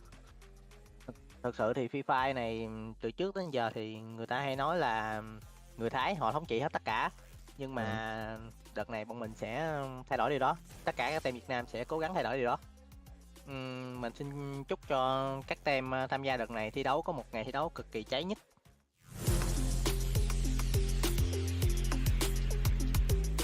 Xin chào, mình là MDS trưởng lão và vị trí của mình là quản lý của đội hình MDS Esports. Mình đến từ region Việt Nam. Thực tế thì đây cũng là một giải nó không thực sự dễ dàng so với là mùa trước. Thì ở trong những cái tuần đầu tiên thì đã có những cái sự khó khăn nhất định đến với MDS. Nó hiện thực ngay trên những cái kết quả mà đã xuất hiện ở trong những cái tuần đầu. Nhưng mà những tuần tiếp theo thì gần như là đội hình của mình đã tìm lại được phong độ và bắt đầu là ổn định ở khu vực top trên. Và về vòng cuối cũng đạt tương đối nhiều khó khăn, nhưng mà những cái thời khắc mà kiểu dạng cam go nhất thì MDS vẫn có cơ hội để bứt phá lên được. Thứ nhất là phải nói về bản lĩnh các em trong cái giải đấu này thì nó mặc dù là phong độ tương đối phập phù, nhưng mà ở những cái thời khắc quan trọng thì mọi người vẫn giữ vững được cái bản lĩnh của mình. Hơn nữa là đã có một chút liên quan tới may mắn, tại vì là chúng ta đã biết rồi, về cái tựa game survival như thế này thì chắc chắn là cái yếu tố may mắn là cái yếu tố luôn luôn cần phải có trong mỗi trận đấu. Và thực sự là cái top 3 cũng chưa phải là cái kết quả mà mình đã đặt ra cái KPI ban đầu, tại vì mình đang hướng tới đó chính là một chức vô địch, nhưng mà là cái chức ngôi đầu bảng. Nhưng mà rất là đáng tiếc là nó chỉ dừng lại ở top 3 thôi. Nhưng dù sao mình vẫn đã có vé để có thể là vào được vòng tiếp theo. Nếu mà để nói thì thực sự là khiến mình để tâm ấn tượng cũng như là nhiều nhất ấy, thì mình nghĩ là Nigma Galaxy. Thì đây là một trong cái thương hiệu esports mà nó mới nổi lên gần đây và gần như nó gây ra bão tố cho rất nhiều cái tựa game, không riêng gì Free Fire. Và mình cũng đang rất ngóng chờ cái màn đối đầu của các em MDS của mình đối đầu với cả Nigma Galaxy. Đây là một trong những cái tên mà mình chắc chắn sẽ để tâm trong vòng 18 đội trong thời điểm sắp tới. Thực ra bây giờ bảo gửi tới các đối thủ thì thực sự là từ trước đến nay thì khu vực Việt Nam nó vẫn chưa bao giờ được là một cái khu vực mà gì ấy nó quá là ghê gớm ở trong cái bộ môn Free Fire này. Nên mình là bây giờ mình nói trước cái điều gì ấy nó sẽ là tương đối là hơi nổ hay là hơi ngoa, nhưng mà thực sự là chắc là chúc tất cả các bạn đều thành công trong vòng 18 đội sắp tới. Và hãy cẩn thận đến MDS Esports vì bọn mình rất là nguy hiểm. They're dangerous and they sure as hell are coming. I mean, they've been coming for quite a while already in that 7th place. They say that they perform well during crunch time. Well, guess what? It has been crunch time for quite a long time. It's okay. This This is crunch. interview that was played is just a premonition for the crunch time now. Expand sticking together, it just makes my heart smile, man. Oh, okay. Yeah, that's great. It's very great. Now I'm just gonna hope and pray that they don't go down, because they're just gonna turn around and be like, Mustachio, what the hell? You told us to do this. Yes. Just need them to get a good round. now I have no follow-up to that. Now I'm just nervous, bro. To be very honest, I do not have a follow-up to that. But King of Gamers have got a lot of follow-up for MDH and their trash talk. You look out for us. Yeah, they're looking out for you. And they are taking you down the moment they find you. But First Raiders are the first ones to the scene as VGM. They bite the dust courtesy of the one and only Lozzy. 2 eliminations so far, but the guy is already down. Bingsu circling around alongside Ban. This is a 1v2 that Lozzy might not be able to sustain. He has the weapon to really win 1v1s though, Lozzy. Let's see if he can pull this off. A lot of info given to him. They are very isolated, the members of VGM, so Lozzy just needs to take advantage of the timing. Sees Ban. First, I believe Toby, he didn't open fire. I think it was VGM trying to find Lozzy. Smart. So far, oh boy, Toby Not that direction. Turn back right now. Bud's gonna get lucky here. Lozzie circles around. Oh, the timing! Oh, he still gets tagged. I thought he was gonna be able to get away from that. LNG in hand though, it's got a assault rifle in hand, has got a opportunity. Here comes the cavalry. The rest of First Raiders are here to back him up. Bingsu's gonna get tagged up first. Ban repositions. Anxiety is here to deal with Ban. And I think that's just the saving grace for these boys. Yeah, this is just very bad news from VGM. If they go down first, especially to First Raiders, again, First Raiders are gonna slowly move up their leaderboard. Yep. And VGM, they have nowhere to go. Unless Binsu, uses the distraction that Anxiety provides to get out. But Anxiety, I think I found him. Ice grenade on top of the roof. Binsu is gonna get knocked out pretty darn soon. As First Raiders might be the biggest winner of all of this little skirmish. Kanoho takes Binsu out. But now it's First Raiders against Anxiety. And I think Anxiety better start running, man, because they haven't had good runs so far. Against First Raiders, who have been on fire today, that's the worst team you want to meet, Anxiety. But they do have the advantage here in terms of all of the loot that they do have. And First Raiders did first get out of that equation, out of that battle. A lot of their loot already used up. And inside of this glue wall, it's still Souza that manages to win that out. And they bag up the bodies of Anxiety one after the other. This is just such a huge win for the First Raiders. That is a huge missed opportunity for Anxiety. Kanoho locked himself in with Souza, who was concussed by the Seekers. And he doesn't get the knock. Absolute of a disaster for Anxiety. First Raiders starting the last round off with 7 points already. It's a disaster for Anxiety, but the First Raiders are just smiling ear to ear, right? This is the kind of round they deserve. This is the kind of round they want to sneak into the top 6. And it has been a phenomenal day for the First Raiders. Axis Esports, though, will they be able to take down Flash and help out the teams that are trying to squeeze into the top 6 here?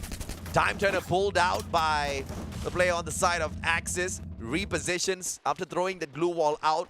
But here comes that flank from Shin as well. This is about time for Axis Esports.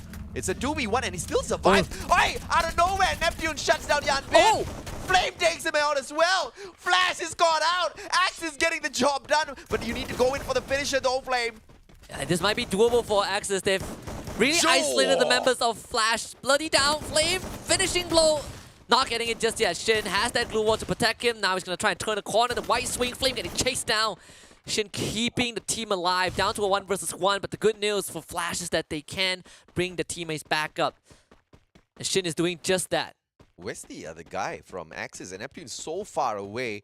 This is a 1v2 for Neptune, and I guess he just doesn't want to take the fight. He backs away. And Flash continues to survive. Oh, just escaping in the nick of time there.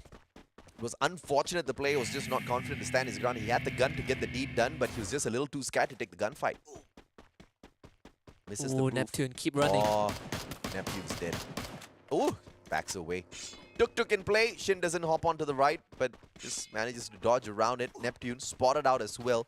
Shin's just so good in terms of tracking down his opponents, shutting them down. Neptune, can he get away? This angle might be workable for Shin. Opportunity, but just needed one more shot there. Yeah, so far doesn't find it, and Neptune just Ooh, makes it just in buys time. everyone back. That is perfect news for Axis. And now Neptune, he can sacrifice himself.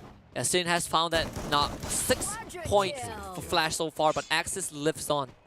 Shin single-handedly took down Axis Esports. Gotta be happy. You gotta just be proud of yourself in a performance like that. But Neptune was the genius. Just bought himself enough time, put enough distance between himself as well as Shin. Bought every single team member right back before he got taken out. That's a fantastic play, and Team Flash is right back in it as well with a full squad. DEWA with an early engagement against Heavy to be third-partied by King of Gamers. This is the kind of game and fights I live for. Very important fight for DEWA if they engage with Heavy right now. But judging by where the teams are, I think DEWA should be a bit more, should be safe for just a bit longer. Even longer now that the circle is favoring them. FARANG is the one who is in trouble. MDH in front, expand behind them. Completely pincered between two teams that desperately want to keep their standing, especially MDH, who needs to get a good round to really even the odds to make it to top 6, but it seems like MDH are heading closer towards Heavy than they are towards FARANG, so FARANG might be able to get some backstab action off. Of a performance you can bring out here to stay alive in the competition, to book your ticket for Jakarta.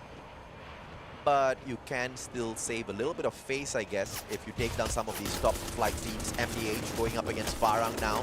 This fight breaks out in full. FARANG out in the open. They barely have a defensive ground to work with. They have to expand a lot of their glue walls just to stay alive. That's not a good position to be in. It is not a fight that FARANG even wants to start, but they did it anyways, and now MDH are just going to push the lead. The nade is going to be huge, doesn't flush Jembao out, but the second one is already coming through from Nuke, and he's using that window to really push on forward. Just look at MDH eating up so much space from FARANG, And FARANG, they can't really go too far back because there's not much cover behind. And remember, Expand was nearby.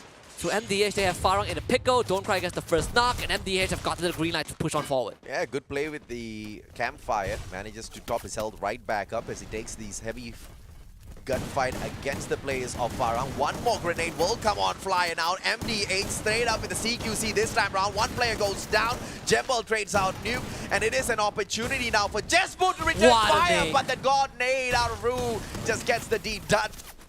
And FARANG might just be done. Jembao flushed out as well. It was FARANG who started the fight. Just couldn't finish it. And MDH is so much better in taking these combats. Yeah, Nehru just fantastic with the positioning of that nade. Tossed it, and I don't even know why FARANG started that fight when they were not in a position to engage with anyone at all. And they had enough time to circle around the outer perimeter of this circle and find a different position for themselves. I don't know what gave them the confidence, but that was a terrible call. So one of the quotes that I learned from a separate video game, it's overconfidence is a slow and insidious killer. I don't think they're overconfident, but I think that they definitely overestimated overestimated what they could accomplish in that scenario. I mean, I guess you could look at it from a point of view whereby they're thinking, what do we have to lose? But that's the kind of mindset that got you down at the bottom in the first place, FARANG. I mean, money? Probably might want to change that. Yeah, money as well. That's true. Sort of. Consolation prize. I mean, I'll take what I get sometimes, but no, FARANG's the kind of team that has the quality to even make a last-ditch attempt for the top 6. But it seems like the team just doesn't want it. When you're like 100 points behind, I think even a last ditch attempt would be pretty hard. You tell that to first raiders, man. Yeah, well, they're in the next circle already. Look at them. Yeah, but FARANG doesn't play first raiders, you know. that is the difference. Honestly, I think between Indonesia and Vietnam, there's an argument to be made which region is the second best region. I think for now, it feels like Indonesia has at least taken that spot for now. Yeah, the fact for sure. They have 2 teams in. For sure. They have qualified for Jakarta. But, I mean, Vietnam is a close third. 100%. And even if they do get beaten down by the 2 teams that are kind of hot on their heels in terms of DEWA as well as First Raiders, still will have quite a decent number of Vietnam squads in the finals at Jakarta. So I think they can be proud of that. Yeah. Heavy, right? I think Heavy is kind of the guaranteed one. Oh, yeah. Flash kind of rotating around the long way. And this is what I wanted FARANG to do a little bit earlier on. But this is something they did not see coming. Axis Esports in front already, but First Raiders just behind Axis. So I think this is a sandwich that Axis might not want to be a part of, and they don't have a choice. Shin opens things up with the AC-80, knocks one down to the ground, and it looks like King of Gamers are going to get tagged up by Heavy at the very same time. Oh my as god. they look to reposition inside of the next circle. Yeah, Buffalo knocks Oscar off the bike, but X-Roy did steal it away. So it's a bit unfortunate for Heavy. Me now making contact with Expand. This is going to be a very tight fight with Axis. Literally, they have Raph in between that battlefield. Neptune is also kind of sandwiched between the 2 other teams. It's a tough scenario for Axis Esports. Nehru, Fikri down on the ground, Sem9. This is a big fight for MDH as well. Heavy just needs to... I guess they can hold on to this position whilst they gatekeep DEWA, but I don't even think they have their eyes on them. Now Fudai spots the player of DEWA, zooming past him. No time to take those shots just yet, Sem9. at the very edge of the circle needs to deal with MDH, who are literally rushing towards them for this gunfight. They cannot wait for Sem9 to come up fourth, and they take the fight straight up to them. And DEWA just decides to crash in the heavy. That is insane. And Sem9 though, with Zan already down, and Fikri also pretty low. They are winning those initial gunfights. Zan getting picked back up. Fikri still barely standing, but alive. Still breathing. Expand on the other end, decides to chip in as well. Sem9 getting punished left, right, and center as MDH gets knocked out in 9th place. Expand now, trying to push that advantage. Axel, though, unfortunately gets sniped by Raja. These grenades need to land. They do, but they have not knocked out any members from Newbie. Axel gets picked back up. ZenOP takes a nade in the face. Not enough. The glue wall just layered on top of one another. Finally expires. Axel, what a wallbang! An incredible shot. Heavy gets knocked out by KOG. Sem9 might join them pretty soon. Oh yeah, absolutely. What a shot out of too far. Sem9 bites the dust. All thanks to Expand, who are on fire. Look at the number of utilities they've got on themselves, man. Axel with the 13 freaking medkits, 5 glue walls, nothing to shout about. So they need to stay out of engagements at least for the next few fights and let the other teams do the dirty here, because 5 glue walls on each player, it's good enough, but I don't think they can take on more than 2 teams. DEWA wants to challenge First Raiders, but they have Team Flash bothering them from afar as well. So this is not going to be an easy one for DEWA. In fact, they're setting up all those glue walls just to find cover. There's not much cover, unfortunately, because Expand, they have decided to crash this party. Virus down, DEWA. Only 3 more left alive, but they are all trapped in such a small and tight compound. And while all of that was happening, look at First Raiders again. They are so far away. They are not even involved in this fight. They do not even need to be involved in this skirmish at all. And Axel taking those shots from afar. This is the kind of sniper we miss out there on the battlefield. Shin, God nade onto Bams. Ren straight Shin right back out, so he doesn't get to claim the kill, but the God nade still is delivered out of nowhere. Shin gets that finisher after getting taken down, so that's a little special for him. But Expand now from beyond. They've got this little tower to work with, a natural defensive position for them, but the circle's going to start closing on in, and Expand is at the very edge of it, so they are not going to be pressured. In fact, they can gatekeep the rest of the teams who rush towards them. But First Raiders, they are doing so much work just now. They actually split up into a 2-2 duo. Now they've gotten enough info. They've decided to not only rendezvous, but they're now going to push into the circle as a unit from that west side. And they can actually cut through the middle if they want to. Expand's attention now split between Team Flash and First Raiders. This is deja vu all over again. But the bad news for Expand is that they need to get those glue walls ready. It is crunch time to run straight out into the open to take this final fight. Let's see if or not First Raiders will be able to pick up yet another booyah for themselves. Down at the bottom, it's going to be Team Flash. Axel, oh, what a shot by Too Fast once again. Grenade launcher! Special delivery by the Expand boys, and they bag out 11 kills so far. Too Fast takes himself out, but he's behind the glue wall, so he can get picked right back up. A little bit of a boo-boo there, but now First Raiders on the left-hand side, putting on all of the pressures. This is why I said they couldn't take those earlier fights, because of those glue walls, which were very few on them, but they can erect those glue walls up right now. Too Fast with yet another double for himself. Souza very low on that HP, and Expand rushes straight up towards First Raiders to finish them off. Yeah, they've had the booyah ripped away from them in the last round, but this time it doesn't seem like that's going to be the case. But Cobra, he just dives straight in. Backup was not there yet. Cobra is now down, but they brought him back up. Lozzy is the one that gets knocked. Expand has a chance. Souza the second to follow, and maybe this time Expand has done it right. And they certainly have done it right. To close out the evening with a booyah for themselves. I was so worried that First Raiders might steal it. Bersatu kita, teguh bercerai kita, Robo baby. What a play by Expand this time round. And that is the way you grab the booyah. But you gotta be really wary of when the camera pans to you. Sure. I actually didn't see anything. I was just happy that they None of us saw anything. I was just really happy that I know you can see the side of relief. It feels like a weight has been lifted off their shoulder. So maybe perform like this a little bit more so that you don't give us heart attacks. It's okay. There's 7 rounds tomorrow. So the top 6 is going to be guaranteed for Expand for sure if they can keep this up for themselves. And you see, this is the kind of firepower that this team is capable of. And then when you bomb out, you just make people question your capabilities a little bit more. And if you stuck together and you were already low in loot towards the end phase of this map, all the more reason why it's emphasized you gotta stick together at the start and really focus on the loots, because those glue walls mean the world of difference when it comes to the game of survival. And in a battle royale, survival is all it's about. I tell you, this is also a very good round, not only because they got the booyah, it's also a round where Heavy didn't get to do much at all. Oh yeah. Massive stuff for Expand. And they are gonna be able to, I don't think catch up with Heavy, but really put or cut the distance down between themselves as well as that second spot team, Squad Heavy, who have done phenomenally well today. Double booyah for them. But first, Raiders, I mean, can we talk about the Indonesians who just have so much of fight in them? What a phenomenal day for the squad. I mean, Expand almost dropped the ball at the very end. I mean, Cobra just decided, you know what, I'm going to run straight in without my team. Gets knocked down first. They were able to bring him back up. That is the saving grace. Nonetheless, though, 29 points. Massive for Expand. Heavy, not even in sight, just 5 points for them.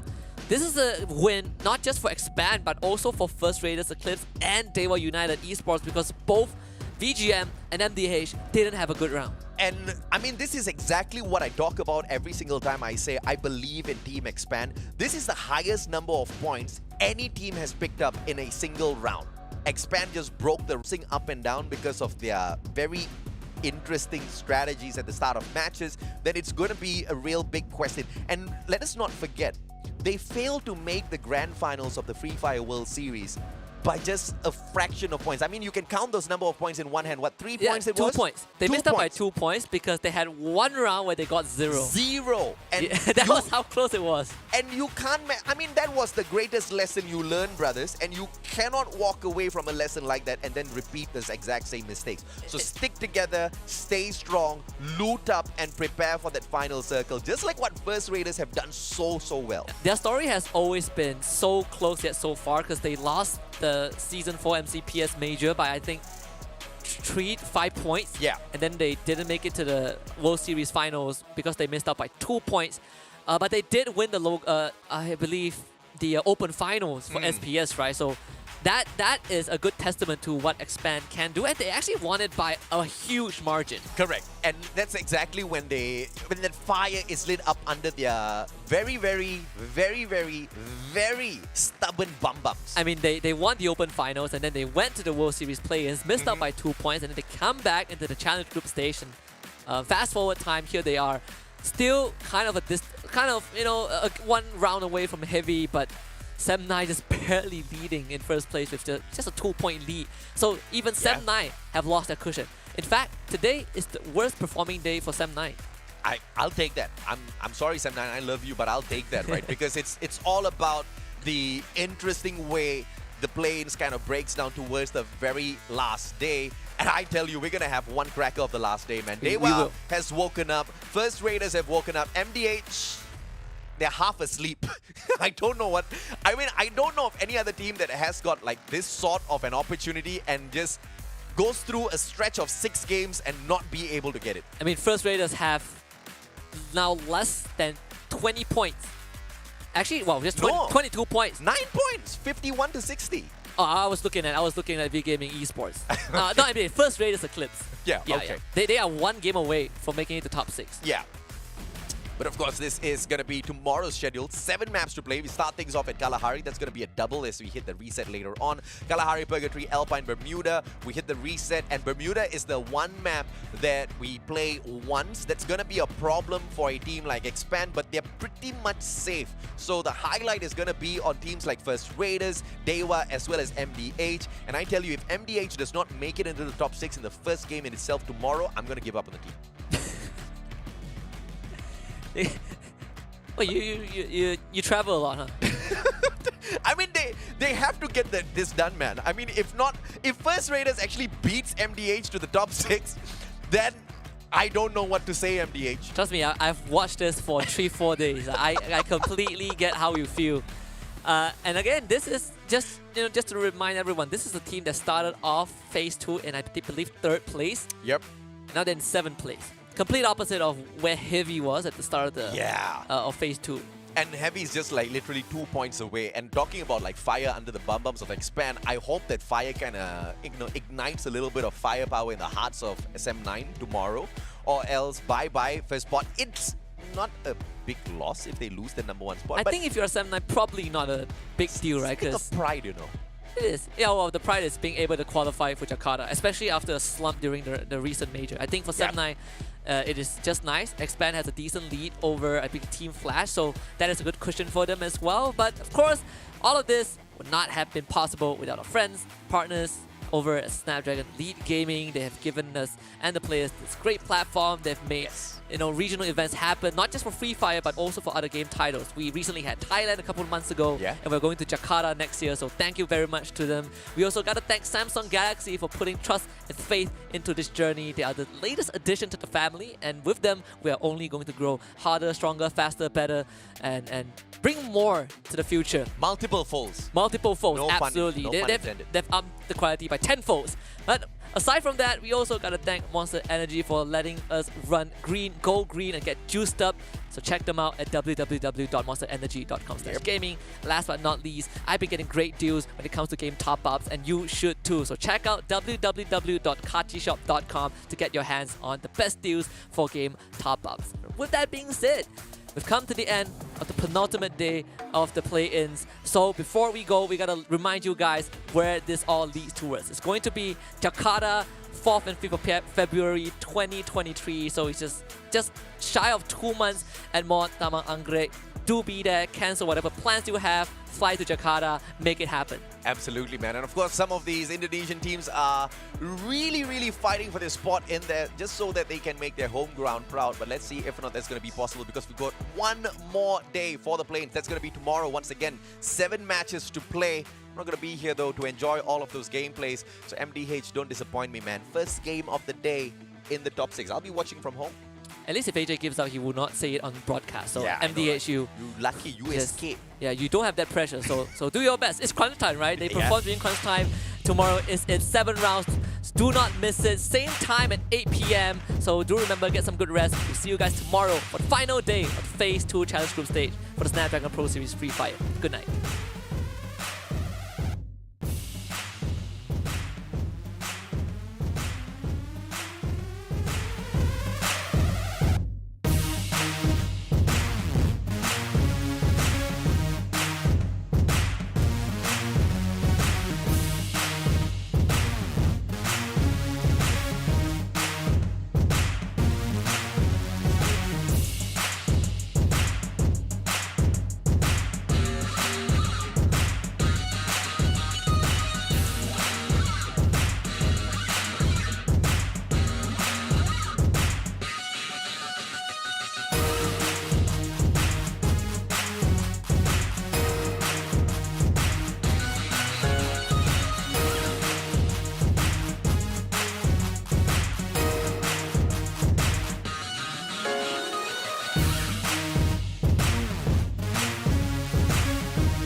The Snapdragon Pro Series powered by Samsung Galaxy is brought to you by Snapdragon Elite Gaming, Galaxy Z Fold 4, Monster Energy, and Kachi Shop.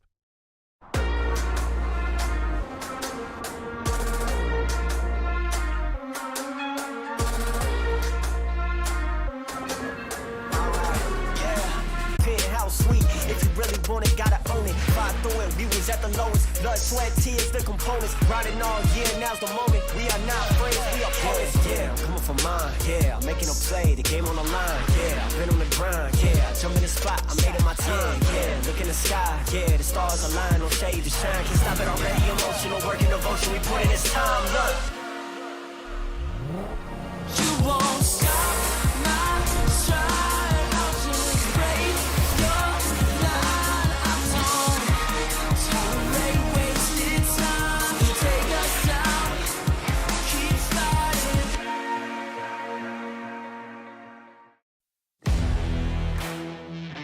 They don't want it with me. You got a problem with me? Love, you don't want it with me. Man, you won't ever stop me. Who y'all really got a problem with? Who y'all really trying to solve it with? Who don't really like the sound of this? Who come with me getting down to this? You better step back, get your neck cracked, get laid down where you best step. Better check that with a fresh map. Get lost now with no extract. Like, look, that's all me. Got my number, don't call me. We eating up, that's all beef. You freezing up, that's y'all's team. Cause we don't really lose no more. All about heating up, leaving that cold. You can see me heating up, killing that show. I ain't about giving up, no.